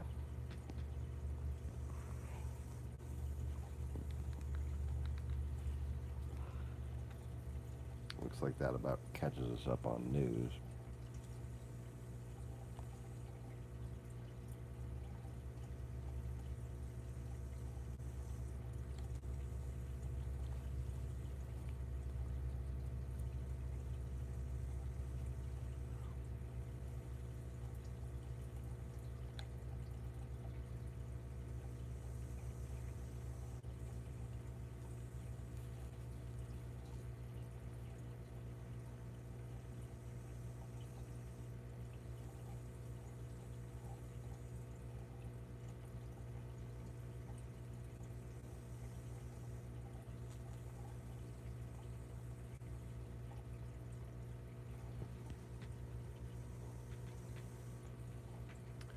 Yeah.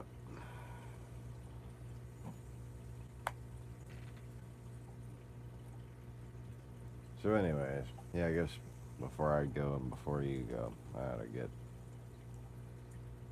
a little synopsis. And before my brain goes, I'm like starting to get tired and shit over here.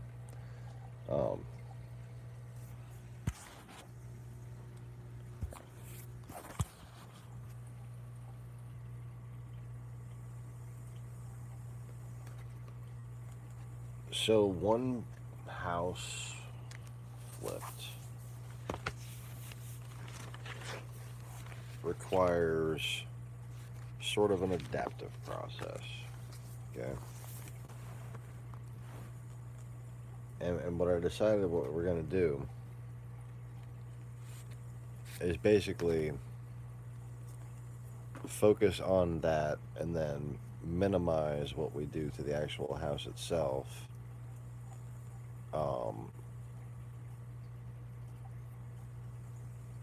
Sell it low, relatively low, and then move on to the next one and the next one and so on, with a either 7% or 10% before split reinvestment in writing.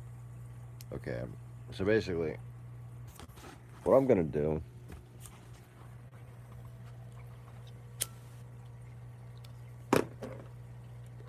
is I'm gonna go to the people that own these fucking properties. If I can get a deal with them to do this, there's $12,000 off the cost to begin with, because I don't have to buy it from them. And if I basically tell them that none of this money is going to me, in writing, in so many words, and spell it out clearly, tell it to them verbally, that basically what I need for them is an open and accountable expense account of $50,000 as a rolling line of credit in order to pay my carpentry, electrical, and plumbing crew to do what we're going to do. Okay.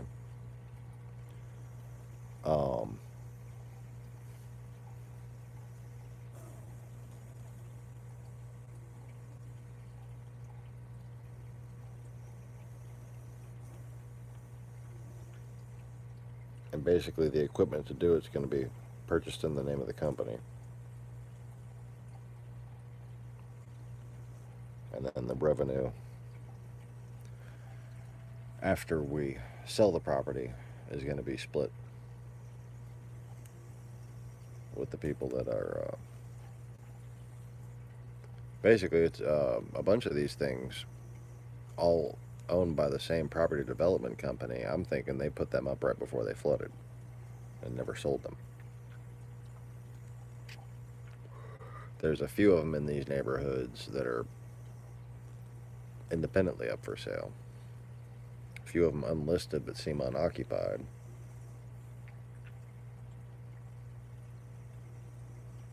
And yeah.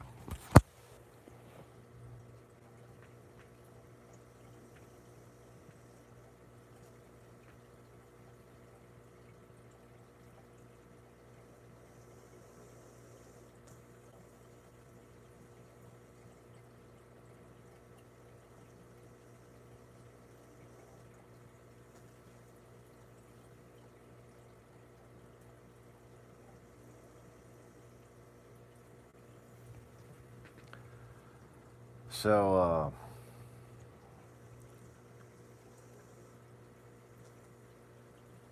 basically, the wife's gonna type up a proposal. One version to supply these independent 90-day investor people. Um,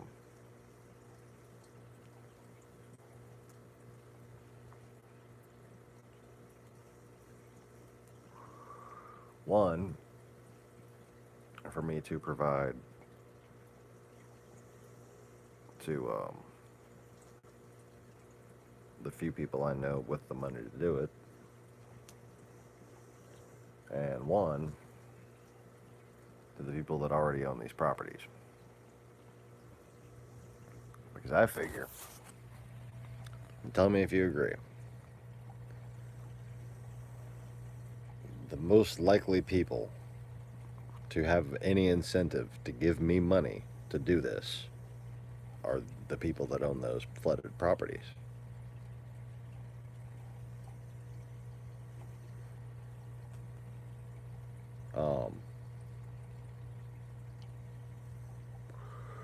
So basically, I just need to show them, look, I'm willing to do the work, and I'm not going to get anything out of this until we sell this thing.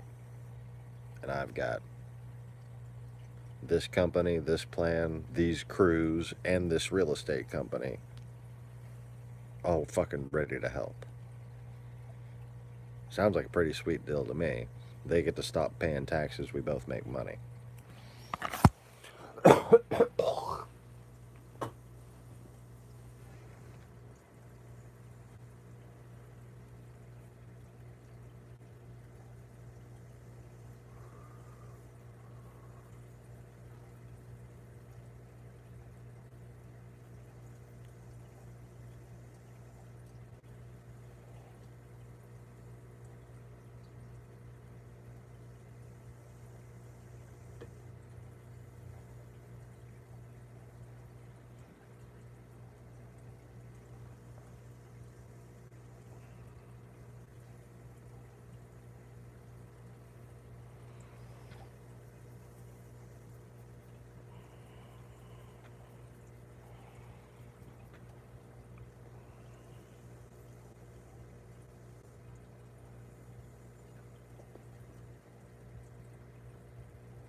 So in the contract that I'm going to put to these developers,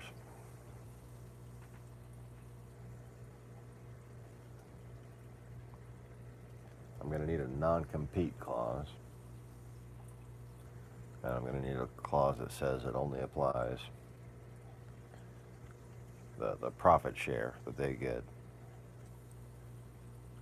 only applies to the profits from those properties. I'm not giving them 50% of the company.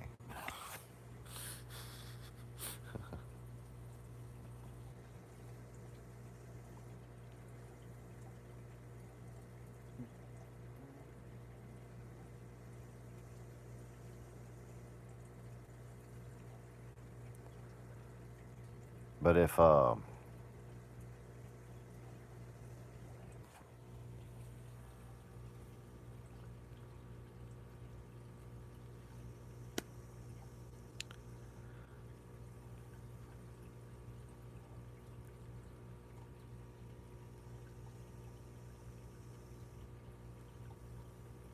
they put up 50 grand and I limit what I actually do as far as raising the property to basically just that,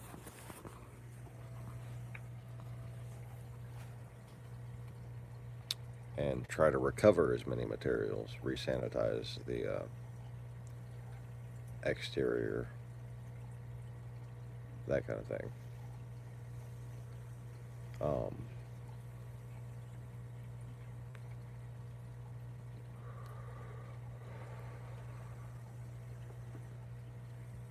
Should be able to save a lot of money.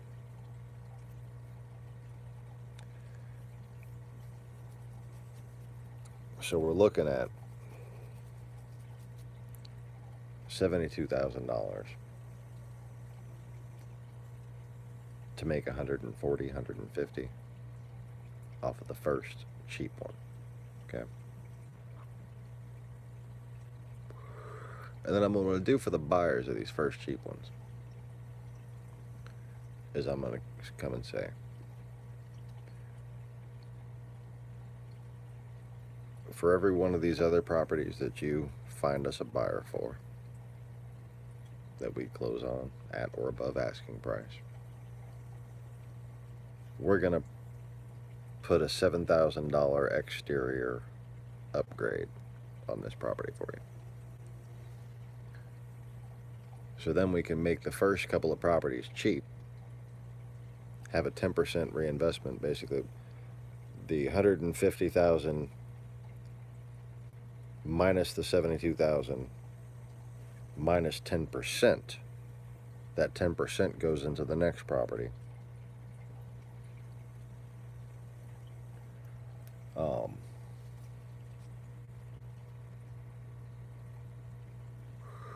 And we're basically going to continue renewing that with these people, with this, until they run out of, I think they have at least 6 properties in this first neighborhood that I'm looking at.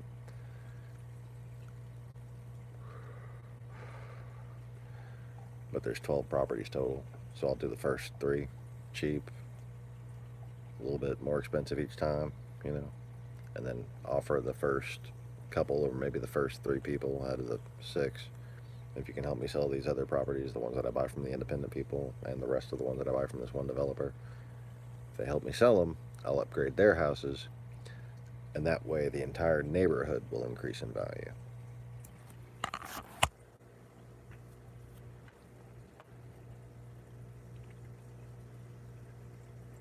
Because I don't want people trying to lowball me on my house.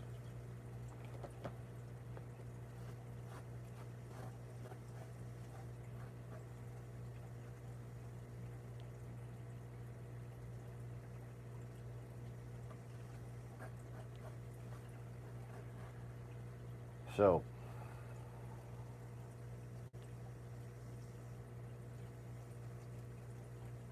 that is like, I don't know, that's the quickest fucking plan I've come up with so far.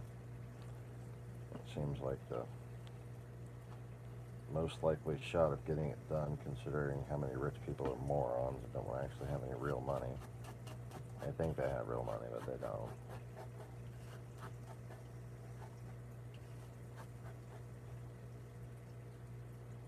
They don't even know how to translate that money into power.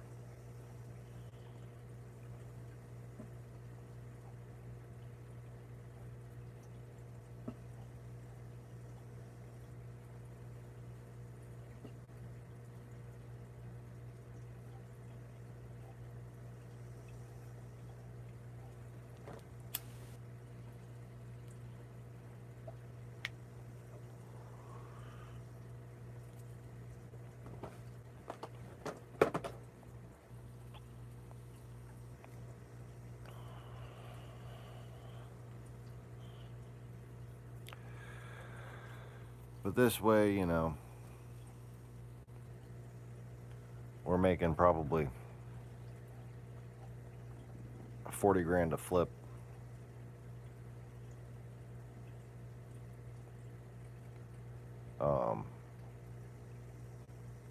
Probably going to be able to do all of them in the next year.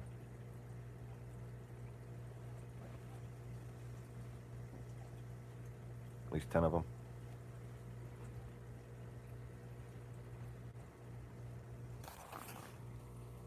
Then I'll have my 400 grand.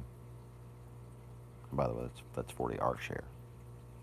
They get 400 grand, we get 400 grand. I think everybody's happy.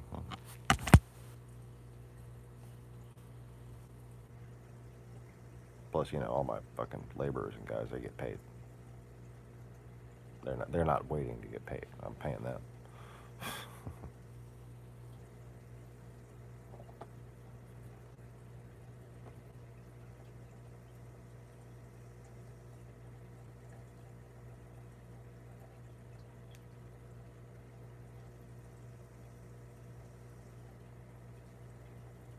In fact, I might set aside a whole nother 10% for them. to give me cheap labor rates on the front end, you know.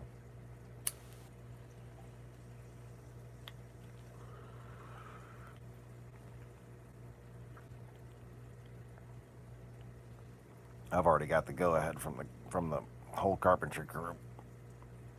I haven't even asked that of the plumbing and electrical people because they're already so fucking cheap to begin with. I hope they charge me extra. I want to see my boy drive a nicer truck, you know?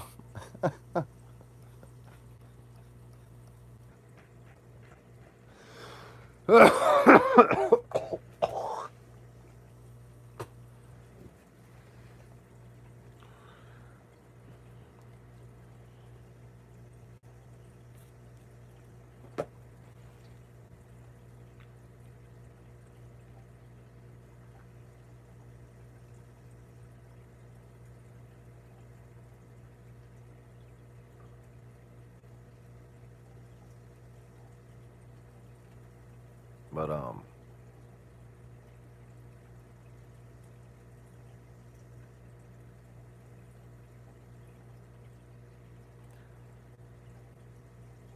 so as far as the equipment purchases, that's going to be done by the company, and we're going to list it as like virtual collateral, in the sense that if we don't make money, we're going to give him the equipment. Like if we can't raise the house, he gets to take the shit back to the store and get a refund, basically.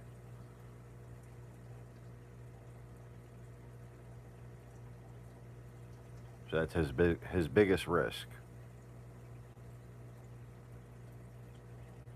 is my carpentry crew not getting paid and the equipment getting returned.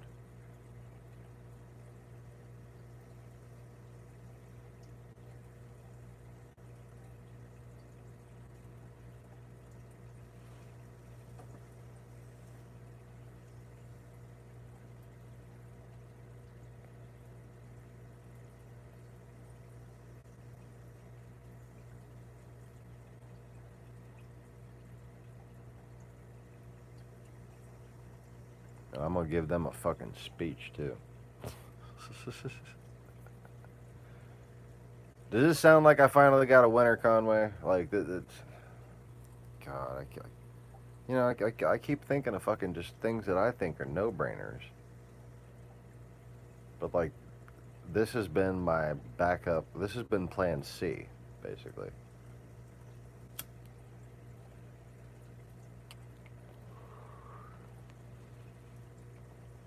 Obviously, Plan A is to buy the big fucking piece of land.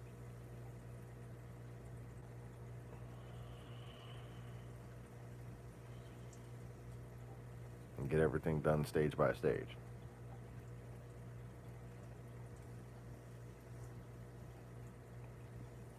Plan B has been to find an investor on the flippers. And then to buy the big piece of land. Plan C,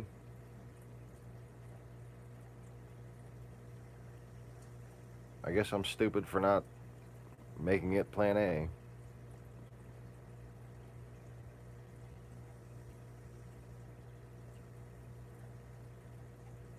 And again, it took me putting together all this other shit and continuing to learn to be able to realize how good Plan C was.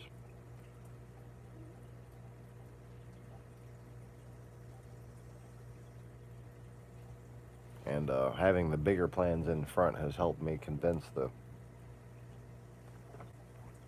different crews I got to do the work that, yeah, this is something worth fucking reducing your labor for.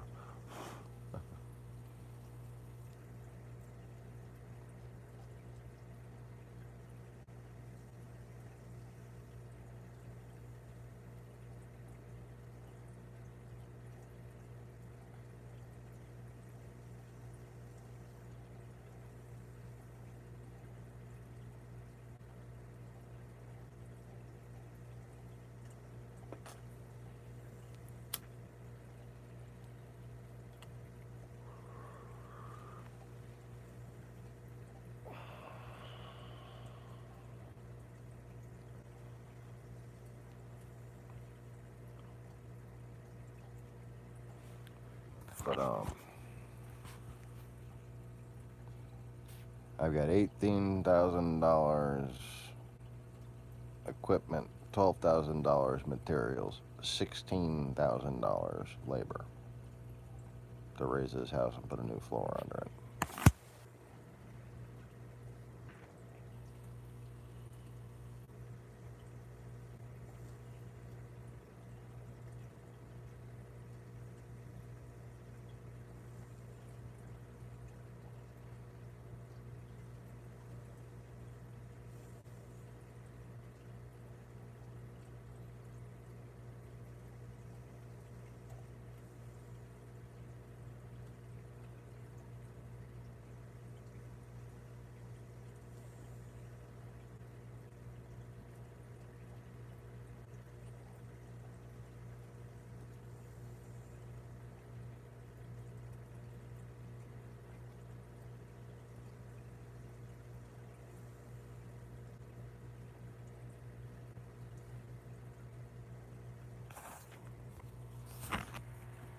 I think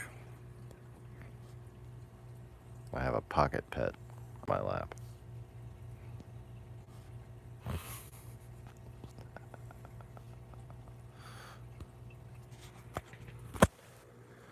Anyways.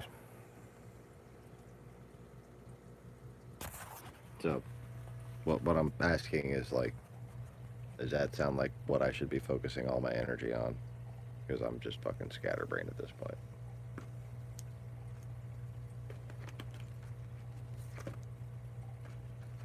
And I don't want to piss my wife off by asking her to do too many different things.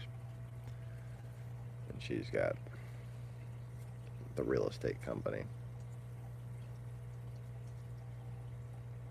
which is now only the big one now, because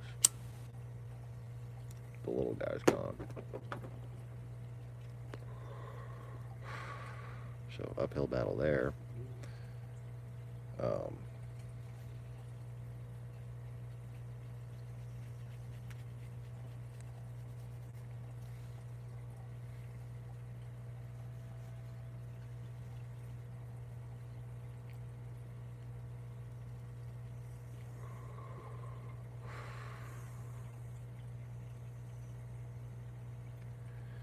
And basically now I need her to get with our real estate agent friends and talk to their 90-day house flipping people and put this little proposal in front of them and say, I can do this. And really,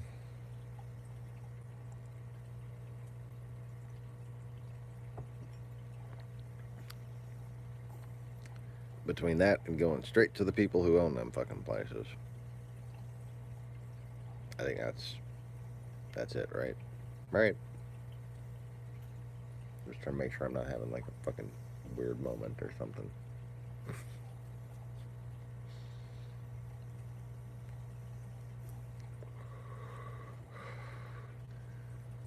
I can't go sell cars because I don't have a license still. I think we might actually be waiting on tax returns for that bullshit. Unfucking believable.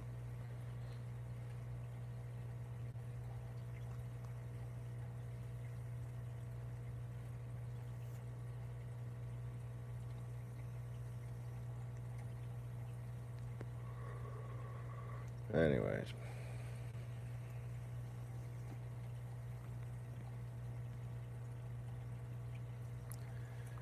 So what you think, Conway? I'm about to wrap it up.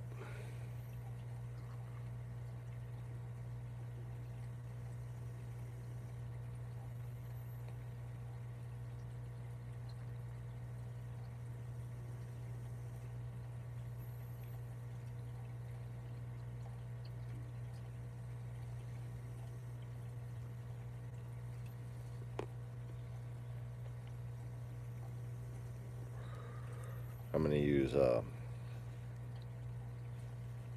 probably that setup with the more multifamily housing.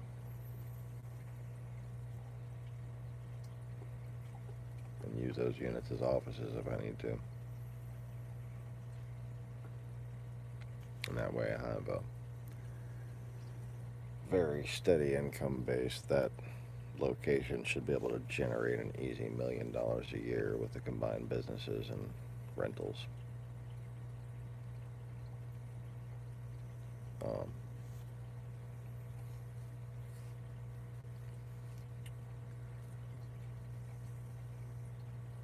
Only about 120 jobs, though. I can't create that many jobs from that one location. What I'll do from there is just create the other things at a larger location.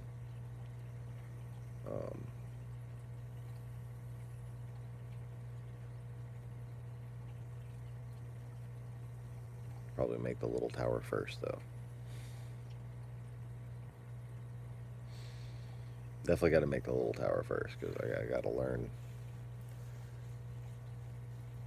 kind of the process of modularizing everything, and then get it all certified with that project.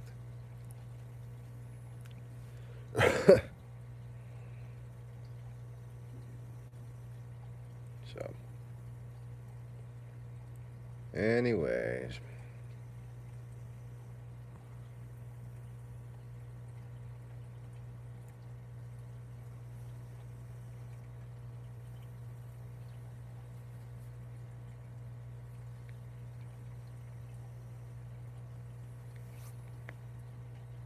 Conway. No comment.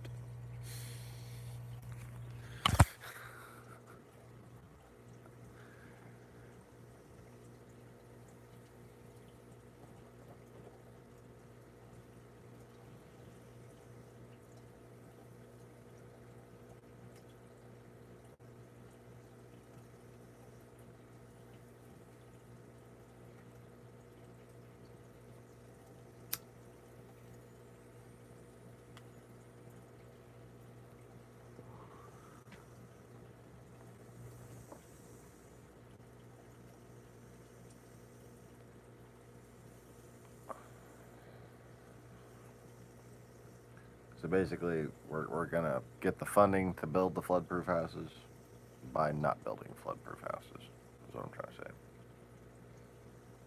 We're just going to be raising some houses.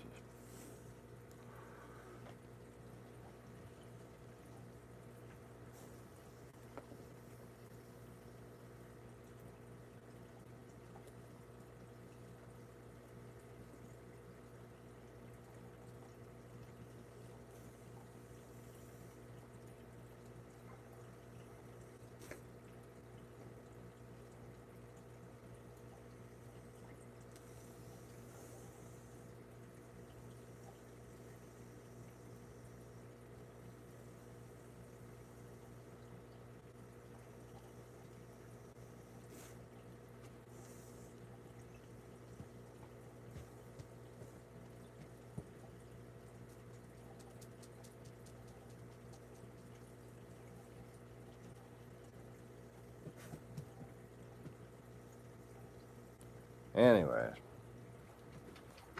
yep, Conway, I guess, is driving. So I'm gonna fucking go ahead in the broadcast, because I'm itching to start designing a foundation specifically for that revamp. Because it's just so easy to think of, but you know, I get drawn up to show somebody, because they can't just think of it. You know, fucking cinder blocks and a rectangle. So. Anyways, so thanks to whoever else watches this in the future. Thanks for Mr. Conway and Lacey for hanging out and chatting. And y'all take it easy, don't take it all.